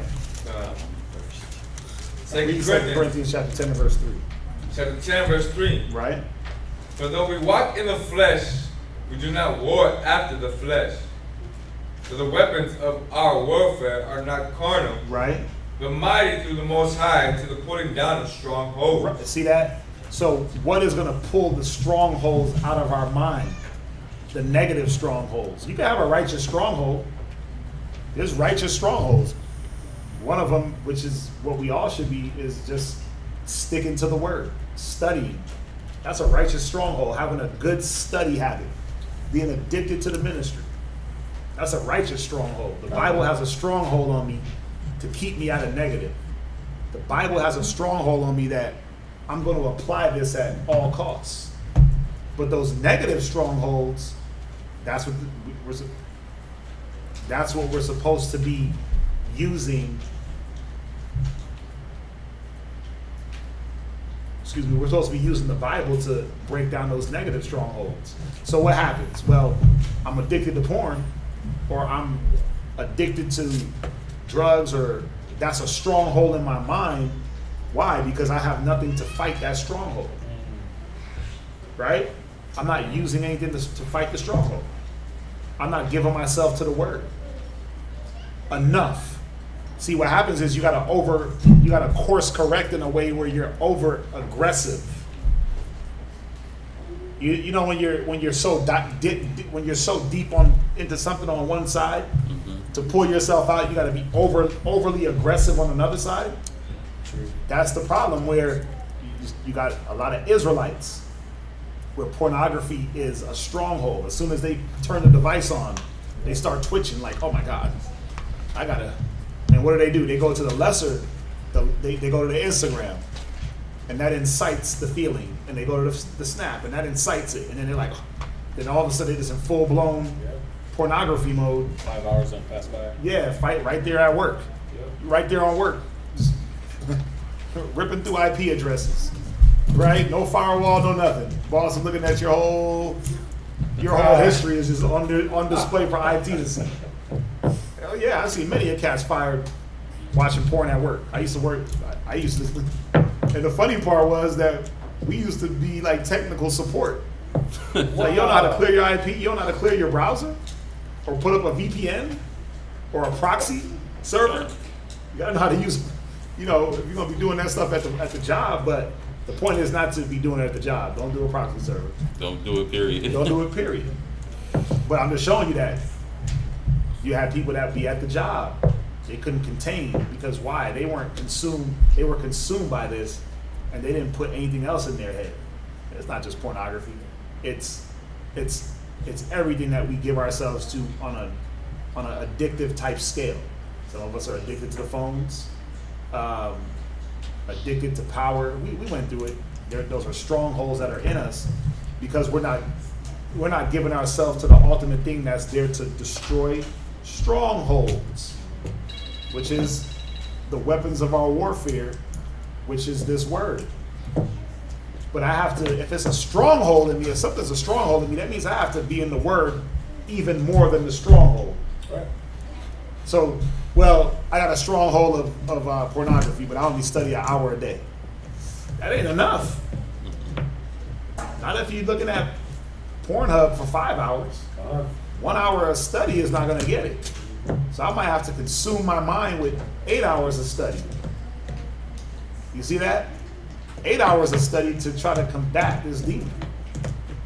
And not just study, but also now I got to do things. I can't be idle. So why is it such a stronghold for our people? Because it caters to the flesh. They yield their members to it. Man, bro, I'm glad you asked this question. There's so much going on these days that that's a safety for some people. It is. You don't get, a lot of men, they tired of getting rejected by these whack-ass women. They tired of getting curved. So what are they doing? One ain't rejecting you. That's easy. You just turn it on. That'll never say no. You see that? You got brothers that got wives, and their wives are rejecting them and curbing them sexually. And it's like, what the hell are you talking about? Yeah, me and my wife, we only lay together 4 times in the year. Yeah. What? Once a quarter? Bro, I'm like, huh? You still using the word wife? That ain't no wife. I'm sorry. That scripturally, that's not a wife. In the world, she wouldn't be considered a wife if she was moving towards you like that. But what does that push a man to do? Well, I'm not. My wife is not fulfilling my needs, so now I got to go and take things into my own hands and fulfill my own needs, right? But then you start using the wrong things as the fulfillment. Then it develops this very bad pattern, and that could be in a husband and wife relationship. That could be a single man. It's just easier to look at pornography than to deal with these ratchet women. To be rejected by these weave wearing, eyebrow drawing women. It's an alternative.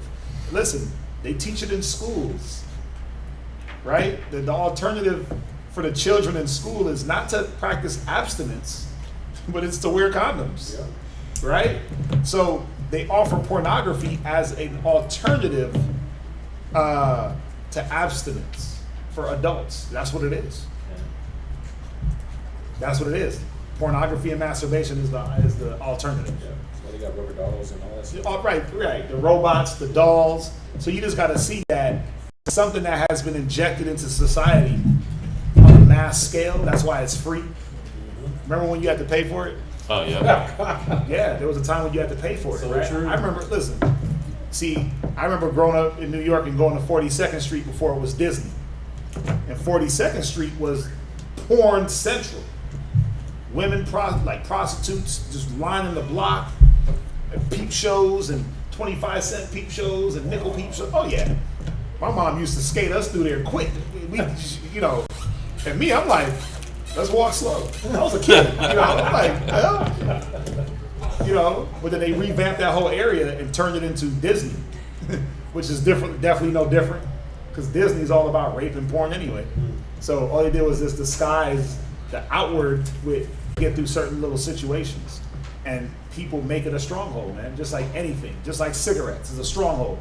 Why do I smoke cigarettes? What's the excuses that people give you when you say, why do you smoke cigarettes?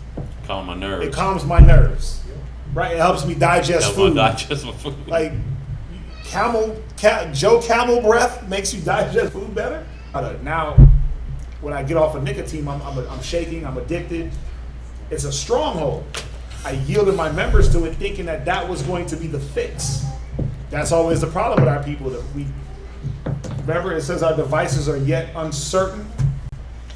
Hardly do we guess aright things that are on the earth. I mean, I went through all of this the other day. It's in Wisdom of Solomon 9, right? Hardly do we guess aright. We use the wrong device. We yield our members. It becomes this stronghold that's hard to break. Where, if we go back to the Bible, that will break the stronghold and also fix the first problem that you were trying to appease. Y'all see that? Yeah, so why is porn a stronghold? Well, because we make it a stronghold. We use it as a fix on different levels, and it's not a fix, it actually causes more problems. It desensitizes the man, it desensitizes the women. You know, it makes you start to try to do the things that you see, and you lose a lot of the there's a lot of, you know, when you watch that stuff, you see the lack of affection. It shows you that a man is just supposed to be a beast towards a woman. Yep.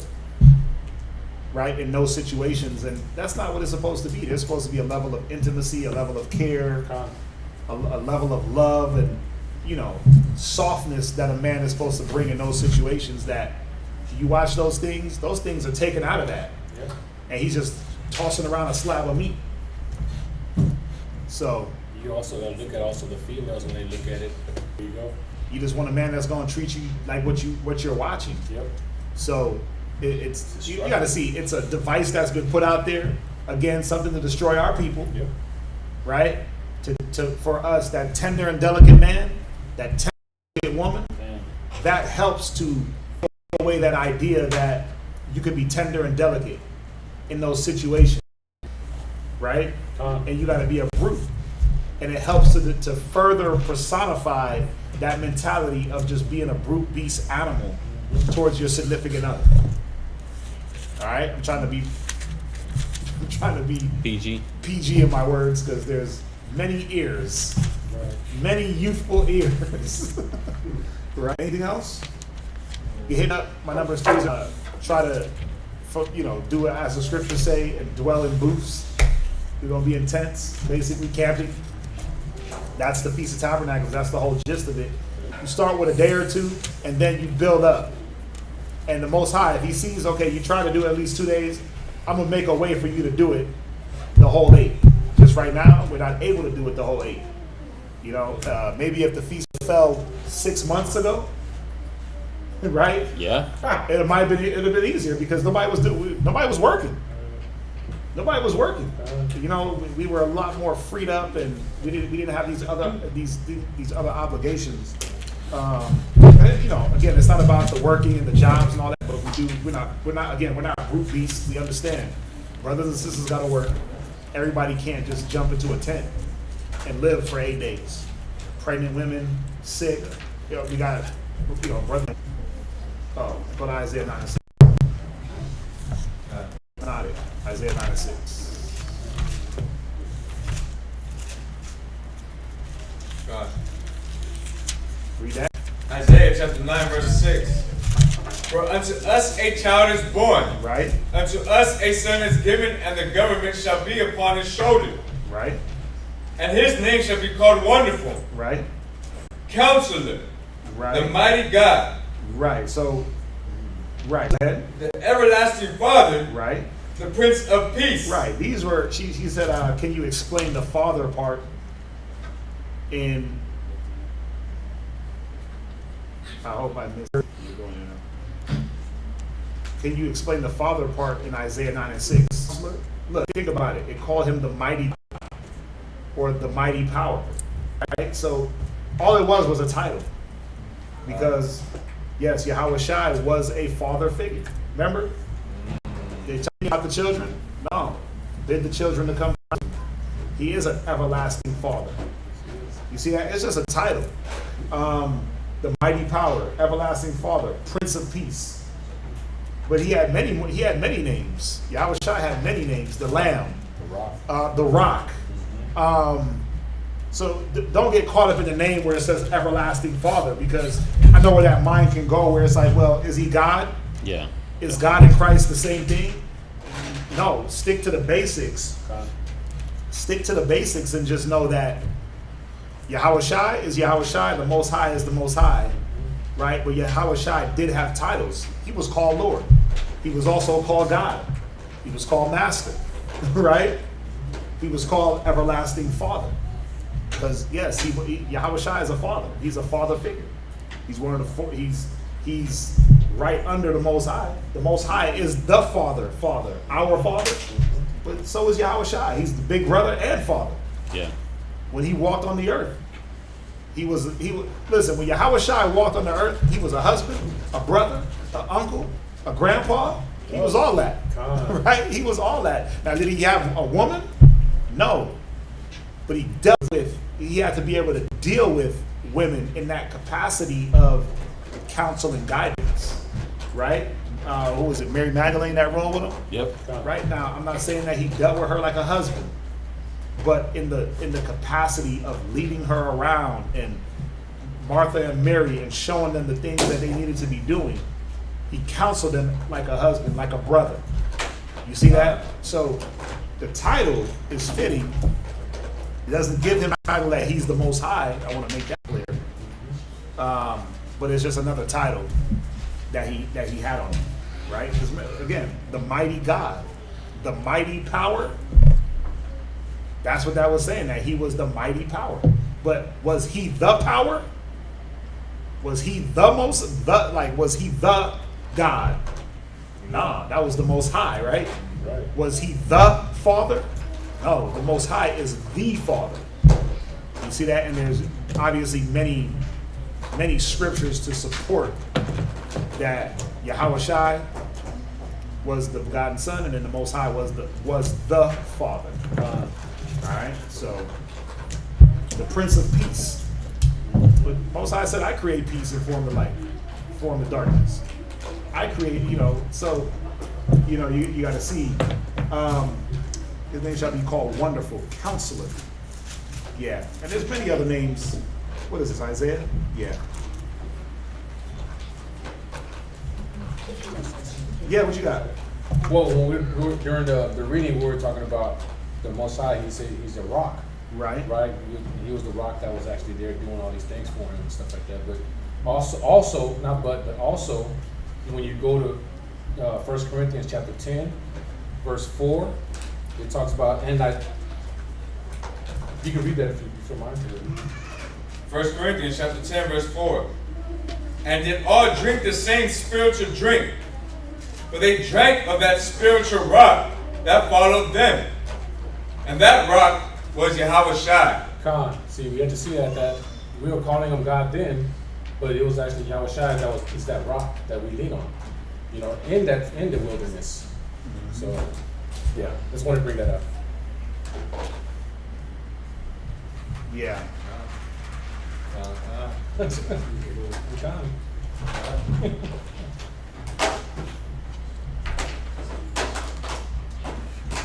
Yeah.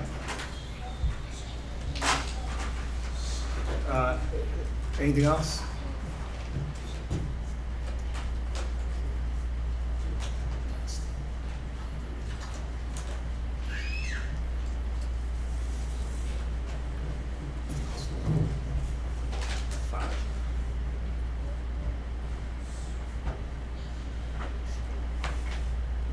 Yeah, and then even when you look up that word, when you look up Abba or father, it just means head. It says head or founder of a household, group, family, or clan. Ancestor. Right? And Grandfather or forefathers of persons of people, originator or patron of a class, profession or art, of producer or generator. You see that? So the everlasting protection, wasn't that what Yahweh Shai?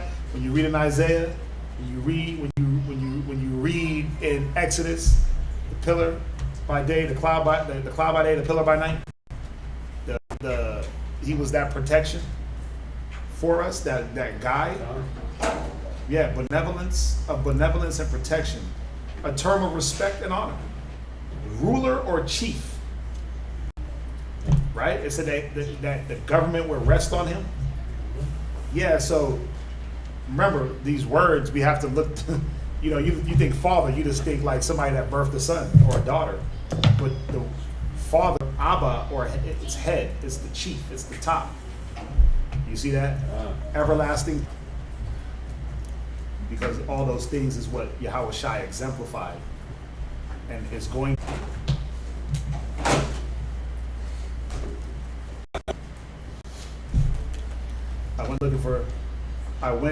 Wait. Let's see here. I went in looking for a mention of Yahweh Shai in the Torah. A good French mother who is called devout Christian literally laughed at me when I told her I live by the Bible in its entirety. She told my friend when they asked why she laughed at that. Wait, I'm trying to understand. I went in looking for the mention of Yahweh Shai in the Torah. Well, he's mentioned all through the Torah. He is the Torah. Yahweh Shai is the Torah. There's many mentions of him in symbolic mentions. You're not going to read in Yahweh Shai in the Torah, but when you read about the water in between the men and the temple, that represented Yahweh Shai. When you read of the scapegoat and they led the scapegoat out, that's symbolically Yahweh Shai. destroyer. The destroyer, that's Yahweh Shai. When you read in the Old Testament, when you go into the Apocrypha, and it says the Almighty Word leaped out of heaven and destroyed the firstborn of Egypt, that's Yahweh Shai.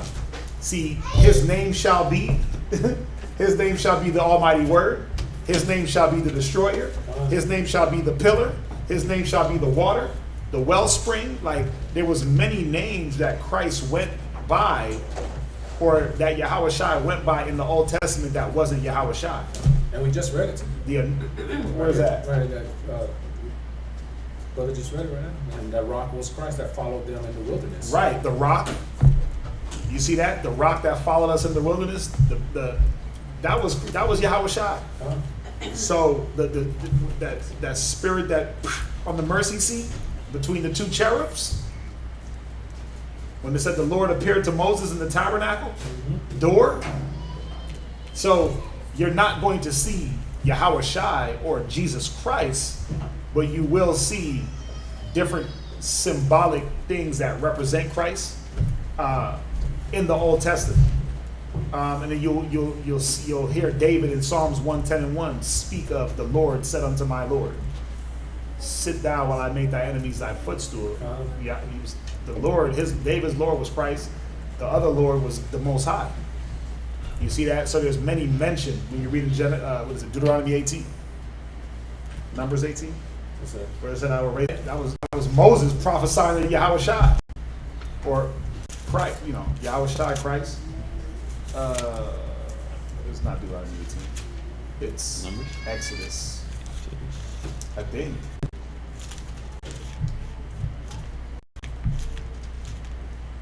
Is it Exodus 18?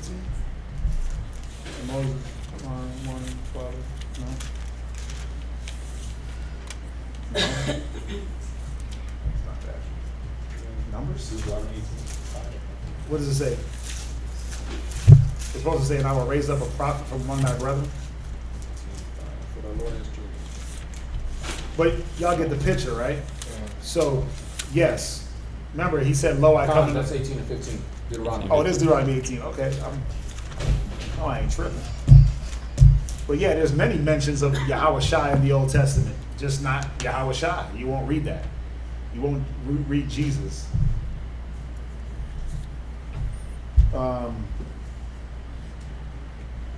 Yeah. And we could probably go over another class, just Yahweh Shai in the Old Testament, because he's there. The whole, "Lo, I come in the volume of the book that is written of me, to do thy will, O Lord." Hebrews 10, right? Yeah. 10, 7, something like Yeah. And then also it's in Psalms. So yes, Yahweh Shai is spoken of in the entire Bible. The whole Old Testament was a lead up until Christ. All the things we did, all the purifications and all that stuff was all represented. The sacrificing, it all represented what Yahweh Shai was going to bring forth by sacrificing himself and getting us free from that death. All right? God. Thank you. Anything else?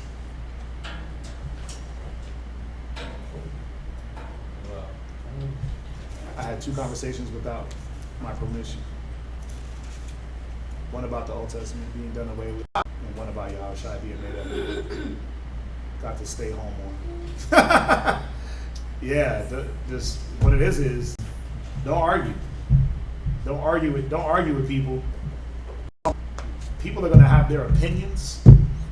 Romans 14:1 says, "Receive you every man, but not to doubtful disputations."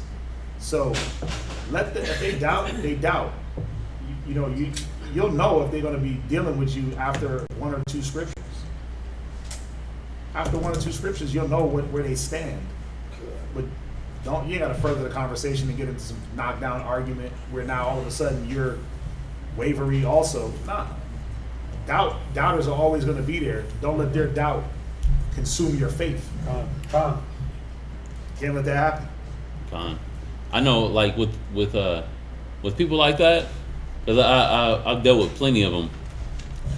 Like even in the mall, they start going into the ancestors, and when they start hitting all that stuff, I was like, okay, well, you're not dealing with what I'm dealing with. So I let them go ahead and talk, and I hold my peace. Yep. I had one dude run up on me. The first thing he did, he looked at Yashikar. He said, "Well, I know he's not part of the 12 tribes." I was like, "You don't even know him." He's like, "Well, I'm used to arguing with you Israelites." I said, "Okay." So that right there told me, don't argue. I was like, "So what you believe?" And then he just started talking, and I was like this. Whoop. And I sat there and just listened to him. And I'm like, "Okay." And I said, "Well, can I ask you a question?" He's like, "Yeah." And I asked him a question, and he didn't even try to answer the question. Try to dance around the question. I'm like, "Oh, you used to arguing. I ain't gonna argue with you. I ain't gonna fight with you.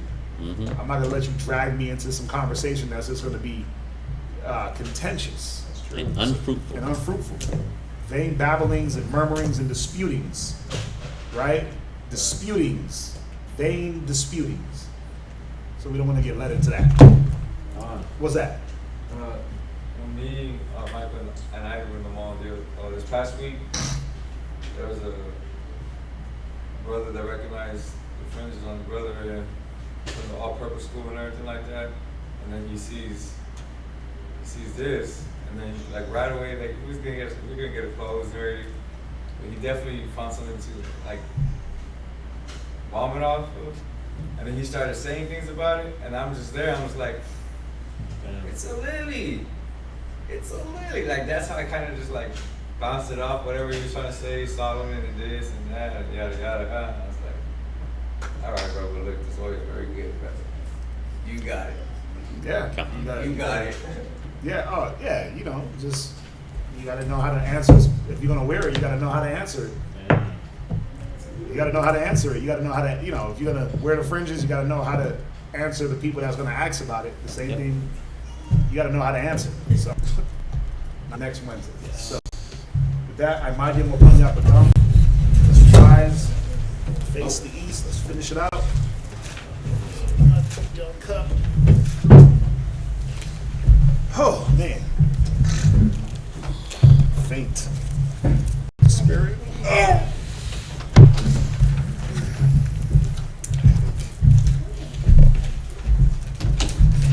Barakatah Yahweh. Barakatah Yahweh. Bahasham Yahweh Shai. Bahasham Yahweh Shai. Babu Kushai. Babu Kushai. Shemai. Shemai. Aita. Aita. Shalach. Shalach. Michael. Wa. Wa. Ha. Ha. Alahayim. Alahayim. La. La. Ma'al. Barak. Barak. Pa. Rabah. Chazak. Kazak. Izar. Izar. Magun. Magun. Samak. Samak. Yasha'ala. Yasha'ala. Babu Kushai. Babu Kushai. Shalach. Shalach. Much wisdom. Much wisdom. Knowledge. Knowledge. Understanding. Understanding. Spiritual gifts. Spiritual gifts. Forgive us of our sins. Forgive us of our sins. And send Yahweh Shai quickly. And send Yahweh Shai quickly. For in thee is our hope. For in thee is our hope. Bahasham Yahweh Shai. Bahasham Yahweh Shai. The water. The water. Aman. Aman. Might want to translate that real quick. Yahweh, in the name of Yahweh Shai, please listen to us right now. And send Michael and the righteous angels to watch over, bless, heal, protect, and make strong the people of Israel. Also send unto us much wisdom, much knowledge, much understanding, much patience, much faith, much brotherhood, and much love. Spiritual power, and forgive all of our sins. Yahweh Shai, come quickly, for in thee is our hope, always and forever. Amen.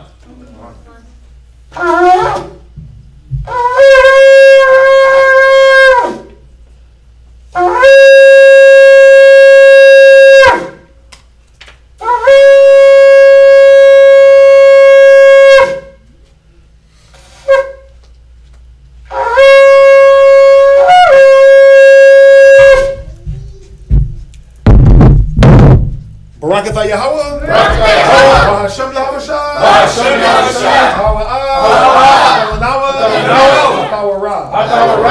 Let's bless you, Yahweh, in the name of Yahweh Shai, that gives to us the law. Barakatah Yahweh. Barakatah Yahweh. Bahasham Yahweh Shai. Bahasham Yahweh Shai. War. Let's bless you, Yahweh, in the name of Yahweh Shai, that gives to us the light to see. Barakatah Yahweh. Barakatah Yahweh. Bahasham Yahweh Shai. Bahasham Yahweh Shai. Ayal. Ha'ain. Let's bless you, Yahweh, in the name of Yahweh Shai, that gives to us the ram's horn to call the people. Barakatah Yahweh. Barakatah Yahweh. Bahasham Yahweh Shai. Bahasham Yahweh Shai. Shaman. Zayat. Lamashach. Yasharallah. Let's bless you, Yahweh, in the name of Yahweh Shai, that gives to us the olive oil to anoint Israel. This is Psalms 92. It is a good thing. It is a good thing To give thanks unto Yahweh. To give thanks unto Yahweh. To sing praises unto thy name. To sing praises unto thy name. O Most High. O Most High. To show forth thy loving kindness in the morning. To show forth thy loving kindness in the And morning. thy faithfulness every night. And thy faithfulness every night. Upon an instrument of 10 strings. Upon an instrument of 10 And strings. upon the psaltery. And upon the And psaltery. upon the harp with the solemn sound. And upon the harp with the solemn sound.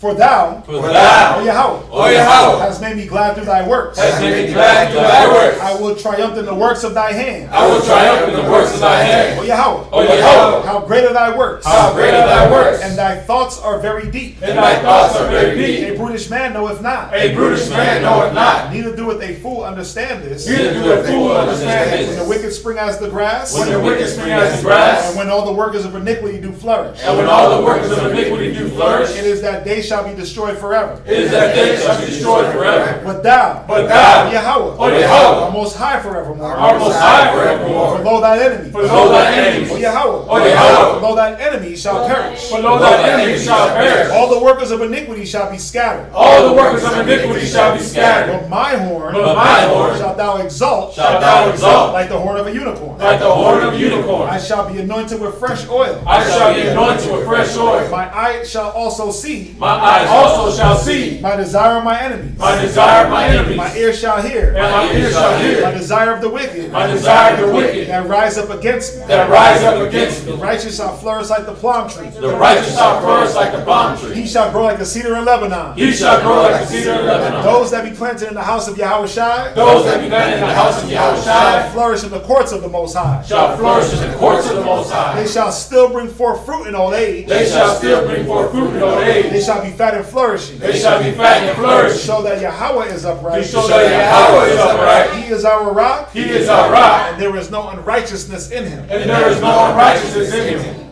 This is Psalms 133. Shayar. Shayar. Amalawat. Amalawat. Ladawad. Ladawad. Ana. Ana. Ma. Tawad. Tawad. Wama. Wama. Na'ayam. Na'ayam. Shabbat. Shabbat. Akim. Akim. Gum. Gum. Yachad. Yachad. Hashaman. Hashaman. Hatawad. Hatawad. Ayel. Ayel. Haraash. Haraash. Yarad. Yarad. Ayel. Ayel. Hazakwan. Hazakwan. Zakwan. Zakwan. Aharon. Aharon. Shayarad. Shayarad. Alpaya. Alpaya. Malawathiwa. Malawathiwa. Katal. Katal. Karawan. Karawan. Shayarad. Shayarad. Ayel. Ayel. Hararia. Hararia. Taziah 1. Taziah 1. Kaya. Kaya. Sham. Sham. Tazawa. Tazawa. Yahweh. Yahweh. Af. Habaraka. Habaraka. Kayayam. Kayayam. Ai. Iwalam. Iwalam. The Psalms 133. Behold, how good and how pleasant it is for brethren to dwell together in unity. It is like the precious ointment upon the head, that ran down upon the beard, even Aaron's beard, that went down to the skirts of his garments, as the dew of Hermon, as the dew that descended upon the mountains of Zion. For there the Lord commanded the blessing, even life forevermore. Amen. Barakatah Yahweh. Barakatah Yahweh.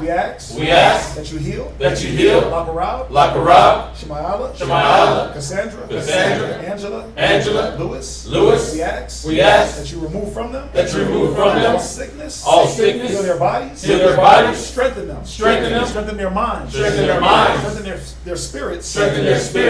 That they may fight. That they may rely on you. In this time of need. We ask that you have mercy upon them. That you remove from them. All pride. All negative. Forgive them. Of their folly. Of their pride. Of their sins. Heal them, Yahweh. Remove all sickness. Bahashem Yahushai. The water. Amen.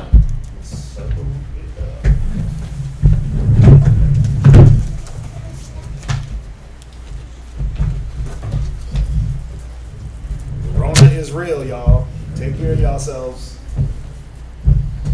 Let him stand down there. Yeah, let him stand down there.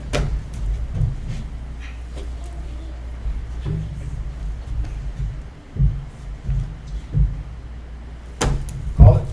Men of Israel, I'm Madu. Barak. Yo,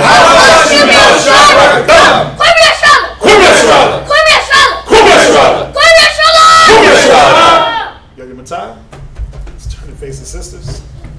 That's why he needs to stand there so you can learn. God. Sisters, please rise. Call it. Salute not the daughters of Zion. Men of Israel, I'm Madu. Barak. Yahweh Shabbat, Thunder, Yahweh Shai. Yeah, your Matai. Dismiss. Fall out. Hey. Shalom, brothers and sisters.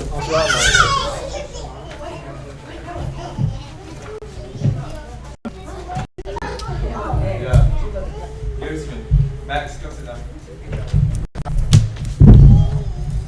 Chilling up in the kingdom, chilling with Yahweh Shai and all the